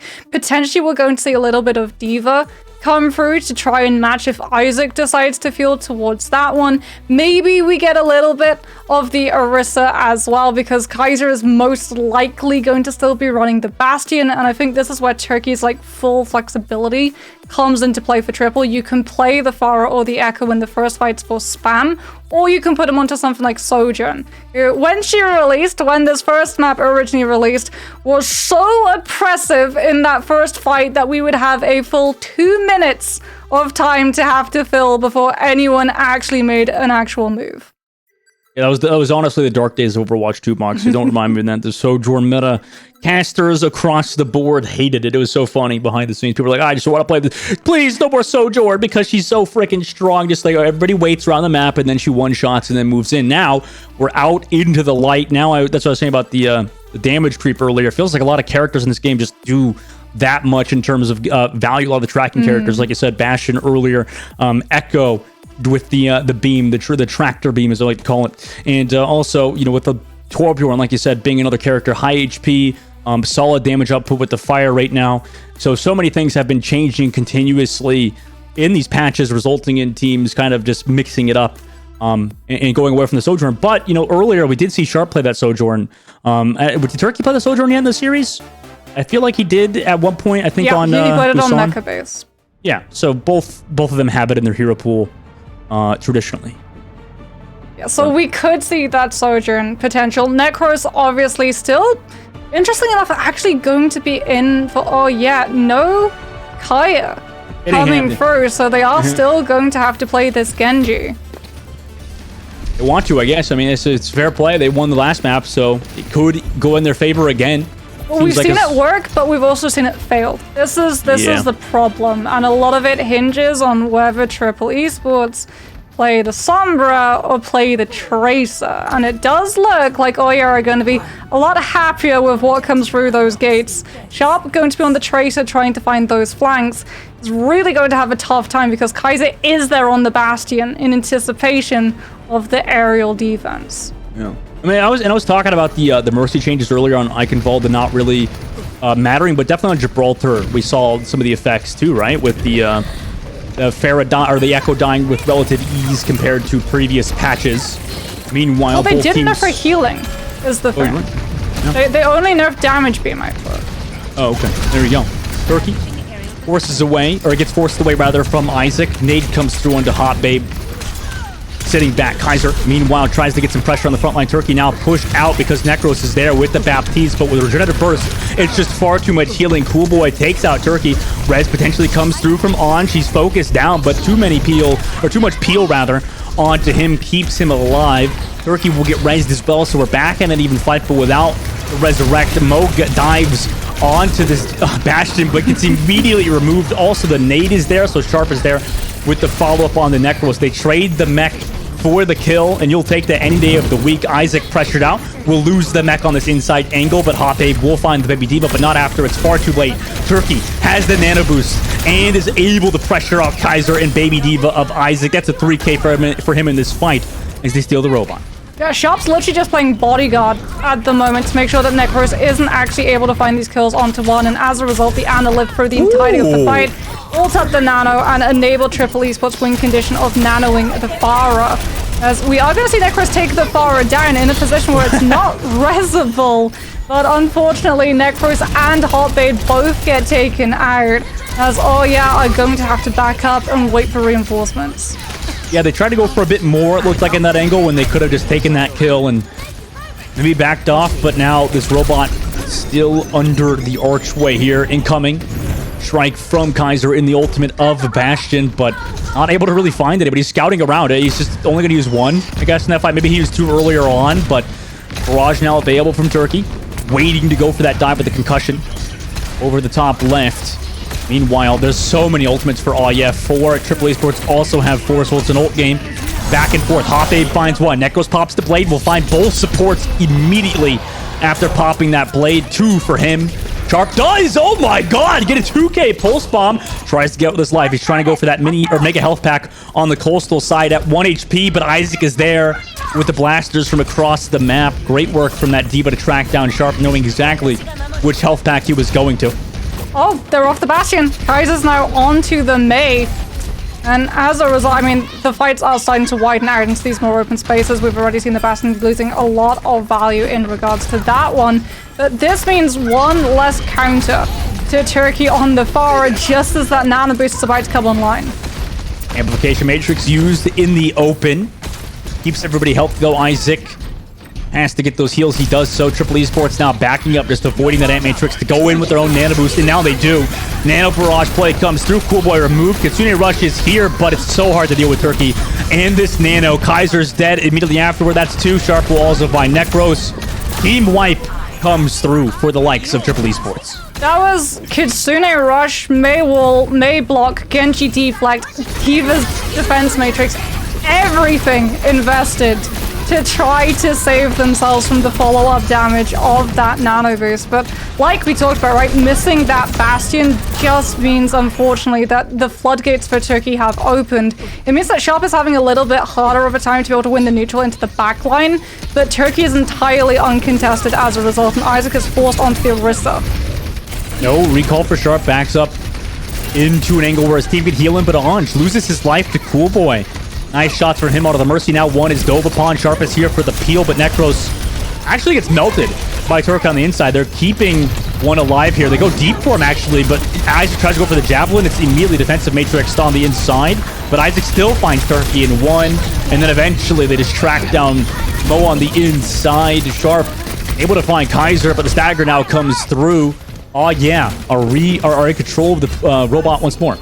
Turkey's building up towards the barrage, but Isaac now being on the Orisa means that you can cancel it out entirely as opposed to Defense Matrix, which only eats the damage when Matrix is available. However, Sharp trying to find an off angle is going to contest the robot so that Oya aren't able to pick up a lead in terms of distance, and Triple Esports can look to re-engage since Turkey is so close to ult. Necros is deep in the backline, dashes off, and it deleted in the sky. What a shot from Turkey that immediately after the deflect was canceled. Now the barrage comes through. No nano used. In fact, the Mei ultimate kills him in the sky. Nice Mei ult from Kaiser to zone out that barrage. Now Ange goes to the res and actually gets it with the defensive Matrix there. Javelin tried to come through from Isaac. Unfortunately, did not connect. Now that Pharah's back, gets the nano. So part 2 of the reign of the Pharah. Javelin just to knock him back temporarily, but you still have the nuisance that is Turkey. However, he is shut down eventually. Oh yeah, do a good job just getting those kills while Turkey had the nano boost. They actually end up with more, and Reclaim the Robot will have the meter advantage too. Necros is going to have ultimate. Coolboy's also going to have amplification matrix. Sharp now onto the Sombra, purely in anticipation of this blade coming through, understanding that the simple hack on the Genji is immediately going to circumvent so much of its threat. Turkey shuts him down before they could even do anything. That comes through as well. Kaiser found a pick on the left. But 48 meters, they'll take the advantage as Triple Esports control the robot again. Self-destruct available for Mo, but it's the neutral that you have to be most worried about. Self-destruct can buy themselves spacing to be able to not have to worry about amplification matrix, send it right through the window, and Oya are going to have to scatter. But that's if they can even get in position to be able to set it up, as here's the spam to make sure that Triple Esports gets pushing into distance. Eyes are just poking with the icicles. Meanwhile, Turkey over the top doing the same thing. Ant Matrix committed by Cool Boy, but it's immediately booped off the high ground. Now Genji comes for Ange. Ange dashes away, then goes to the backline. Has Anti on him. Mo comes through to find him with the boop kill. Necros has found Ange, though, in that, so no more Mercy here. Understanding that, it looks like Hot Babe is going for the flank. Looking for one. Understanding that's their healing on the back. They're able to push them out of here for now. Hot Babe's able to get sharp. Turkey does find Hot Babe. Nano's still available, like you said, but he's pressured so hard by the Terror Surge. Isaac gets him before he can even pop the Nano onto Turkey. So Turkey needing some healing without his Mercy. Now we'll get him back, but the Javelin boops Ange away. Potentially will find the kill. No, he won't, because Turkey zones out with this barrage play. Able to maneuver his way around while low HP to find that kill. Now they have that man advantage. Able to just regroup around this payload, around the robot. And Turkey will find Necros as well. Sharp's gonna have the EMP, one still sitting on the nanoburst, and Turkey's really starting to pick up momentum, Dustin, as these stagger picks are brutal. Oh, it's a Quake montage? What the hell? Turkey going off at the moment. Nice direct shot from him. Absolutely insane, catching the Baptiste mid-exo boot relocation. as he still hasn't even been nano boosted. This is all just off of Mercy damage pocket. This is disgusting. Kitsune Rush now. Nano boost to try to counter it. On the low ground, immediately ice blocks here as well. Can build it back so fast too with the Kitsune Rush. EMP still available from Sharp though. Over the top, they see Isaac. But now his position has been revealed, so he has to rotate around Turkey though. Has already gotten maximum value via Sharp just being there, able to get that kill onto the Mei. Both this Sombra and Farah have been so hard to deal with. Coolboy uses that immortality field to just live. Also Suzu here, so double immortality field temporarily, but Hot Babe combines with him to find the kill onto Turkey. Rez comes through onto one to bring it back into this fight, but Hot Babe finding value on Kariko at the moment. That's 2 for him in this fight with those kunai. Make that 3 onto Anj. Great work from the support player of Oh Yeah to reclaim the robot. Yeah, but that was so much stall. The reason that 1 was brought back up was to be able to build more nano boost charge, but also keep the objective stalled for as long as possible, because in the fight, Oh Yeah was so occupied trying to deal with Turkey that Triple Esports got to pick up damage advantage. Wait, Mo's just gonna lose mech, dropping down. But does use that self-destruct. It's frozen! No! Was trying to remech, but got into that Mei freeze. Kaiser, what a perfectly placed Blizzard. Gives them that distance advantage now that they so desperately need it. They've got Terror Surge as well to be able to keep Triple Esports from being able to contest. 1 trying to build up the nano as quickly as possible. Necros tried to put himself into an advantage point to use the blade through window, but gets spotted out and hacked and has to abandon the perch, and more space opens up for Triple. They come back into this one, but the checkpoint was also received. By the way, Necros deflects early. 1. This has kind of been a battle. Just a 1 versus Necros matchup. 1 versus 1. Mono mono on the back line. Necros dashes on him, goes for the blade, and finds the kill onto 1 before he can pop that sleep dart. But that might just be enough too, because the zone's off the res. Cool. Hot Babe's able to find Mo. Anj though will get the res eventually, so it does even the fight. But now there's the Terra Surge onto 1. Eventually be tracked down, but Turkey with the nano boost able to find Necros 1. It costed him his life, but he's able to get off that nano play. Overtime now ticks down. Turkey still pressuring in with Sharp on the high ground. So in the overtime, it looks like they're able to whittle away Oh Yeah's HP and reclaim this robot, but they have 17 meters and the entire map to cross. But Oh Yeah have an amplification matrix that can be cancelled by EMP and Barrage, which has to be cancelled by Isaac's Javelin throw, but it's been baited out so early, so many different times by Triple Esports. Oh Yeah have to play this perfectly, Dustin, otherwise this map slips through their fingers. Sharp sitting with the EMP. Oh Yeah, the split. He's ready to go on to this back line. Goes for it into the Kitsune Rush. On to Hot Babe. Turkey's there with the Nano Barrage, but he gets deflected by Necros in the sky. Kitsune Rush still here. Resurrect comes through, but do they have the follow-up damage to kill him? No, they don't, but it doesn't matter because Hot Babe's able to find Mo. Sharp though trades it back. Necros is gone. Blizzard here from Kaiser on this payload to zone the robot, but 1 can still touch back in their favor. Turkey as well finds Kaiser. Hot Babe able to find Sharp has been so impactful on this Kariko, but it's Isaac the tank. There is no tank for Triple Esports. Mo has to come back with the self-destruct all the way back from the spawn. Turkey just tries to delay. The spawn doors are closer for Oh Yeah. Kaiser will be back on the Bastion, so this could be favorable. Hot Babe again goes aggressive on the Kariko. Necros is back onto Anj. Isaac with the Terra Surge, and nobody else here to touch besides Mo. He gets the self-destruct off, but does cost him his life. It's just Sharp. Surely he can't do this alone, and we're going to a map 5. 2 back-to-back map 5s coming through for the team. Oh my goodness, Isaac is going to be able to walk away with play of the game. Really, like, that swap onto the Orisa is absolutely instrumental in being able to deal with that pharmacy, and I love the fact that it's so calculated from Oh Yeah, because by putting Isaac onto the Orisa, they make it harder for Necros to be able to dive into the backline, and you actually see a difference in terms of when he takes those engagements. Instead of Necros being the one to make the first move when he's alone and instantly getting spotted and taken down, he waits until everyone from Triple Esports is occupied and the Ana is too far away for the Mercy to be able to peel from the Farah in time to actually help the Ana. Times the deflect, holds it until he sees the sleep go through, and then commits onto the fight. And as a result, like you said, it turns into Necros versus 1. That 1 versus 1 denying the Ana the ability to be able to pocket the Diva mech just allowed to be able to win so many of those fights in a row. Oh yeah, bringing us to map 5. I can't say I expected it after the first 2 maps the way they went, but I mean, that's just what I am assuming good coaching, good teamwork and communication can do for a team. Just they don't making have those a coach. Honestly, I was talking to them and they were like, yeah, sometimes like Lightbringer shouts at us and says that we shouldn't do like these specific things, but that's about it. Like these guys, they don't scrim. Oh my god. They literally like they just queue into Overwatch and they have comms and they play on instincts. Like they honestly are a very ranked ladder style team in terms of how they approach a lot of these fights, how they approach a lot of these engagements, and as a result it forces these matchups into just devolving into absolute chaos. And sometimes these teams, they land on their feet, other times they tumble through the flooring. And on Colosseo, they tumbled through the flooring a little bit towards the tail end of that map, and as a result, reverse sweep very much on the table.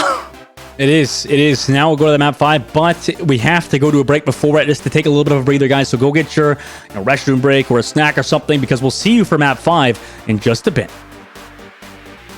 You like solving problems. Problems like how to stop that tracer from deleting your backline. I know just what you're thinking. Go bring a turret. But y'all can't solve all your problems by simply bringing an extra friend to the battlefield. For that, you need the Contenders Torbjorn skin. Solve your problems by connecting your Battle.net account to Twitch. After that, watching Overwatch Contenders Summer Series will contribute to your drops progress, letting you claim your Overwatch Contenders Torbjorn skin. Even your turret gets an upgrade. Warning, the Overwatch Contenders Torbjorn skin does not come with extra or upgraded turrets. Build instructions will not be provided. By picking Torbjorn, you waive a claim towards any destroyed turrets. No refunds, no exchanges, and no take-backsies.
Welcome back, everybody, to the playoffs, and we're tied up 2-2. I mean, this was not expected after the first 2 maps. Now, have brought us back. They open the door on Gibraltar, and pretty much now it's wide open for this 5th map. We have yet to see who's going to win it in this upper bracket between and Triple Esports. Like you said, Moxie, earlier, whoever loses this match, Ataraxia is waiting for them in the lower bracket. They've been waiting so freaking long. At this point, they're probably sleeping. They're like, guys, let's just get a nap in before this game because I don't even know who's going to win and Triple Esports. Let's go in the distance.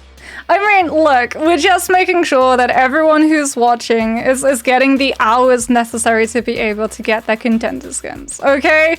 You guys get some amazing matchups. You got to see Iliari play as well a little bit earlier. Not so much after the first couple of games. And unfortunately as well, when she was being utilized, she was losing, unfortunately. So, it's a shame that she's not really having quite the explosive win record that we were sort of expecting to see her come in and immediately just like start up such a stir because of her damage output and just the insane synergy that you can really combo certain other things in terms of the ultimate.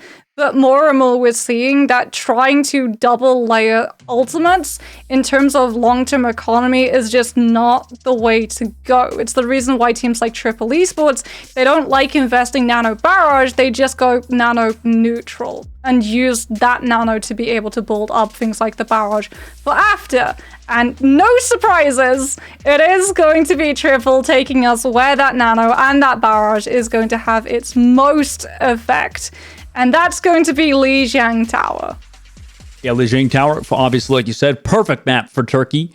Also, Don will be coming back in for Triple Esports instead of Mo, so he's going to be subbed out, the Diva player for Triple Esports. Don playing more of that Orisa, at times playing the Winston. Overall, Triple Esports figured out their game plan, but you are going to the map number 5, after where it seemed like you guys were going to take the W, right? And just after map number 2, you're like, okay, they're going to come through, just going to get this 3-0. And now, have brought it back after an amazing push in overtime on Gibraltar on their second attack. Who would this even favor? Obviously, you think it favors Turkey and the likes of Triple Esport on this map, Moxie, or is it very sub-map dependent?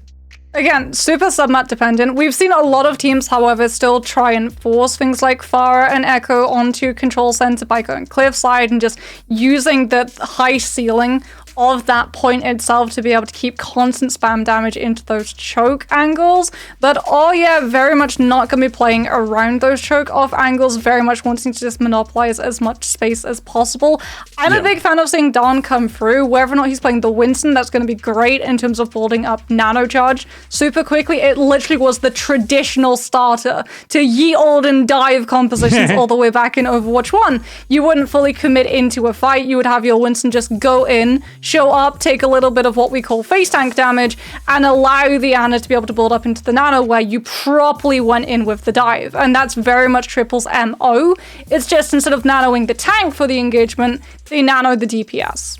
Yeah, I mean, Turkey has done so much with it so far, and it seems like we do have a lot of, like you said, really good Farah players over here in the European region. Maybe that also is the reason why we're not seeing the new support too. I mean, like, what do you do with the pylon when it just gets tapped by a Farah, right? I mean, it's so hard to kill it too, still with that mercy healing, like you said, in the sky. So, maybe a little bit of an overrated character. I hate to say it, Moxie, it might be a little overrated. Is that fair? A little overrated?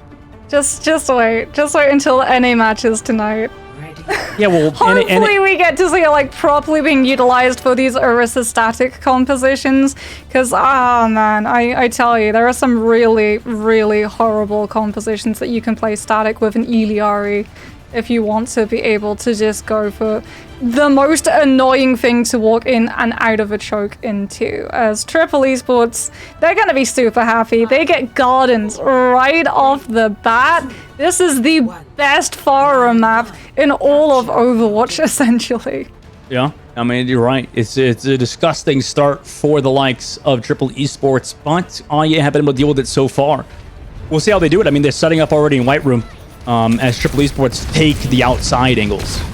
Don's on the Wrecking Ball as well, potentially to try and come in, just disrupt this team composition, pile drive for Turkey to be able to use it as a moment to go for some of these double taps onto the squishies, and there he is already forcing out the immortality field.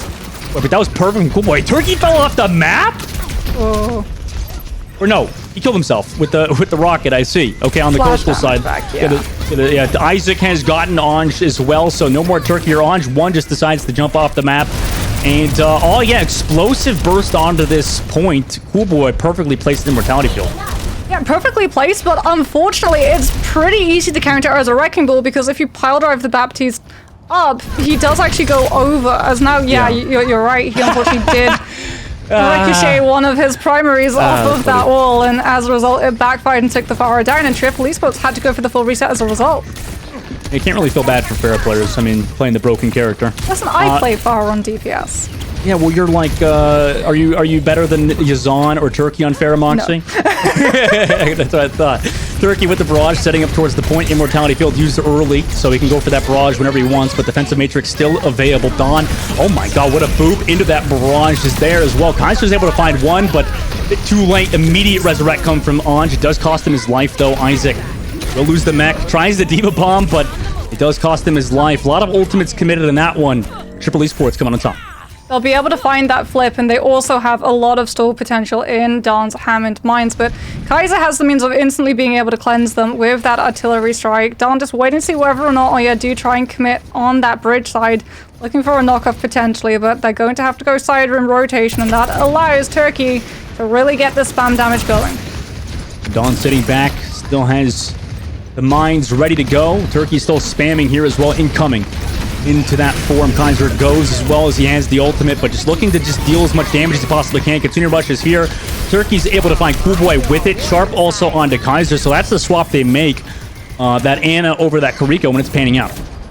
Yeah, really good Kitsune Rush coming through from one as try to properly push into that point. Dawn doing a very good job as well of using that 6-second spin to make sure that Isaac is denied any peel available from his backline, and that Necros is not able to dive alongside the Diva and play off of some of those low health targets, as the artillery strike is now invested to make sure that Triple Esports are forced off of these angles. And it catches one.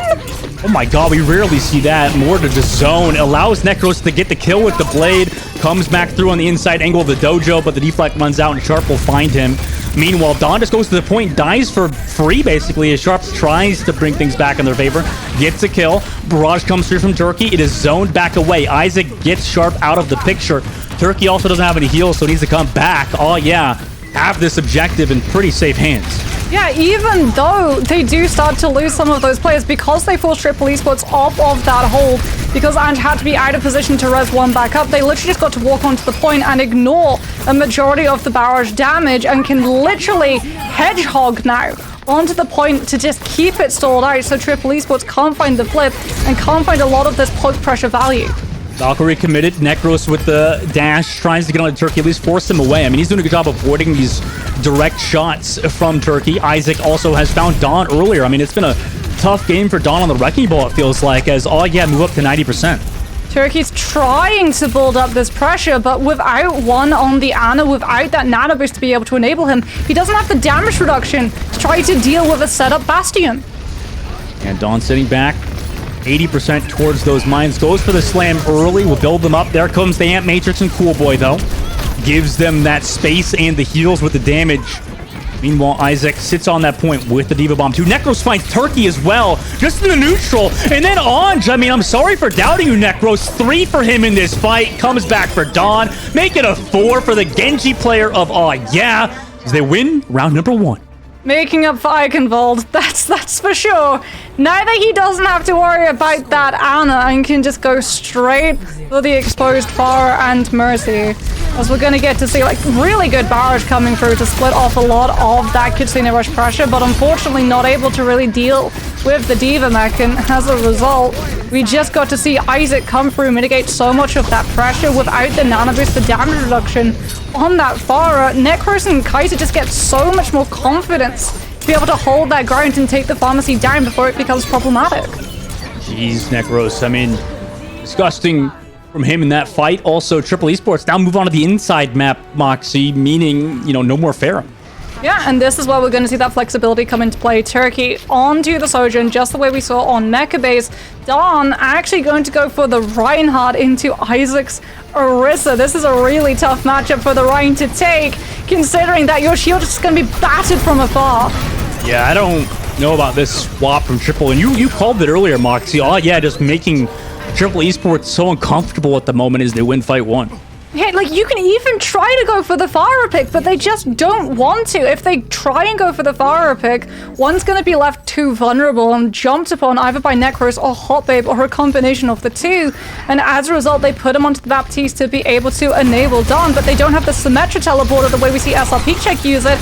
And as a result, look at this pressure coming through. The Sojourn will be able to delete the Bastion, but you still have to deal with the Orisa. The Hot Babe dashes back. Turkey on the left side, looking for Hot Babe, dashes away. Necros is already dead to Ange earlier on. Hot Babe will find Turkey as well. Didn't get any heals there in that fight because one went incredibly aggressive. Pops the Ant Matrix, Immortality Field to keep Dawn alive here as well. Isaac can't find that kill on him because of it. Also with the Ant Matrix just giving too many heals. Sharp also there on the off angle, able to kill Isaac. So even though they lost Turkey, they're still winning this team fight. Looking to claim this objective, but Kitsune Rush is here. Ant Matrix still also available, so that's so much damage from Hot Babe. Dawn is dead. Necros finds one, so it looked like Triple was going to win. Oh, yeah, bring it back, though. Isaac stayed alive the entire time because of those new changes to fortifiers. Oh, Kaiser, that's so mean.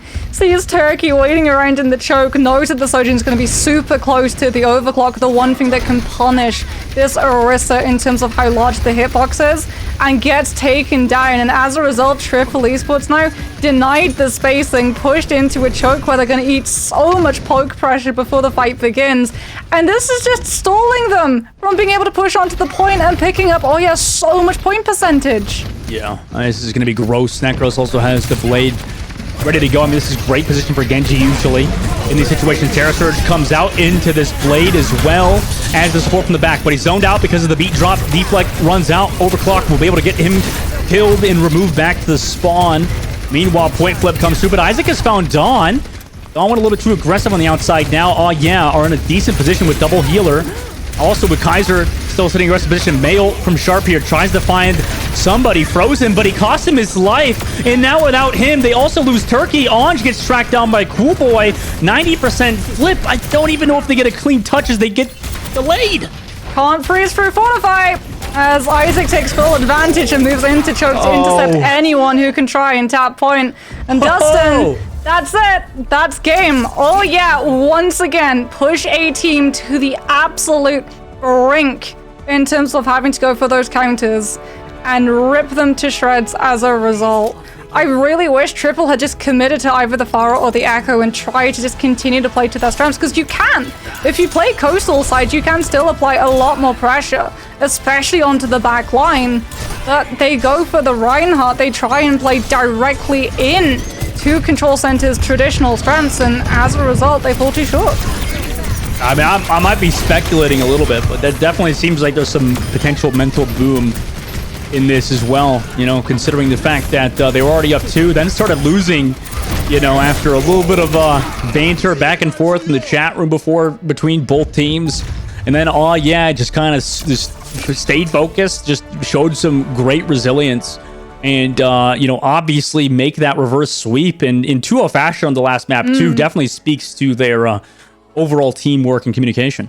Yeah, I mean, we got to see as well the dynamic between current Orisa and current Reinhardt. And, like, that was actually what ended up costing this team the map. When they lost Dawn, we saw that they tried to throw that Blizzard out in the hopes that, okay, we've lost our Reinhardt, but as long as he charges back to us when he respawns, we're still going to be able to take this fight on point with a tank. They use it to try and zone, and Isaac sees it and just hits shift.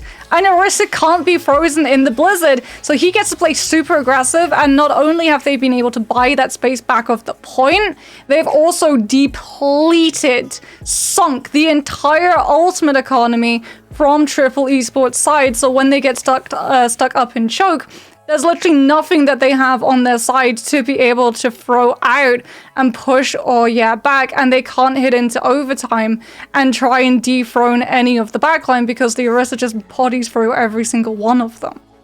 Wow, I mean, what a series we had on our hand. Both series so far today. We have one more as well. But before then, we are going to have an interview with the winner of that game, Hot Babe, from the side of Oh Yeah. We'll have to pick his brain, talk to him about what happened in that series. But that's after this break, so don't go anywhere, guys. We'll be right back. Oh, hello! Fancy meeting you here. It's so nice to see ya. Are you ready to survive the wastelands? Then you'll need to bring your shotgun, your axe, and of course, your knife. For your sharp wit, if you get my drift. Hey, whoa. Hold on there. Don't forget to pick up your Overwatch Contenders Junker Queen skin. Yeah, gearing up is as easy as connecting your Battle.net account to Twitch. And after that, watching the Overwatch Contenders Summer Series will contribute to your drop progression, letting you claim your own wasteland-ready Overwatch Contenders Junker Queen skin. Oh, that's right. It's time to rampage. Now, get out there and slay with the Overwatch Contenders Junker Queen skin. Okay, take care now. See you in chat.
Welcome back, everybody, to the second game of the day recap, and we're bringing in the interview with Hot Babe from the likes of Oh Yeah or Abs. You know, both kind of work for you, I bet. You know, obviously, you guys had a very close matchup, reverse sweep of all things. How are you feeling after that one, man?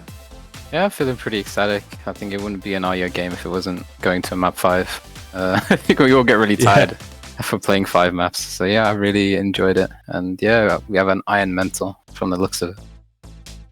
So I have to ask, because even though it's the second match broadcasted of the day, it was the first ever showing of a Iliari in competitive pro play. How do you find the new support? I feel like it's kind of similar to Anna in a way. So the pylon, it really helps for self-heal, so you don't have a nade, so that's basically your nade. Her movement ability is like an Ashe coach gun. So it's really nice that I'm playing it with a support that isn't Kiriko and has mobility. And the railgun, it has like really far fall off, so it kind of feels like I'm playing Kree, but on support. So it's kind of nice. I really like it. Yeah, that's a good comparison, actually. I don't think I've heard that one just yet. And, overall for your series, then you made that swap to the Kuriko. What was your kind of reasoning behind making that swap over, enabling you guys to kind of win on that, third, fourth, and fifth map?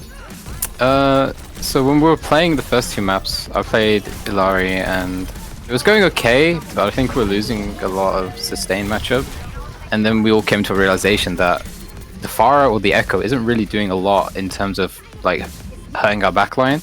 So then I was like, okay, I don't really need to play Illari then, so I'll just play Kiriko and just flank and see if I can do any damage to the backline, to the front line. I can now do all the Tracer on Kiriko. Even though I could do it on Illari, it's a lot more to worry about when there's a Pharah above you and Echo while playing Illari, so you can't really duel both at the same time. So it just alleviated some of the pressure. And then talking of pressure, obviously a 5-map series is absolutely full of it, especially by needing to pull off a reverse sweep. But probably the most pressure you guys felt would have been, correct me if I'm wrong, Watchpoint Gibraltar. 1 minute push through the entirety of the map. Talk us through exactly how the team was communicating in terms of all the way from A to point C finish. So for the overtime push, I think after we cap with 1 minute, it's really good chance that we can win the game. So as soon as we got a pick, the Echo was just in our backline. So as soon as we got the Echo and Mercy, we just knew that as soon as this happens, we can just push to third point now. Third point now. Push first point, and then we have the ult advantage. So then we can push using the ult advantage, and then just third point is if we get picks or not. So honestly, we're really happy that we got the first point. Second point's a bonus, and then third point was see what we can do. And yeah, we got the third point as well. You think on the side, because obviously you guys were the higher seed, but it was tough on the first two maps. Would you say that maybe Triple Esports got a little overconfident in thinking they could close you guys out in that third one? Yeah, they were doing a lot of trash talking. If nobody really could see on cast, but they were being a bit mean. But yeah, they were getting a bit overzealous, and we managed to prove them wrong and really win. Yeah. And are you sort of looking forward to trying to play into what is starting to shape up into this new meta? Because obviously, Kaiser was uncontested on that Bastion for the longest time, but some of these other teams are probably going to mirror into it. Is that something that you're a little bit concerned about? I think we have different compositions that we can play if they try and play what we've just played. So we wouldn't really mirror it. So we're not really too worried. Like I said, we don't scrim, we don't really do much else except for playing ranked, and this new patch is only a week, so we'll figure it out as we go along. I started playing Moira on Gibraltar, that's how much I was just like, maybe this will work. So then I just played it. But it did kind of work too. I mean, you guys just had so much sustain, like you said earlier, that was kind of a problem. But then once you made that swap over and then started figuring things out that way, it started to definitely be a bit more in your guys' favor. Now, obviously on that last map on Lijiang Tower, you guys even still won with Necros throughout the map against, Pharah's, Genji, obviously, Echo too, to deal with. Is there any particular reason why you guys felt that just locking with Necros the whole time instead of, maybe making some DPS swaps was the play? We have 3 options, and actually no, we have 4. It's Kaiser, who plays Mei, Bastion, and can play Echo. Necros, who plays Genji. Kaya, who plays Junkrat, and Luffy plays Hitscan. So I think we tried to play Hitscan, and it didn't really work. So we wanted to go for more of the Genji value in terms of pressuring backline, because he's a gifted player when it comes to mechanics. So he was able to do a lot of one-shots, dash into a support, get him 1 HP, then deflect, and maybe I can finish it off, or somebody else can finish off the kill. So we're really playing into how well Necros can one-shot people, and I think he did really well. And the Blade as well, on its own, it's really crap, but because Necros is he's the fastest Genji, wow. Because he's so good at Blades, we're able to at least confirm a 1 kill off of it. Yeah. And it really helps in the way they were playing D.Va with a DM, and they could just DM a Mercy res. But with the Blade, you can actually one-shot through the DM because it's not a hit scan projectile. It's not a projectile or anything. So yeah, that's what we're really hoping to play into. Oh yeah, I mean he went off on the on Gardens as well. Well, thank you obviously, Hoppe, for coming through. Yeah, good to speak to you. Is there any last words you want to say before, obviously, your next matchup or next time we have an interview with you? Not really. I really hope we just win the next game. That's I guess that's the last thing I want to say. And That's yeah, fair. good luck to Triple when they play in the next match. Damn, so wholesome, man. So friggin' wholesome. Well, thank you for coming, man. Good to speak to you. Yeah, you too. Thank you. All right. Well, that was Hot Baby from the likes of yeah, what a great series from them. Obviously, reverse sweep. First one we've seen of the playoffs. Obviously, it's just day one of the playoffs, so there's so many more exciting things to come. We have one more series for you guys today coming up in just a bit with a different pair of casters for you guys. Triple Esports versus Ataraxia is coming up. That's a series that I know you were looking forward to, Moxie, for especially the Orisa meta that is sure to kind of take over with the current setup. And yeah, Triple Esports are going to be against them. I'm sure they're going to be a little bit pissed that they lost to yeah in the upper bracket.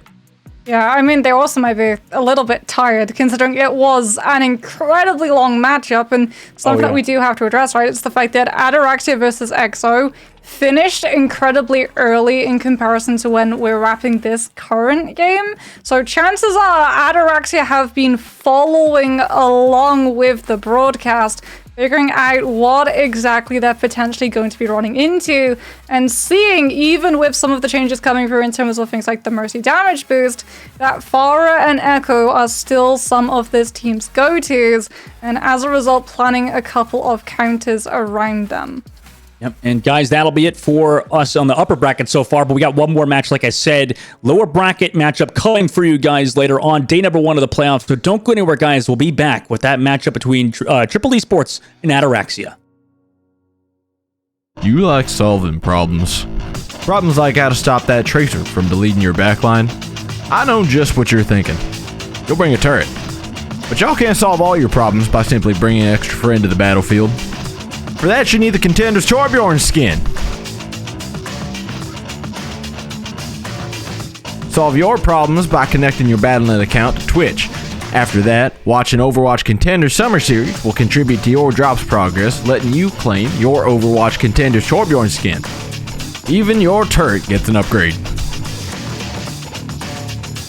Warning, the Overwatch Contenders Torbjorn skin does not come with extra or upgraded turrets. Build instructions will not be provided. By picking Torbjorn, you waive a claim towards any destroyed turrets. No refunds, no exchanges, and no take-backsies.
Weeks and weeks of play have led to this moment. Playoffs is back and we have some surprises in store for you. Absolute chills.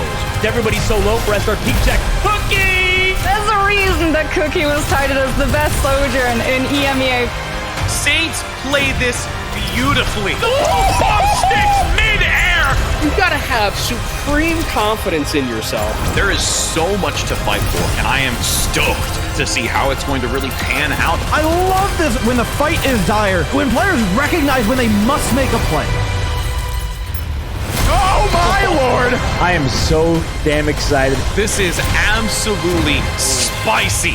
Only one team gets to come away from this alive. Now it's about their name. It's about their legacy. Know when to take that risk. When to bet it all. The Overwatch Contenders Summer Series playoffs continue right now.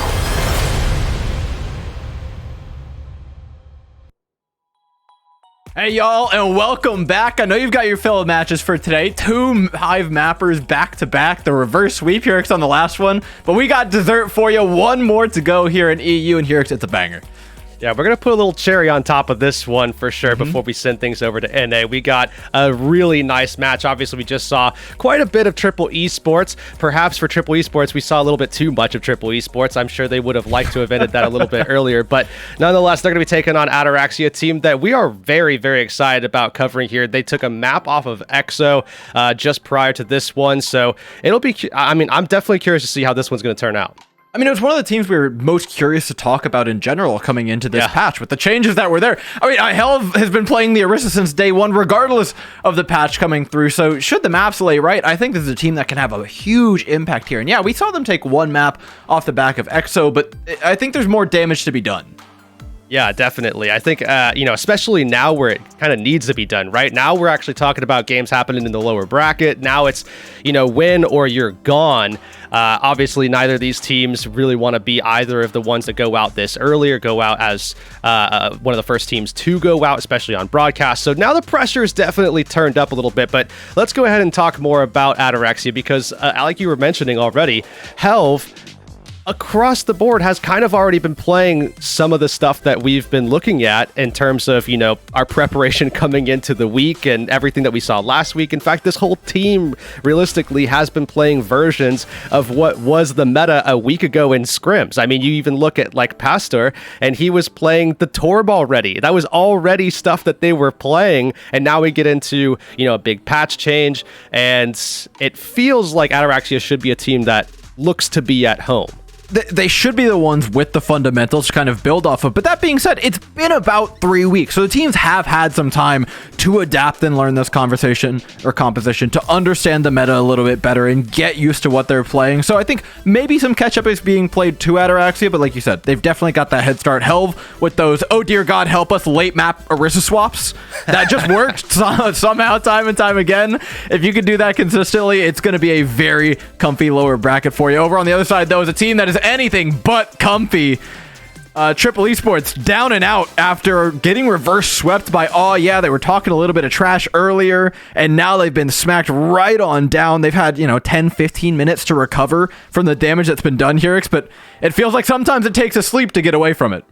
Yeah, the funny thing is here is the fact that both of these teams got here in the same manner, right? They both took an L to get here, but it's the manner in which Triple Esports it's not took the same. their L. It doesn't feel the same. I mean, when you're a player in this kind of environment, it definitely hurts to get reverse swept like that. So they have to definitely pick themselves up as fast as possible to be able to turn around and be able to get something done here. Team Peps earlier did take down Raspberry Racers, as we mentioned on broadcast earlier. So they're moving on, and now it's just down to these two last teams for the day here, Triple Esports, Ataraxia, and you can see the nature in which both of them got here. As we already mentioned, Triple Esports, you just saw it on broadcast, got reverse swept. Ataraxia, on the other hand, they've been lying in wait. So there's a positive and a negative to this here, Door, that we always talk about, which is the fact that, okay, you could have gone cold a little bit, not as warmed up, but you also surely spent some time watching the last game as well, I would have to imagine, if you're Ataraxia. So there's, positives and negatives. Well, actually, I think it's a huge note that they got to see the last game, because Triple Esports is another team with a huge question mark over their heads. Yes, they have that traditional stuff, but always have Turkey up in their back pocket, and the question is, how much is that going to play an impact into this game? And we saw just how much of Turkey they can kind of expect to see in that last series. In fact, they even got the kind of litmus test of watching play the Orisa into them, so they know what they're walking into with this matchup and how Triple Esports are likely to respond. So I actually think, as much as we talk about normally, it's an advantage getting to watch the other team play into somebody before you get to go up against them. And what they were offering seemed to be a pretty good parallel for once to another team in Ataraxia and what they want to bring to the table. Yeah, so we're going to keep expanding on this a little bit, but I kind of want to get a little bit of a base touched here because we do need to talk about the map as well. So, of course, map number 1 is going to be selected coming in. It's going to be Lijiang Tower that we're going to be going to here to open things up. And this is a map that obviously does kind of sit in Triple Esports' mind. There's a little bit of a recency bias here, I would have to imagine, for this squad in particular. But yeah, this is going to be one that I think Ataraxia, we know what is to come for them. Yeah, I mean, Ataraxia, they want to play as much of this Orisa as they can early on. The map does open up a bit, though. Like we always talk about Lijiang Tower, it's got a pretty wide breadth of options that you can bring to the table depending on which submap you end up getting. So map order does always matter, but we want to know what you guys think because we think you matter. Let us know who you think is going to take this series away, Triple Esports or Ataraxia, putting 1 and 2 respectively in the chat. See how accurate you guys can be throughout the rest of this bracket. Of course, remember, it doesn't take too much to be able to recall back this far. Triple Esports did just get annihilated on this map, so I'm sure Ataraxia did, watch a little bit of that, try to download, figure it out exactly how that went the way of and what they could do to kind of reprise that a little bit. But either way, Ataraxia, I think one thing that's going to definitely help them, of course, as we've already kind of talked about a little bit, Helve bringing out things like the Orisa. We know how good that can be into compositions that do employ the Pharah, as it's just not taking as much inherent chip damage. It's something that the resources don't have to be directed as consistently towards the tank, and that means more resources for players like Lauren, more resources for players like Ken. And Ken, honestly, is traditionally not someone who requires a lot, but when given that opportunity, man, can do a lot. I feel like Ken is just like the dream fill for these teams that just need a solid hit scan player that can bring anything across the board, any amount of resources. It's a very reliable, supportive DPS role, but also has the potential to carry should you need him. It's just flexibility incarnate from a hit scan player that has really started to make his mark over the past couple of seasons. Excited to see a little bit more from him, especially because, yeah, it's just been the Swiss Army knife for so many teams, and now coming in, can actually just lock in on the hit scan roll a little bit more, and on the Ashe, looking to find that opening pick to get things started. Ataraxia going to be accepting a little bit of pressure here, but should be no problem for Health to get back up. Very different compositions offered up by either side, though. We could talk about what is effectively becoming the meta here with what Ataraxia is running. We expect to see more and more of that, especially as we go over to NA. Triple Esports offering us something very different. More traditional ball composition, something that wants to come from multiple angles and try and take down the backline, but Don has had absolutely no access. Helv has completely denied it. Both Helv out of the way. Maybe things open up here for Sharp and Turkey. Yeah, I think one thing that could definitely pose a threat here for Ataraxia, and I see the swap actually coming in for Helv, is of course that Echo. So this is obviously vastly different than what the Pharah is going to do, where you're going to see a lot of that chip damage coming in. Turkey instead can actually just lay into Helv, take him out of the equation. Ataraxia still, though, finding these opening picks. That's huge for Lauren. Really break out, right? Yeah.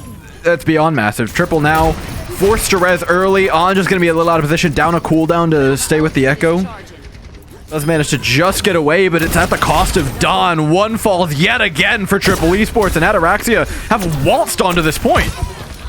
Yeah, I mean, they've held it down, too. I mean, they are in complete control here.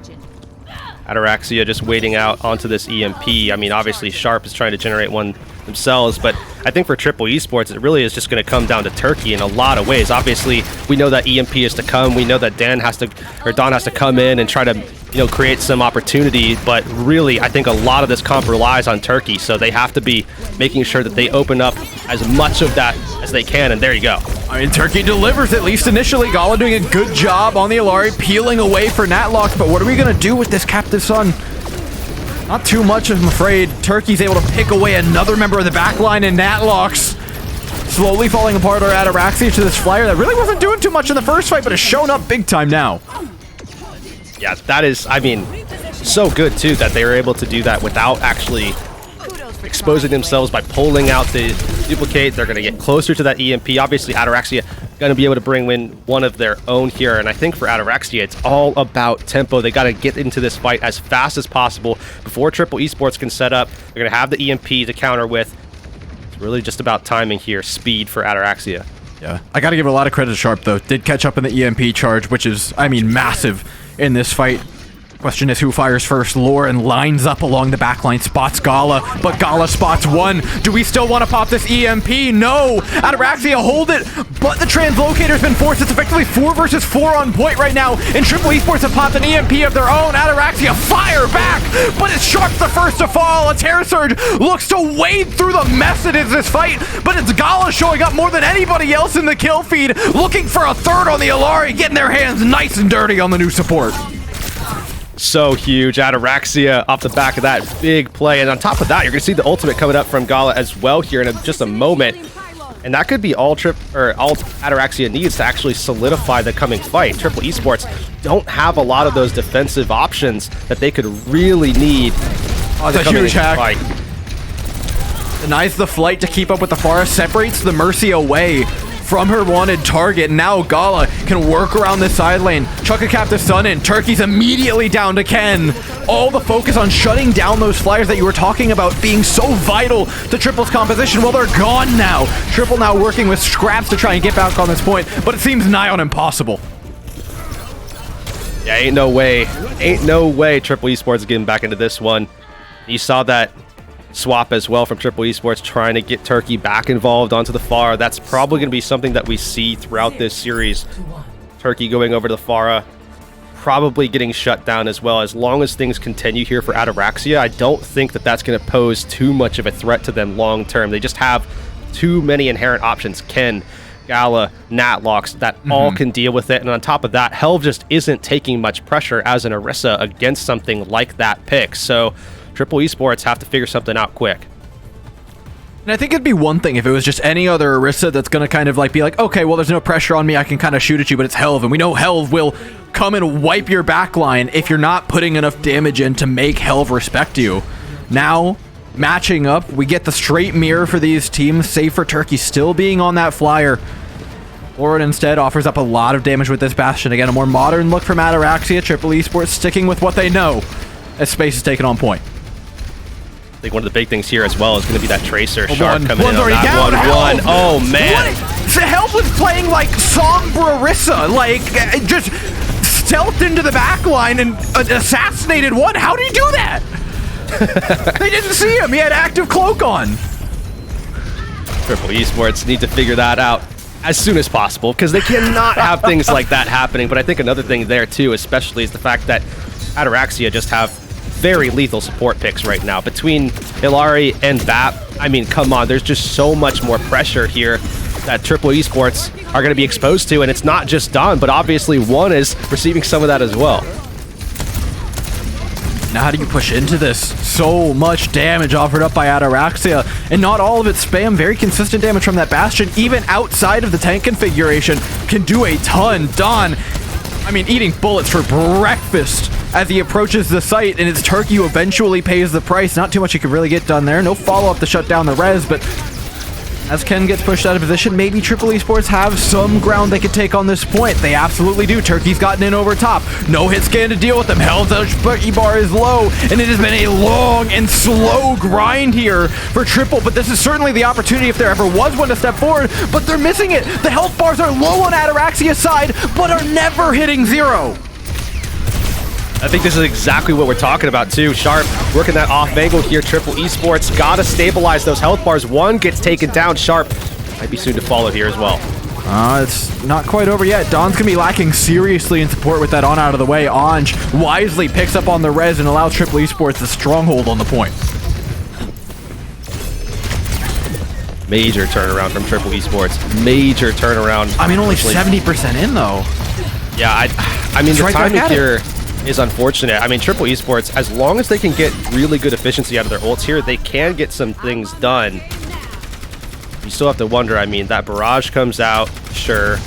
Don's ult can lock things down on main, but outside of that, do you have options long term? And I think the answer just feels like a no, especially as Ataraxia is set up and they can definitely out pressure, especially now with that Bastion as well. And look at the off angles here.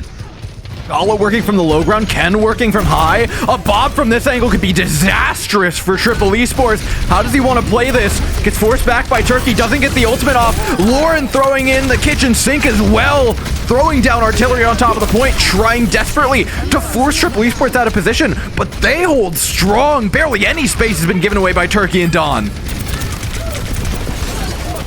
Just like that, Don holding down this side. Ataraxia is going to throw everything in now. Don can accept this, though. The ult comes out. As long as they and Jay can stay alive. Oh, Gala, though, wants to take this into their own hands, and it's working! Ken and Gala, a dynamic duo if I've ever seen one, teaming up together to take down the entirety of Triple Esports. That ult is just enough damage. I mean, look at that explosion that comes in, sinking things up. Sharp gets taken down. One gets taken down. Triple Esports just cannot hang. After we see those explosions go off, the fireworks to follow. Ataraxia now, they're up 1-0. Could be last fight here on the map. Just looking to try to take, stock of Turkey. If they can lock this Pharah down, they can win this fight for sure. And they have Turkey, gets greedy, goes to the back limit, it's right into the sights of Lauren. Meanwhile, Helve has made acres of space in front of Ataraxia as they look to take away Lijiang Tower, and I think they have. There's nothing Don can do here. It's wraps for map number 1. Pretty commanding lead here for Ataraxia. I will say, Triple Esports did a pretty good job of turning things back around. We saw Don really exposing that control on the far side as well. I definitely think that there are some silver linings here for Triple Esports, who are looking to turn things around quickly after a devastating loss that they just suffered. But overall, Ataraxia, I mean, there's no real surprises for us. We know that they play this type of composition either way, and now it's just meta. I gotta say, if you look at these compositions in general, and I know we talk about the Mercy as being something to go with the Pharah. If you have that, you kind of expect the Pharah Mercy to be getting 2 peak pools worth of value, or at least more in comparison to what Gala's getting on the other side. But Gala is getting so much out of this Illari. Shows up in the kill feed consistently. The burst healing has been incredible for keeping Nat locks up. Half the time they can just ignore Turkey because yes, the Pharah puts out a lot of damage, but the burst healing from the Illari is negating a lot of it. Not only the burst healing, but also the damage pressure. I mean, between Natlux and Gala, exactly, between Natlux and Gala, they're amounting for about the same damage output that Turkey is doing, and that's 2 support players that are evening out to almost the highest damage player in the lobby. I mean, coming up very close to it. I mean, they're at, what, 7-7 versus Turkey's 8-8. I mean, it's pretty close in terms of pressure, and a lot of that obviously comes from Gala, who did about 5.6k damage. Now, just to kind of put context behind that, that's, I mean, right about middle of the pack in the lobby in terms of damage dealt, and that is, again, coming from someone who's also doing a lot of healing and is also having that opportunity to create that burst pressure when you see that ultimate come out and they're getting those, you know, basically solo kills. That's a lot to deal with as an opposing team, and that's a big reason why we saw a lot of teams immediately wanting to go over to Illari once we saw that coming in and they had the patch and started getting things ready. It was immediately BAP Illari almost every single lobby. And, you know, I think it's one thing to just say, oh, yeah, you're just playing Illari, so your numbers are going to be high. It's another to watch Gala put it in effect. Because, look, anybody can sit there, play DPS on Illari, and pump up the damage numbers. But the fact that Gala is picking and choosing their battles when they're approaching these fights, right? Saying, okay, when do I need to be looking to burst heal? When can I look for those aggressive backline plays? And I don't think I've seen a single missed decision by Gala. Every single one has been correct. Yeah, and I think the mobility helps out a lot with Gala as well, because you're seeing Gala kind of take some aggressive plays as well, especially with ult up, but realistically, just being able to kind of pressure off those sides, and then if attacked, if pressed, especially by things like Tracer, to be able to ward Sharp off basically solo and keep Natlocks away from being, you know, under fire as well. There's just so much that this character can do, despite not having, you know, some of the same level utility as something like an Ana that, you know, obviously has a ton. Yeah, it's not exactly util, but the damage offers up more than enough. Kind of, I mean, in between what the Kiriko is doing, like you said, a lot of those off-angle plays that Gala's bring to the table are really devastating and can be scary, especially when the ultimate's up. But we also have to look at the rest of the team. I mean, they're still geared up to take down a Pharah. It'd be one thing if it's Turkey playing Pharah into double hit scan, which, you know, every team just locks in double hit scan when the Pharah starts coming in. They start trying to deal with it. And sometimes they can, sometimes they can't. But this is not double. This is triple hit scan being offered up into it. No, quadruple. The Baptista's there too. Like, what? How do you approach? In what world is Turkey ever safe? I think we've got to go back to the Echo, especially as we're heading into Numbani. On top of that, I mean, you talk about, okay, what kind of angle are you really even going to take if you're, you know, even going into a map like this? Like you said, it's Numbani for map number 2, open skybox, a lot of opportunity, typically. But this is atypical, right? Because now when you're talking about bringing in something like the Pharah, obviously you want to deal with some of those, you know, squishier threats, but those are all, like I said, threats to you now. So it's difficult to kind of get in there. There's a lot of instantaneous answers. So the other alternative then is to go for that chip damage style. Well, what are you chipping? You're not going to be chipping very much at an Orisa. I mean, it's just going to completely negate all of your pressure. So what do you try to do here? It becomes a very tough question to answer. Yeah, I don't think all the questions are even out there yet, right? Tanks can also change. Monkey is still a very, very good pick on this map, regardless of the Orisa buff. So it's all really up in the air. Imo's the one coming in, though, here for Triple Esports. So I think that actually does serve a little bit to answer one of those questions. I'm expecting a tank swap, and the D.Va seems most likely of those. Yeah, obviously D.Va very strong in this map. I think Mo, a very good player as well. Could play things like D.Va, could play actually a couple of other things as well. I mean, for a team like Triple Esports, obviously you would expect that even things like Winston probably going to go not the way of Mo, but, you know, so many different picks actually that Triple Esports can pull out because of Mo. Just so much versatility there. So while we do expect the D.Va, could be a number of things that we can see them pivot into, although that's probably where they're going to start here, especially because this is their map choice. Yeah, things change a little bit either side, though. Ataraxia, do they stick with if it ain't broke, don't fix it? Or do they try and counter with some dive of their own? I don't know if I expect the Orisa here, especially with the high ground. Maybe on second, maybe on third point, but for first point, that high ground is just so volatile, and being able to lose it at a moment's notice and not be able to get back up is such a risk. If anybody could take it, it'd be Helv, though. And I think going into this map too, I mean, you're talking about Orisa for Helv, and you're talking about probably Winston for Helv, I would say, are the traditional... That would be my assumption, yeah. Those are the traditional picks I think that this team would be going for here, and I think D.Va does a very good job into all of it. Although, this look here, Ataraxia, we did see them play actually quite a bit of the Ramatra, so that could be another option for Ataraxia that I think that they're going to probably actually have to lean on rather than want to lean on here.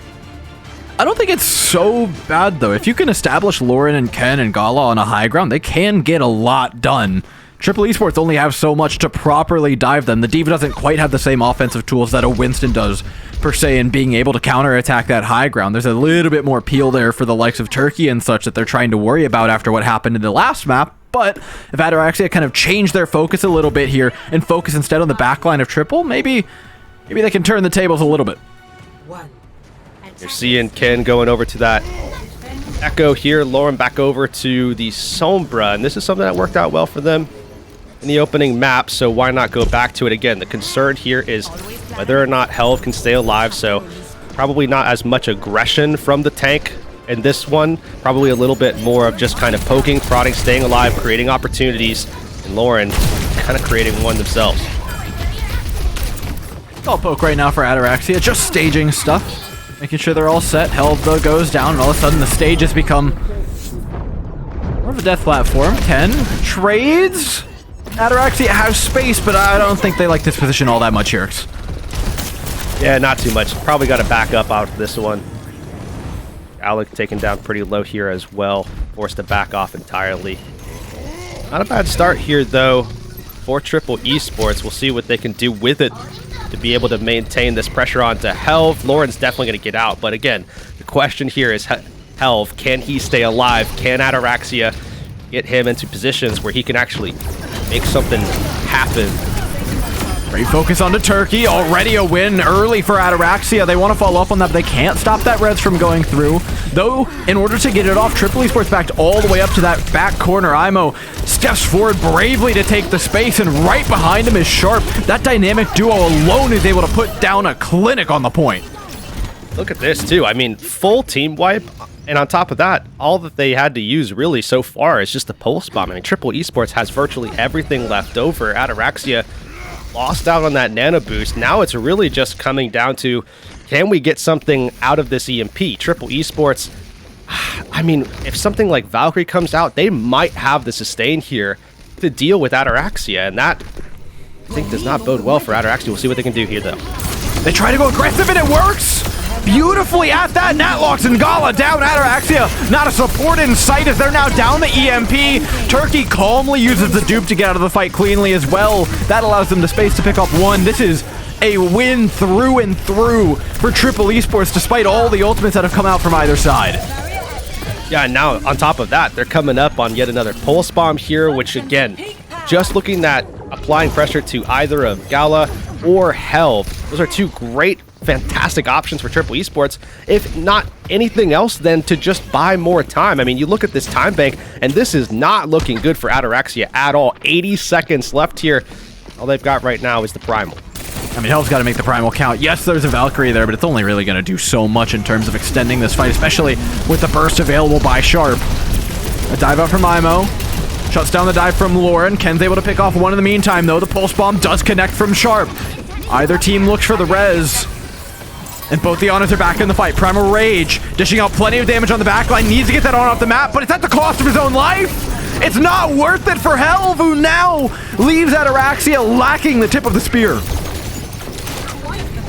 And just like that, it comes down to this backline. Gala getting the nano boost. Might need to actually pull it out onto Ken. Does indeed. Ken looking for those kills, finds one. That's exactly what they need to re-up themselves in this fight. Imo just can't get back in that mech in time, and Ataraxia, albeit after some hardship, have finally got an A in their hands. Down under 30 seconds before they get that cap. I mean, Triple Esports absolutely made them work for it. Now we're probably going to have to put Ataraxia in their place a little bit again here, try to see if they can make them work for this next one. There's still a decent amount of time on the clock here after capping point A. We see it go to 3 minutes. Now it's at 2:38 and going down, but Ataraxia are coming up on that EMP, and this is a much better position for this ultimate. Ataraxia can get way more value here against Triple Esports with this EMP than they did in point A, so look to see if they're able to get into a good position to make use. And the only thing that's denied on point A was a really clever counter dive by Turkey, right? This time, we'll see if Turkey can do the same, but as we speak, it's not really the case. They already forced out a self-destruct from Imo. There's not much left after this EMP comes out. Hacked and forced onto the high ground. Triple Esports want to avoid jumping down into shark-infested waters where that EMP is waiting. Lauren holding it close to their chest as Turkey again looks for that counter-aggression into the EMP. Translocator forced out. Triple Esports can feel a little safe for a moment, but as bomb comes down over top, nobody's found. Everybody takes safety in this small side room, still waiting for that ultimate trump card to be used. Lauren being so patient with this usage, finally pops it, but only gets Imo. That D-Mech better be worth it. Oh, they gotta get something out of this. Mo taken out completely. Now there's no tanks on the board at all, either side. Helv goes down right before Primal comes up, and now the reses come back in. It's mostly equalized. I mean, it's just right back in the mech for Imo. Ataraxia have not found a win off the back of this EMP, and now Ataraxia extended even further of Primal Rage, but I'm not sure they really have this one here. The spawns are just coming up too fast from Triple Esports, and Ataraxia can't find the foothold that they're looking for despite multiple dives here from Helv. He's just losing that footsies battle against Theana. It's forced back out, has made a lot of space on the cart, but Triple Esports are going to come back even harder with a bomb, Sharp, and a Turkey duplicate here to finish this one off. It's lights out and only one person's dead. Yeah, Triple Esports definitely going to be able to get this stop, and on top of that, they're also going to claim a couple of staggers here, which now forces this into last fight territory here for Ataraxia, and you can see how much they spent on that last fight, and obviously when you look at the economy, things are not looking good for them at all. Triple Esports has their number in that department, but there are still opportunities here. Ataraxia, of course, have that ability to play the aggressor, play up, play high tempo, and maybe seeing if they can find some kills through that instant pressure off the dive with Lauren and Ken there to help support, looking for players like One in the back line. But there you go, they're going to start it up, and A&J goes down. Now do you want to start this fight? Turkey with the nano boost is a real monster to deal with, and there's not the same amount of hit scan pressure that there was in the previous game, so we have high flying damage for Triple Esports to finish this one off. And they make it look very easy at that. A B-point hold for Ataraxia, though, is not where they expected themselves to be, especially after that map number 1 here. Yeah, definitely. This is a major turnaround for Triple Esports here on Numbani, turning things back around almost instantly against Ataraxia, really putting the brakes on them. But again, I think a lot of this really comes down to the fact that Ataraxia is probably going to be relying a lot on the Orisa throughout this series. This is obviously not a map that they can do it, and a lot of this pressure now goes to Helv, goes to players like Ken as well to try to do a lot with a little bit, and Triple Esports with this Diva comp, it's just kind of out-comping to a degree, but also obviously the execution has to be there, and it definitely is. I mean, this has got to be the ideal map for counterpicking the Orisa team, right? Like, you get to bring Mo in, you force them off the Orisa for the most part. Kind of a dream come true for Triple Esports. A wise map pick, and so far it's working out very well. I want to know what adaptations that are actually have for the defense, though. Whether or not we still get that Winston, right? If there ever was going to be a forcing of that Orisa, it would be on this side. Oh yeah, definitely. On defense, it's at least possible to play it, although I'm not sure how consistent it's going to be. Right. That's the X factor. Like, I think most other teams, even the ones that are running Orisa, don't do it, but it's Helv. So it's like, okay, we're losing. We need a B.5 hold. Like, break out the Helv Orisa. It doesn't matter what patch you're on. It's just because it's Helv is why we're doing it. On top of that, I think potentially more importantly is what this enables as well, right? I mean, now you're not forced to kind of play into providing support, providing utility for the Winston, so the Winston can just play the game. now you open up a lot of, potential for Gala to go over to Illari, Natlox. Now you've got Ken back on the Ashe as well. So we've got that triple kind of quadruple hit scan setup that really caused problems for Triple Esports already earlier. And that's the thing, like, look, I know you brought Defense Matrix, that's cute, but there's not enough Defense Matrix in the world for 4 hit scans shooting at your Echo, right? There's only so much you can really deal with. Already that poke damage is going down to the D.Va, though. Making sure those flyers are kept in check. A couple of pot shots taken at Turkey while Lauren surveys the side lane here. Does a good job of keeping Sharp away for some time. But as that side lane is given away, Ataraxia know that Tracer is now lurking beneath them, and they have to play very safe in maintaining this high ground. Gala drops down to try and contest it. Let's manage to get the Tracer a little bit further away from the rest of the backline now, warding some safety their direction, but they are only a moment's notice from Gala just getting completely dove on here as Triple Esports are encroaching on this site slowly but surely. Only a matter of time, though, before these ultimates come up. There it goes. Turkey, the first to come online with the nano boost on him, and now actually forced to completely pop more. Almost went off the side. Almost does. Ken still gets the better of Sharp in the midst of all of that. Anj is most certainly going to get this res off, but Helv goes down in the meantime, and that's the real linchpin here for Ataraxia. They don't have the tank to group around anymore, and so they're going to be saying goodbye to A.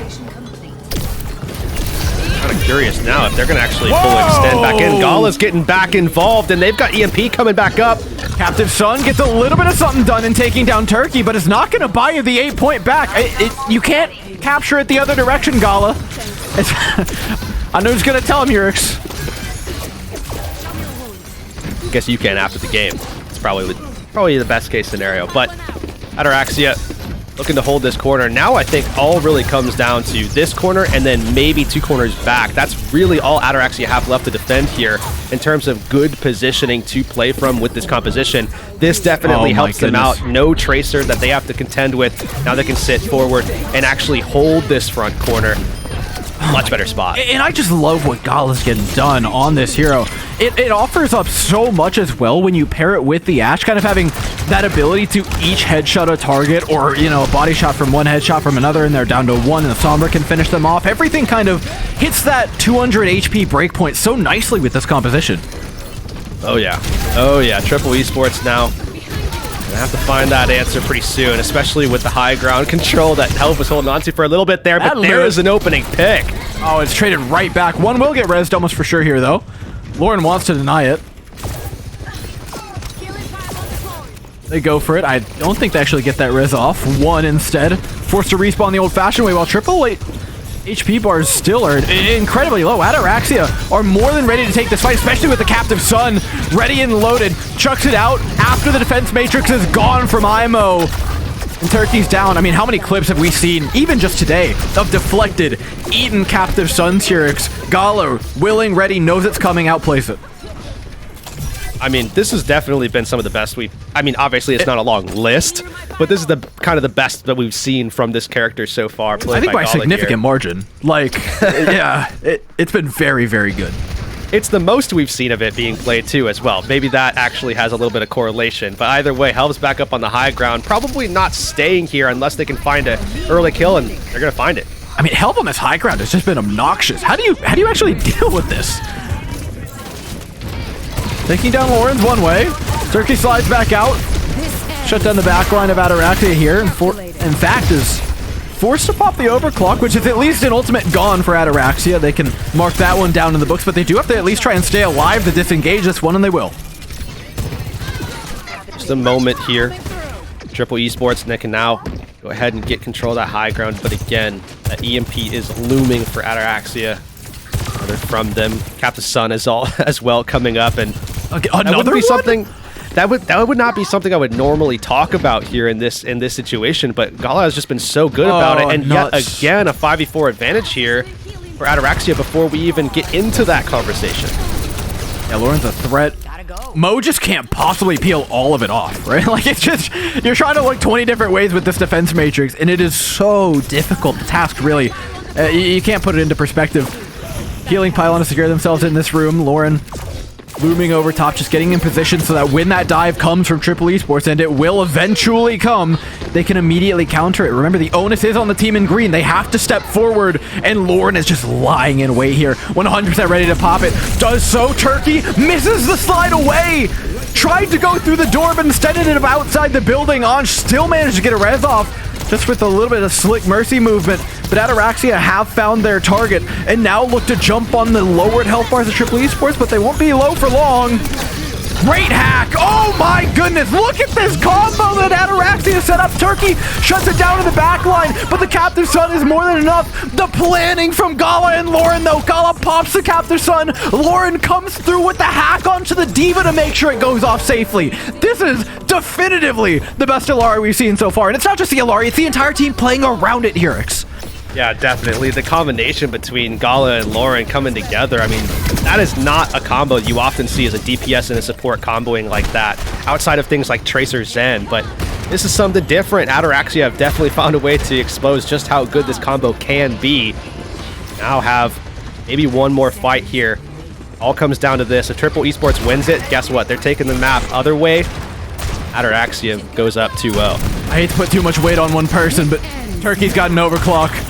And a dream here from the high ground. Ataraxia scatter like cockroaches, but they're not able to escape the light. Turkey hunts them down one by one. Helvgon, who is to contest the cart? Not a person stands in the way of Triple Esports. Lauren can try.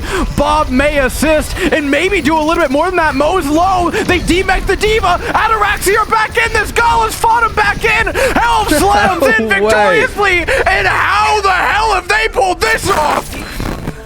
Ataraxia 2-0 on the set right now. I mean, they lost their tank to open the fight and still won it. I mean, the Bob came in. Great play as well from Lauren to just sit up there, wait for the exact last moment, then contest. Bob comes in and they turn the fight just long enough for Helv to come back as well. But I mean, this support line was everything in that fight. I mean, through and through, especially Gala, who was able to stay alive, I think through the whole thing even, and just lay out that damage. 9,500 damage dealt by a support here. The numbers are absolutely insane. Every Captive Sun hit as well. We've all seen the clips on Twitter of how big that hitbox is, like how easy it is to eat it or get it eaten. And the fact that Gala has not missed a single one yet, despite playing into the Orisa, into the Diva, has had no problems getting it off. And look at that, the hack as well onto Mo.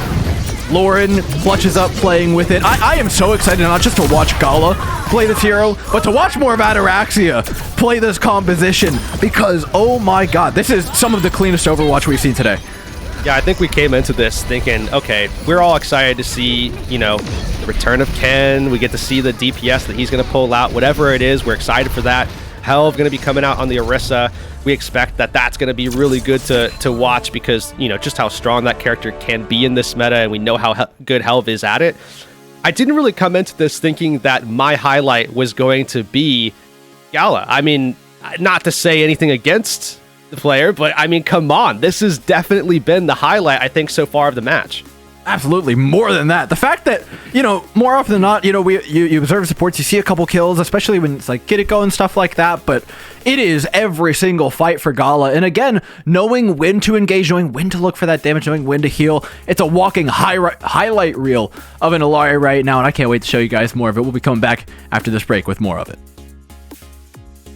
Oh, hello, fancy meeting you here. It's so nice to see ya. Are you ready to survive the wastelands? Then you'll need to bring your shotgun, your axe, and of course, your knife. Or your sharp wit, if you get my drift. Hey, whoa. Hold on there. Don't forget to pick up your Overwatch Contenders Junker Queen skin. Yeah, gearing up is as easy as connecting your Battle.net account to Twitch.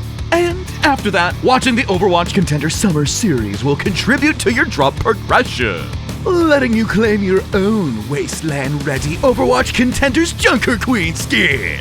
Oh, that's right. It's time to rampage. Now, get out there and slay with the Overwatch Contenders Junker Queen skin. Okay, take care now. See you in chat.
Welcome back, everybody, to what has quickly become the Alari Showcase, brought to you by Gala. I'm excited to watch a little more of this match, but there may only be a little bit more of this match to watch here, because we're up 2-0 right now for the team in red. Yeah, after what was two incredible barn burners, and one of them was a reverse sweep, I mean, it feels odd that we're in this position where we could be ending, I mean, just as abruptly as we came in, especially for a team that looked so good, so poised to be able to move forward in the bracket, you know, just about an hour, 2 hours ago.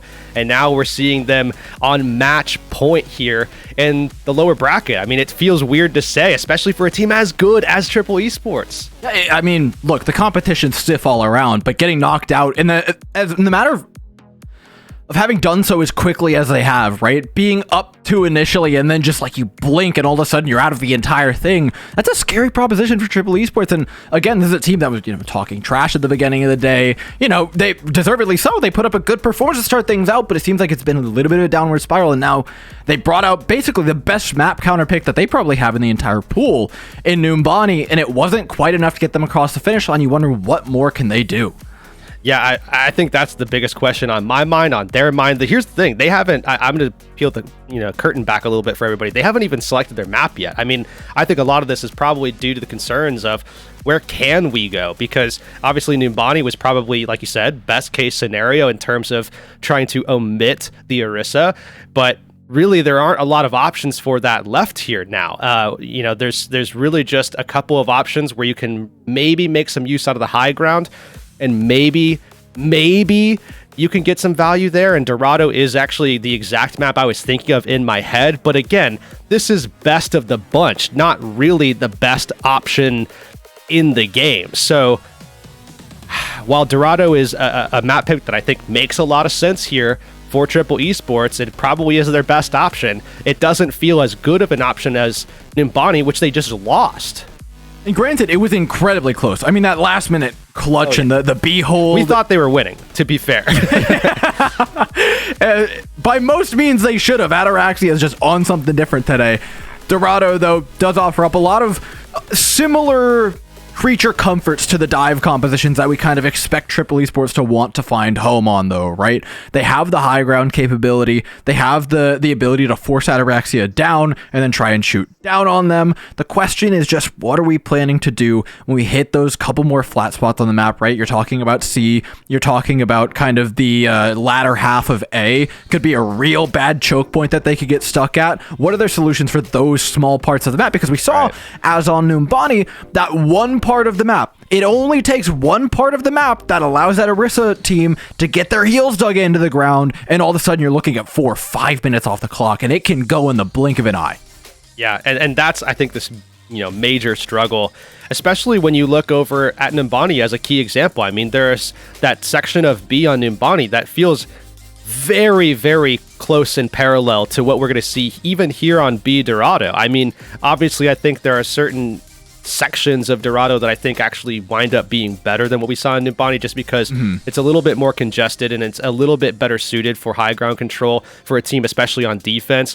But outside of that, I mean, Ataraxia was looking in control even in that section of the map at a lot of times. Obviously, they got stopped themselves, but you start to draw some of these parallels, and it starts to become apparent that while Triple Esports, again, have picked the best map that is available here, and you like the preparation in doing so, it's tough to see a way out here unless they are able to take this halftime pause and find a way to, switch something pretty dramatic up at this stage. Yeah, I think changes aren't really meant to come right about now. What they're doing can work, as we saw in Numbani. What needs to be done, though, is that the line needs to be drawn in the sand early on in this game. You cannot leave any space for Ataraxia to play a strong defense, because that's where they're going to be at their strongest, is in those defensive rounds, is on their defensive half, where they have the opportunity to play on that flat ground and utilize the high ground to their own ability. You need to shut it down before it even gets there. I know we had a B.5 hold on Numbani, but I'm looking for just as much on Dorado, right? Not allowing them to get to that C point, potentially taking a lot of that time bank while we're still on A, if that's possible. That's the goal for me if I'm Triple. Yeah, I think the big question now for Triple is what are you going to come out with? Because obviously there's a decent couple of options that you could have in terms of playing tank, but I think one thing that I've talked to actually a couple of OWL players about is that with this meta, a lot of what you see get chosen for these compositions is just building around the best characters that are available. So you see these compositions that are Illari based or Orisa based or Torb based even in some stages. Comps that are being played in EU, on the other hand, you see a lot of comps played obviously around things like Echo and Pharah. And I think a lot of those compositions have now been found out a little bit. Obviously, we know how teams have been playing into those compositions already, but now we pivot into this patch and things are even better for teams playing into that, so it would seem. So it's a big transitional patch for teams like Triple Esports, who are now, playing incredibly well, but the compositions just don't necessarily float their way oftentimes. And even when we see, pretty good compositions, other teams just still find ways to get underneath and dig themselves out. But here we go. Ataraxia, we'll see what they can come up with here. Looks like a lot of their attack-based focuses have been on setting up dives when they can't play things like Orisa. It's a big pivot from what they're used to playing on defense, and it obviously hasn't had the same efficacy that we see out of their Orisa-based compositions, but it's going to have to get some value now for Ataraxia if they want to close the series out here. I mean, the game plan so far has been get just enough done with the Winston composition that it's clutchable with the Orisa one. I hope that's not the case heading further on, but right now it's what they're working with. Ataraxia step up to the plate. Triple Esports with that high ground control, as we expected them to get. Big anti-nade onto Gallo, shuts it down. Mo looks for the follow-up, and they are able to get it. A little bit of res action covered by Helv there as well. Natlox gets away, no problem. Sharp. Okay. Anj quickly hits the res on that one, using the wall for cover as well. Sharp immediately gets back into the fray, shuts down Helv. This is a great start for Triple. Yeah, not too bad at all, just taking some time away. Obviously, Ataraxia are going to have that same exact problem that we saw them having in the last map, where obviously Helv is going to need a ton of resources just to get into positions. And Ken's going to have to back that up. Gallo's going to have to back that up. Natlox is actually going to have to switch between Ken and Helv as well, which is a lot of pressure onto the support line for Ataraxia just to make sure that, again, Helv can play the game. Well, Helv is playing the game for now, and that card has continued to push while he does. Ken, nervous about that focusing beam, does have to duplicate. Chooses the Tracer, looks for the backline. Mo peels away most of it. Recall forced out. Needs to get this pulse bomb up and stuck to somebody like yesterday. Spots Anj. Chucks it as they fly past, but it's just not enough. Ataraxia, I don't know if they've gotten much of anything in this map. Helv's trying to fight their way back through, but Turkey shuts it down with the duplicate. Again, Triple Esports have been in the driver's seat despite having given up a decent bit of distance. Yeah, a lot of distance covered here by Ataraxia, but really, like you said, not a lot of kills happening for them. They've got 2 final blows total, so 2 of those deaths, it's just been the Tracer. I mean, I think both of them actually have gotten rezzed as well by NJ. So Sharp goes down twice, gets rezzed back up immediately. Obviously not a lot of value gained here for fight win percentage for Ataraxia, but I think something is certainly blossoming in their corner here a little bit. EMP coming online. We're going to have that juggle between Gala and Helv as well. This should be a much more potent fight for them coming into what could be the thing that caps point A. See about this EMP. Lauren pops it, catches 3. They're looking for Mo to try and get that D-Mech, and they do successfully, but it only forces out a self-destruct, which goes towards that back line. Turkey taken out of the sky is maybe a far more impactful pick from Gala, and that's without an ultimate. Sharp's able to answer it back. Telv diving into the backline now, trying to give some semblance of a foothold to the team in this fight, but it is so difficult. Does dodge the sleep dart though, so all of a sudden this Primal Rage becomes a much bigger problem for Triple to deal with. That is, if we can actually get the kill. How is one alive? Dropped down to 50 HP, but between the nade and the health pack was just able to escape with their lives. And now Ataraxia still sit with only 4 Elans in hand total. And haven't even seen much of this A. They're finally at the end. They've gotten the distance, but they just lack the damage Urix. What is that? Sleep Dart immediately taken back out. Now Triple Esports are just trying to find some kind of inroad. They are not going to find it here, though. This is going to be a cap for Ataraxia. I mean, off the back, though, Door, of a fight that was not as clean as Ataraxia would have hoped going into it. Did they win anything but the last fight? No, they did not. I think that's the only thing that they've got, because really, I mean, Mo has died one time. Same thing with one Turkey, ANJ. They've died a couple times, but it really just wasn't a fight win. Finally, Ataraxia can get one, but interesting start for sure here, as Ataraxia need to be able to contest this high ground. And again, so much pressure now onto Helv and Ken to get that job done before maybe an EMP comes up from Lauren. I mean, Lauren's going to be able to get that up pretty quick here, actually. I mean, seeing as they haven't had to worry about taking fights, yeah. I mean, charging up EMPs is basically your only job, and Lauren's done a great job of it. Turkey's looking for a pick. For follow-up as well onto Gala. Ataraxia is just going to have to say goodbye to their flex support. Instead, decides to put all of the resources into the dive of their own, and it's far more fruitful, taking down both One and Anj. Now Triple Esports, lacking a support to keep them up, are slowly but surely going to bleed out of this fight. I think the good thing here, too, is that Ataraxia, they get their second fight win, but on top of that, they also pull so much value away from Triple Esports. I mean, Turkey, Sharp, A&J all used ultimates there, and all basically were just throwing in, trying to match what was effectively just Gala's ult, just the one nano boost, and now Ataraxia still have that EMP, and I think that's the major key factor going into this next fight, that Lauren could look for Mo, could look for that backline as well. I mean, for right now, it's all about just staggering, pushing this back, making cart progress. Look at how close they've gotten. They won one fight and they're 95% of the way through B. They're space criminals. Mo back up on cart, does a good job of contesting despite the backline damage that was done by Helv. Triple Esports are able to stabilize off the back of their tank, being the only one alive, and with 1 minute left, have to just hold 5 meters or so. I think Helv got a little carried away in that last fight. Yeah. Just trying to take out ANJ and just gave his life up for it. That is not a trade that they want ever. But as we mentioned before, the EMP is still ready, but Triple Esports back up on top of this high ground. This is, again, Ataraxia, they can do well once they get momentum, but now they don't have that, obviously. So it's going to be a lot more difficult, especially as we see Triple Esports actually pulled away from one another. They're separated to try to minimize the impact of this EMP. Yeah, the EMP is so much more difficult to attack with than it is to hold the cart with. That is the case for Lauren, who's been forced to translocate out. In the meantime, Sharp's gonna hit that pulse bomb. Seems to be a disconnect between the front and back line of Ataraxia. Helv and Lauren just can't get on the same page to connect this ultimate. Now timing becomes a concern here. Definitely, Lauren needs to be able to contest. Ataraxia need to find a way to get over there to provide support for what is going to be their best weapon as well for winning the fight. I mean, they have to contest with what is their best tool to win this fight with, and they do get into position, so this at least is good.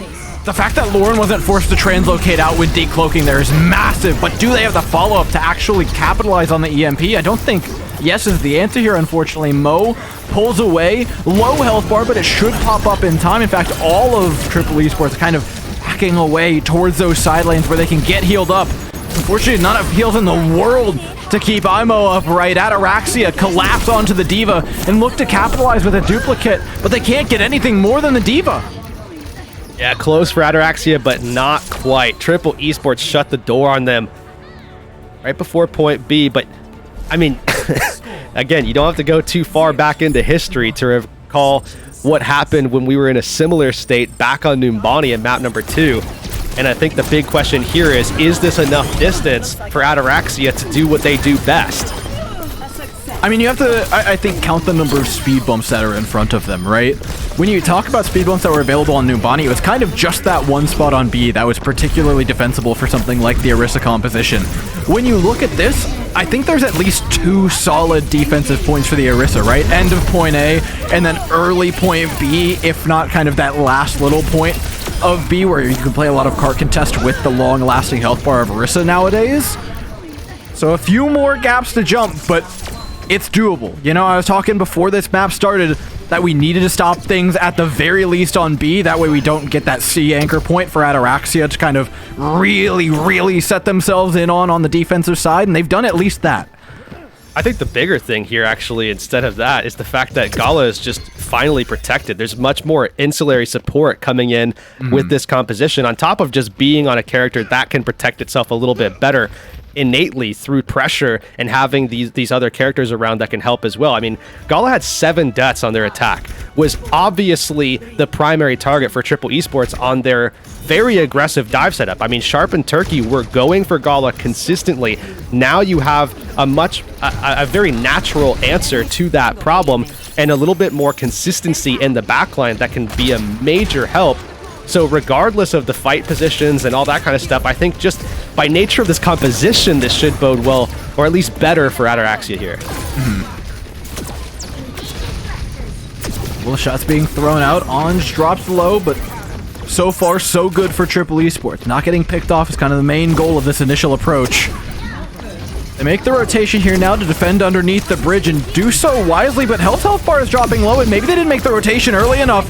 It's a risky jump for Gala, but they do get into the fray, taking down Imo in the meantime. Get the stop. I think Gala's probably going to die here for sure because of this. Absolutely. Helv needs to make sure that they get the trade, and exactly what they get. Helv. Let's be careful still, though. Yeah, that could have been devastating. But Ataraxia, they hold on.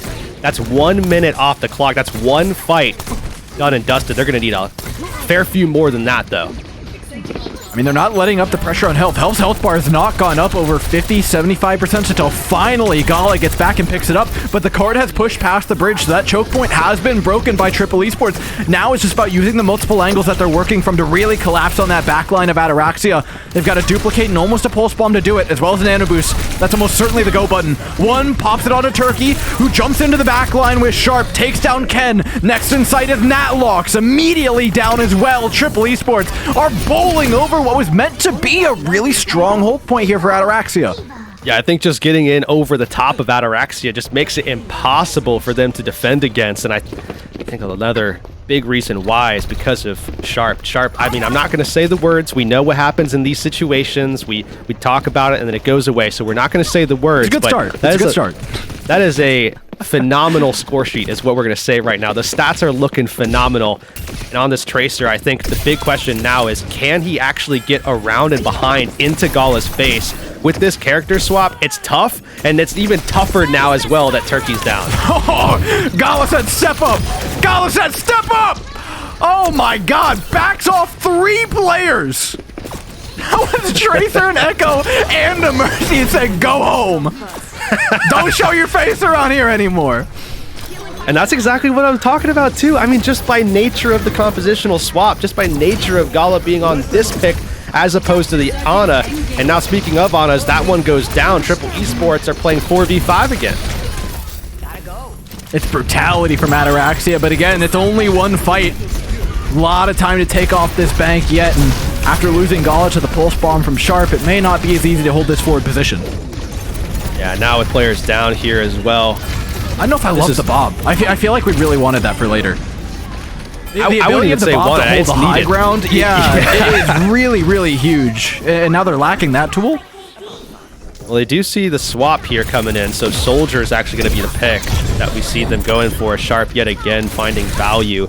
And we talk about, again, the fact that Gala is going to be on this pick. It's just going to naturally become a predator against the Tracer, who is normally the one seeking that prey in the backline, but Sharp is still finding that value, still a nuisance for Ataraxia and that backline. As good as we know Gala can be, it's still a problem that they have to figure out answers for. But EMP coming into this next fight, Lauren not yet into position, but getting there. Great start. Oh, another dive onto Gala. Found unsuccessful at the hand of Gala. 2 kills for the Alari. I mean, we could just watch this all day. This is, you know, the devs need footage for the showcase when they release the new heroes. I think we need to start putting Gala on the list of players available for that. Yeah, that absolutely. It needs to be immediate invitations for Gala. If there's a support hero, it's going to be Gala 100% of the time, because this is the best possible representation of what this character can do. Especially after even more changes came in recently, and Gala's still having this level of performance. And again, we talk about that Sun. It's just going to be there again. Captive Sun up for Gala, and I want to talk about the EMP, but I almost don't care. Hands down, high ground available as well for Turkey. Ataraxia have no real counterplay to taking this high ground unless they can shut it down with the Captive Sun. But it's the sights from Turkey that does it. Gala had not included that in the calculations. I'll tell you what, Triple Esports storm forwards towards the end of the map they feel is rightfully theirs, not to be shut down again like last map. Though there will be a touch here by Gala on the Kiriko. Lauren as well blinks in valiantly, but it's not going to be enough. Miracles happened on Numbani, but lightning will not strike twice on this match.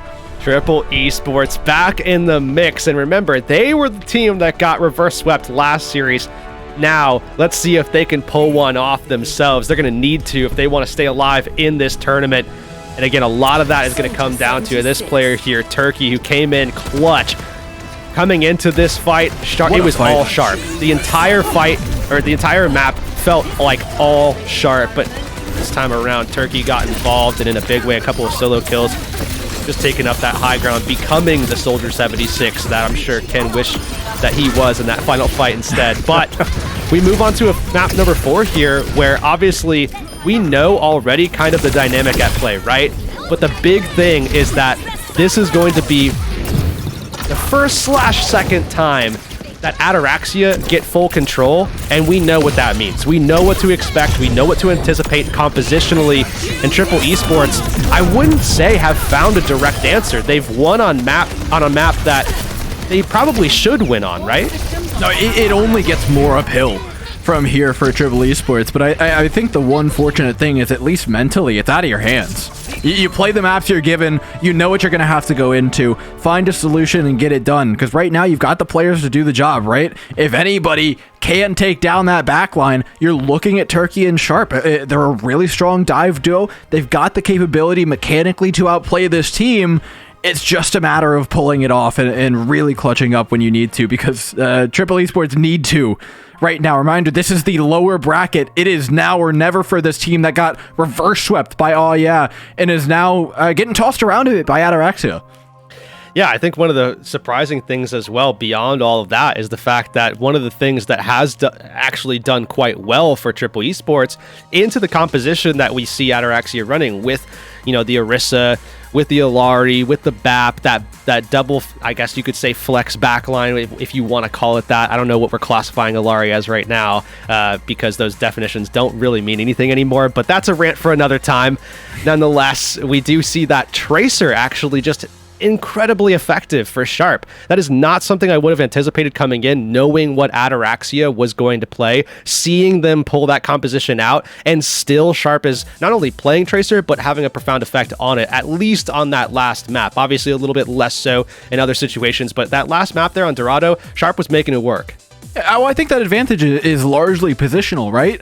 Yeah, right. Sharp was getting kills here and there, but most of it was abusing the fact that, look, this comp's not the most mobile. Yes, Alari has some of that mobility, has some of that burst to force away the Tracer and get away to some degree and get across maybe gaps, get to high grounds, but it's not that much. And so Sharp was utilizing a lot of that movement advantage to kind of skirt around the map pre-fights and then end up in the backline before the fight even started. And then when those dives came in from Mo and Turkey, they were all of a sudden that much more lethal. And yes, they got forced off every once in a while on the Tracer by the Alari and the damage threat that she has, but more often than not, positionally, it was more than enough to really just pressure out the fight and create an uncomfortable position for Ataraxia to try and fight their way out of.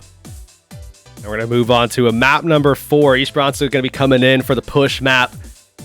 And, I mean, again, we know exactly what to anticipate for Ataraxia coming into this one. We know why they pick it. It's a great map for what they're looking to employ here, which is, of course, going to likely be the Orisa.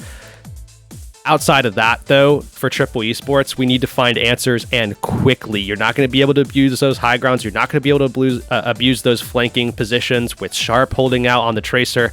There's going to need to be a more direct approach here if they're going to be able to turn this series, or rather continue turning the series back around. Remember, this is match point, so there is no room left for error at all here for Triple Esports.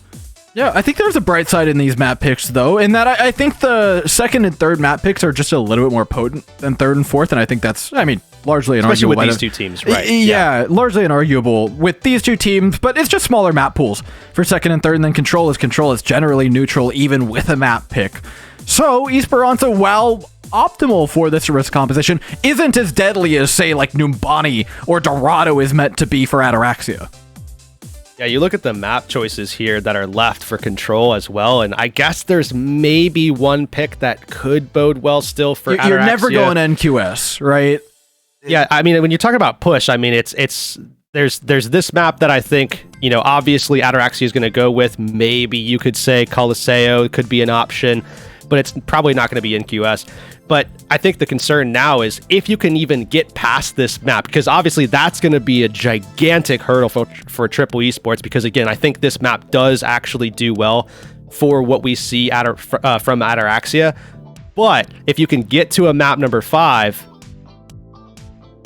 the Ataraxia is going to have map pick, and there's still an option or two where there's at least 2 rounds that should look good for Ataraxia. I mean, you look at Busan as a prime example. There's 2 sub maps that actually are pretty decent for them there, and they could pick that. They could go Nepal. I maybe wouldn't go Ilios, but Antarctic Peninsula has 2 maps that could, or 2 sub maps that could be pretty good as well. So there's a lot of lethality here that left on the table Triple Esports is going to have to contend with. But look, we've seen crazy things happen in these tournaments before. Triple Esports winning a match is not one of them, or wouldn't be one of them if they can do it. On the rollout here, something a little different offered up by Helve, but there we go, right back to the Arista Triple Esports. Are we changing anything? Because again, their composition was kind of dialed for dive maps, and this certainly can be a dive map in the best of circumstances. Playing Pharah here, I think, is the major exclamation point over my head. I mean, yeah, same. That is the big one, because I would feel like you would get a little bit more potency out of the Echo, like we've seen from them throughout this series a little bit. Pharah is a different approach entirely. They're looking to go ahead and, I think, maintain some of that range a little bit and just provide that chip pressure. But again, that's a lot less lethality than what you would be getting from the Echo. I mean, Turkey's basically just playing peekaboo, right? Like, it's whack-a-mole for Ataraxia and peekaboo for Triple Esports, and that's about the best you can put it. Ogala's getting maybe a bit more aggressive than just playing whack-a-mole, is looking to assassinate Anj. Doesn't land the headshot, but certainly does force a lot of damage down onto the Mercy. That which Ataraxia are really happy to capitalize on. Look at the space that's being gained by Helve off the back of all that backline pressure.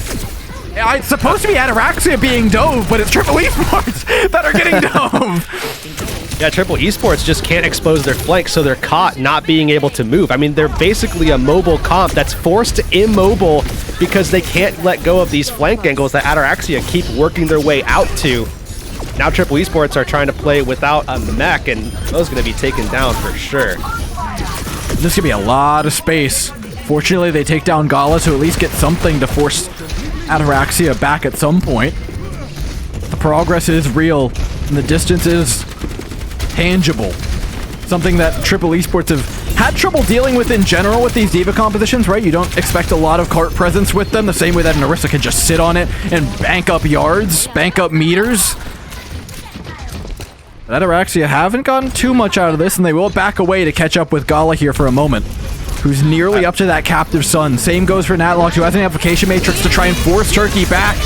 They do it. They're met with a barrage. Shut down, I believe, by a hack from Lauren. More damage onto the far to focus them out. It's an even trade to start things out, but Ataraxia now will come full force at Triple Esports. Oh, Pulse Bomb out. That's going to be a whiff as well. Triple Esports pulling out as many stops as they can, but just not getting the same value that they need. Oh my god, again, it's Dive Orisa! This is what happens when you don't have the tools to contest Helve. All the focus is on the backline of Ataraxia, but Helve is a very dangerous member in his own right. like that. Sharp's going to get taken down as well. And I think one thing that's actually working out very well for Ataraxia is just, obviously they're in control, so they are afforded this opportunity, but the willingness to allow Triple Esports to kind of make that first move and then accept that pressure and return it, make all of their money off of the pivot. That has been the bread and butter so far for Ataraxia. They've been working these flank angles until finally Triple Esports have to push forward, and then that's when they go ahead and dive on that target. Lauren forced to translocate out another inopportune time. I'm starting to notice a pattern here. Lauren's done a fantastic job at charging up these EMPs, but some really inopportune translocation times have gotten them out of fights just before they would normally want to EMP. Fortunately, Ken has made up a lot of that slack as Lauren's gotten back into the fight. But where's the actual pressure to make this happen? It has to be Lauren trading off the cart with Helv Gala for now. And they do so successfully, getting that cart over the line, getting themselves a point. Yeah, well, Helv should be back pretty quickly here, and on top of that, the EMP is still going to be looming. Triple Esports certainly knows this as well, and you're going to see their positioning change up because of that. Knowing full well that that's on the way, I have concerns here for Mo, especially where this EMP is going to be coming out, and if Mo loses mech, Triple Esports cannot win this fight. Turkey's found themselves another fight, though, and it's that Nano onto Turkey that's done it time and time and time again, whether it's the Echo or the Far. It's usually enough. I think relying on the Nano, though, isn't really enough long term, fight to fight, progressing, especially now Sharp going down yet again here. Triple Esports are just not going to be able to stay in this fight for very long. Ataraxia, we see that Captive Sun available again. Oh, missed, I think he got it. He got it. Yeah. 90 damage comes all too quick for Gala. Targeting down Mo next, but having only gotten the Ana out of this, the res came through quickly for Anj. This fight is far from over. Big old goose egg from the barrage, just warding away health, making sure no more space is taken by the aggressive Orisa. Now they still have to contend with the EMP, though, and it's comboed with Terra Surge. Oh, it's down to players on Triple Esports everywhere. Ataraxia storm forward now to gain cart pressure after the point. And remember as well, they already have that first point capped, so they're going to sail right on through that checkpoint, which means they're going to have that respawn advantage, which is so key here. And you see this swap as well from Triple Esports. I mean, if this doesn't paint some level of desperation to find something, get something done, I don't know what does. Ataraxia very much in control of this series as things stand right now, but a little bit less so with Turkey taking that pick. They can send it forward. You're gonna watch Help's just gonna back away. Ataraxia are gonna look to control their high ground. Mo's swapped over to the Orisa, so approaching this high ground is very difficult, but Turkey's making it look easy. Never mind. It was gonna be a hard part of the map, but fortunately you've had a Sojourn really bail you out of that sticky situation. And that's happened a few times with Turkey, I feel like. I mean, not just in this series, but also the one before it. It's just making it a lot easier that they're able to kind of take these and just extend it into longer, staggered fights where Triple Esports are in full control. They're going to be able to reclaim a ton of this distance here and lessen this gap massively. And they've got high ground. Yeah, that's a huge help. I think now with Bob coming in, Ken has to find a way to apply some sort of pressure to that high ground or have someone else apply that pressure so that he could get value out of the Bob. I mean, Gala's like trying to go on the flank here with Lauren and look for an off angle on this high ground, but Triple Esports refuse to approach. Now, this is a bit of a problem both ways, right? Because as much as the high ground's tricky for Ataraxia to play into, they don't have to. I mean, Triple Esports have to make progress, right? Ataraxia are going to play very patiently in this situation. They trade Captive Sun for Overclock. That's a great trade when the opposing team has high ground, right? Now you don't have to play into high ground Overclock. Again, Ataraxia just back away. They'll throw a Bob to stagger this one out longer. They don't have to properly engage this fight. Helv is certainly taking space because they're gaining an advantage damage-wise, but they don't need to fully commit. Now they've got this back to neutral ground, though, and it's an even fight either way. Ataraxia now can comfortably take the approach here. I think one of the things that can help Ataraxia as well is Helv is going to have a massive amount of damage reduction once this ultimate comes online. Mo's going to have it as well, obviously, but I think Lauren differentiating factor with the hack. Helv is going to have the advantage once these ults come out, and we're going to see Helv just sustaining, playing to sustain until that EMP comes. I mean, Helv is manhandling Mo in this fight right now. Mo down to half, taken down to 0. A clinic on the Orisa. Anj is able to hit the res somehow in the middle of what is a war-torn battlefield, but the EMP is the last hurrah from Ataraxia. This will certainly spell the deaths of Triple Esports. And think about how good this fight winds up being now for Ataraxia because of amazing. how long that wound up taking. It's a dream. And on top of that, economy, you come out, you're basically neutral on top of everything. So you get a great reset here. Now you come down to 2 minutes, and guess what that means? There's really only about 2 fights left based off of the pacing that we've seen so far with these fights and in this map in general. And on top of that, I believe, I'm not sure if they got the, I think they did. I think they actually did before that contest came. I think they got the spawn advantage. So on top of everything, you also have that. And now, again, you're fighting into the high ground. It's so difficult, but Sharp again delivers in the most critical of moments here for Triple Esports. It's not enough, though. It's not enough to get the job done. One is pinned down in this position. Lauren's got him in timeout, and it's more than enough. They kept the supports away from Mo, warded them off with the threat of the Sombra, and now Hell can storm forward, maintain that space. Ataraxia will slowly get forced back, but with the help of Bob, they reinstate themselves on the battlefield. Oh, still a ton of pressure into that back line as well. Forces A&J back, and that is huge because Ataraxia could then send it forward, Help taking a ton of damage, but Natlox is more than enough healing alone, which allows Gala to take a flank angle, take up this high ground, and it's now just a matter of time before we see that EMP, before we see Health get that ult up as well. It's the same combination that bailed Ataraxia out earlier. Look at how willing Ataraxia are to just give up the space. They know what they have. They know where their advantage lies. Lauren's holding it in their back pocket. Gala's holding it in his right hand. And Helm is storming forward to capitalize on both of them. One fight left, and Triple Esports are going to be trying to contest with EMP right above their heads. You can see Ataraxia, they're actually opting to go ahead and make this push. They're trying to see if they can actually get that thing around the corner and set up. It's just back to high ground. It's like they don't need the push progress. They'll take it, but Helm's going to stop right here. That bot to that position still matters massively, though, because if they lose this fight, things go to reset, and they still have a great spot to get, value out of their respawn advantage. So Ataraxia have played this perfectly, and not only that, but they might even buy themselves more time to get the EMP, to get the Captive Sun. This is going to be huge for Ataraxia. They've got the EMP. It's been a little question mark for Lauren, but they land it perfectly. All three members that are past the line of no return, past no man's land, immediately fall. Ataraxia, well-deserved victory here on Esperanza. A victory lap on the Orisa composition. And here's what I hope is certainly just a teaser for what we're going to get heading into this bracket. Yeah, I mean, not just from Ataraxia, but from all the teams that have put in that work in the last week especially, but even just the last 3 weeks since we last saw them in the group stage. This is what we were looking forward to, a whole new hero to play with, and Gala put on an absolute clinic. If you're questioning, okay, you know, this character, I can start playing ranked now, and I don't know exactly what I want to do and trying to get as much value, just watch Gala do exactly that, and you'll be fine. You'll be climbing in no time, promise you. Gala's 3 for 3 on play of the games, by the way, on their map wins. So if you're looking to farm those in sport, there you go.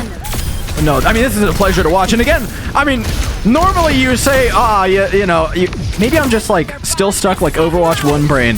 But you know, you hear a Orisa Sombra composition and you're like, oh boy. But no, it's like, it's really such a high-paced composition from every single angle. All the players are looking for edges in every nook and cranny of the fight. Yeah, and I think that's what I love about it so much too, because it's not just about, you know, one DPS trying to make some big play. Everybody is getting involved. Lauren has to apply pressure, otherwise Helv can't really play. Helv has to make sure that he's holding space so that Ken and Gala can take those off angles. Natlox has to be able to be there to support not only Helv, but also the rest of that core when Ataraxia is pushing as a collective, or at least a 3x1x1. There's so many different things at play here that have to go well for Ataraxia, but when it all does seem to go according to plan, man, does it look good.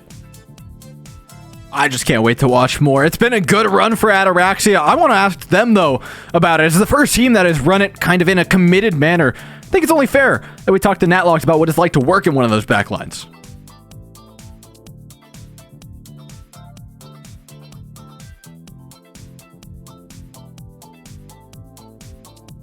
Oh, hello! Fancy meeting you here. It's so nice to see ya. Are you ready to survive the wastelands? Then you'll need to bring your shotgun, your axe, and of course, your knife.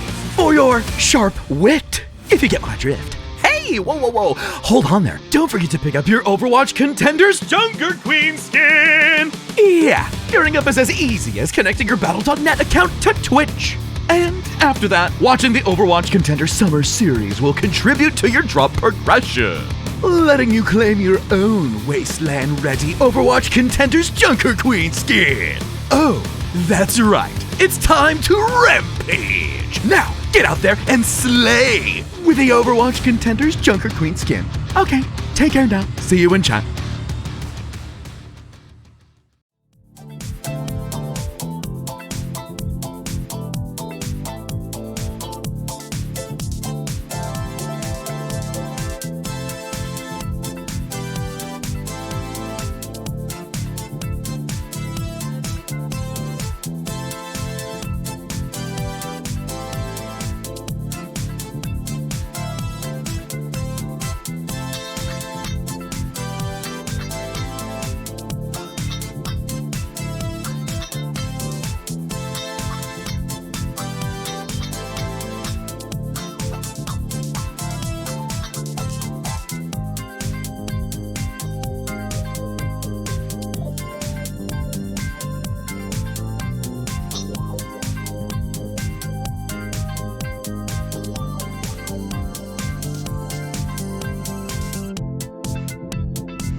Welcome back, everybody. Appreciate your patience, and I've lied to you. I'm sorry, guys. We've got Lauren in for an interview, not Natlox, but an equally as interesting perspective because the Sombra play has changed up a lot. That's what we saw you on. First off, congratulations, Lauren, on the victory and some really good Sombra play, but I got to start off by asking, how's the dynamic change, right? We've been playing so much Sombra with like dive compositions, with Winston compositions and the like, and now all of a sudden you're playing with Orisa, you're playing with Ilari. What's changed for the position? Well, so thanks first of all for the congrats. And Sombra is not always like, you don't need to play always Sombra with a dive composition. You can play Sombra as well with some static comms, and that's what we went on this last map. We just went for a more like a bunker comp Hilari, Pap, and Ash. And Sombra can work especially really good when they're playing Diva and Tiny Heroes. It's a really good hero, so that's why. We think it's better than us than Tracer, so we just pick Sombra and it works. So everything good. So I mean, coming into this as well, and I was hoping that we would be able to get a chance to talk to you guys about this because we found it so fascinating that you guys were playing some versions of what we're seeing you guys play now. I mean, how did it feel leading up to, you know, the play that you guys are having right now, talking about like the last week and everything, when everybody's trying to figure things out and you're realizing, hey, we can kind of play what we were already playing? I mean, was that kind of at least something that was, you know, a little bit of a boon in your guys' favor? Obviously, you have had to adapt. You've had to make some changes. It's not exactly what you were playing before, but I would say you guys are the premier Orisa team at the very least, right? I mean, yeah, we didn't know really much what we were gonna play until like literally 3 days or like 4 days, because so many changes. Meta is changed, and at least here in Europe, we barely see Winston anymore because a lot of bunker comes with Bastion and stuff like that. So we didn't really went for Winston comps. I mean, we did in some maps, but especially Orisa right now is way stronger. So we adapted basically on Gala on Hilari and help on Orisa, and the rest was kinda the same. Me on Sombra or some other heroes, and Ken just on Hitscan. But yeah, we didn't really have that much time to adapt.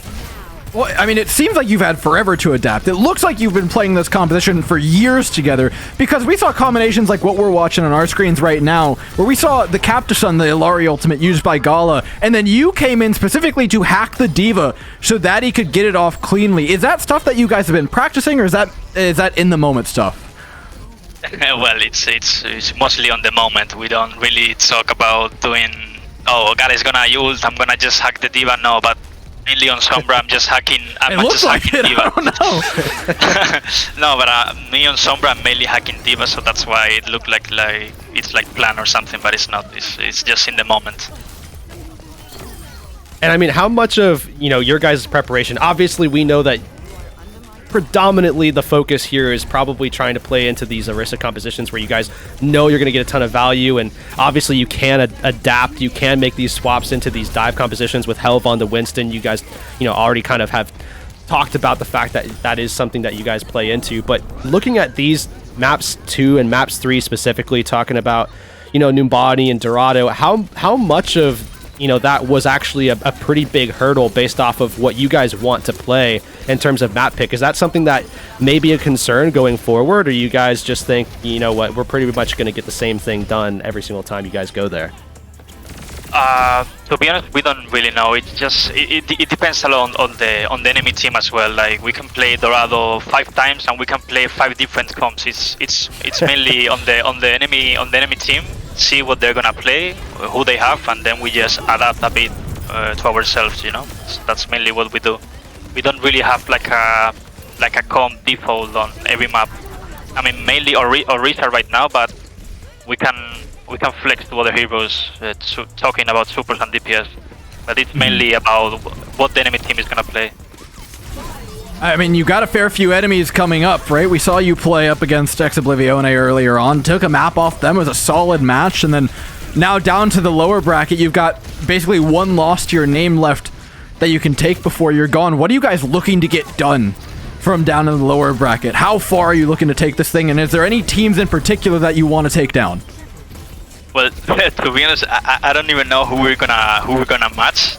Not gonna lie, but we're just looking to win. To be honest, it doesn't matter who it is. We're just looking to do our best and try to win and try to get the best seat on the leaderboard.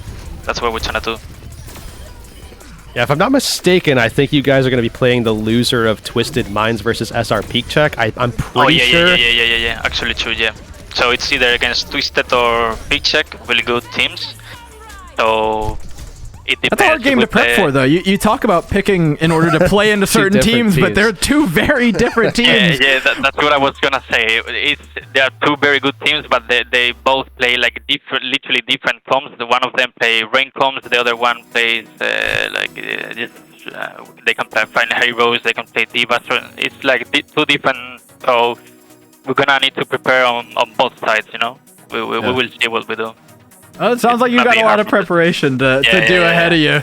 Congratulations again, though, on the win for today. You guys can go out feeling real good about yourselves. And honestly, having put on the most convincing iteration of this Ilaria Orisa Sombra composition that we've seen yet, that's a high enough bar for anybody else to meet later on in NA. So congratulations.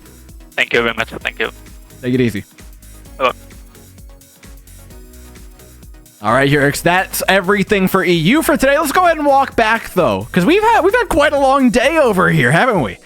Yeah, take a quick look in the rear view because, it has taken a while for us to get to this stage. Maybe a little bit fast if you only got to catch the tail end here. This 3-1 over Triple Esports. They're out of the tournament. Unfortunately, Ataraxia takes the win there. But yeah, 2 absolute barn burners before that. We had SR Peak Check working their way through Team Peps. That was a crazy match. And then the turnaround that we saw in the Oh Yeah versus Triple Esports game that sent Triple Esports down to the lower bracket to begin with. I mean, it's been a crazy day here for sure. Yeah, unfortunately, I think Triple Esports draws the short straw. I do want to highlight their performance, though. I mean, it's been a really good season for them. They had a great showing through the group stage. The changes towards the playoff stage obviously didn't really play into their favor all that much, especially being a team that wants to run those flyers. Bringing more hit scan into the pool is not really going to bode particularly well for you, but they put on a good showcase while they could.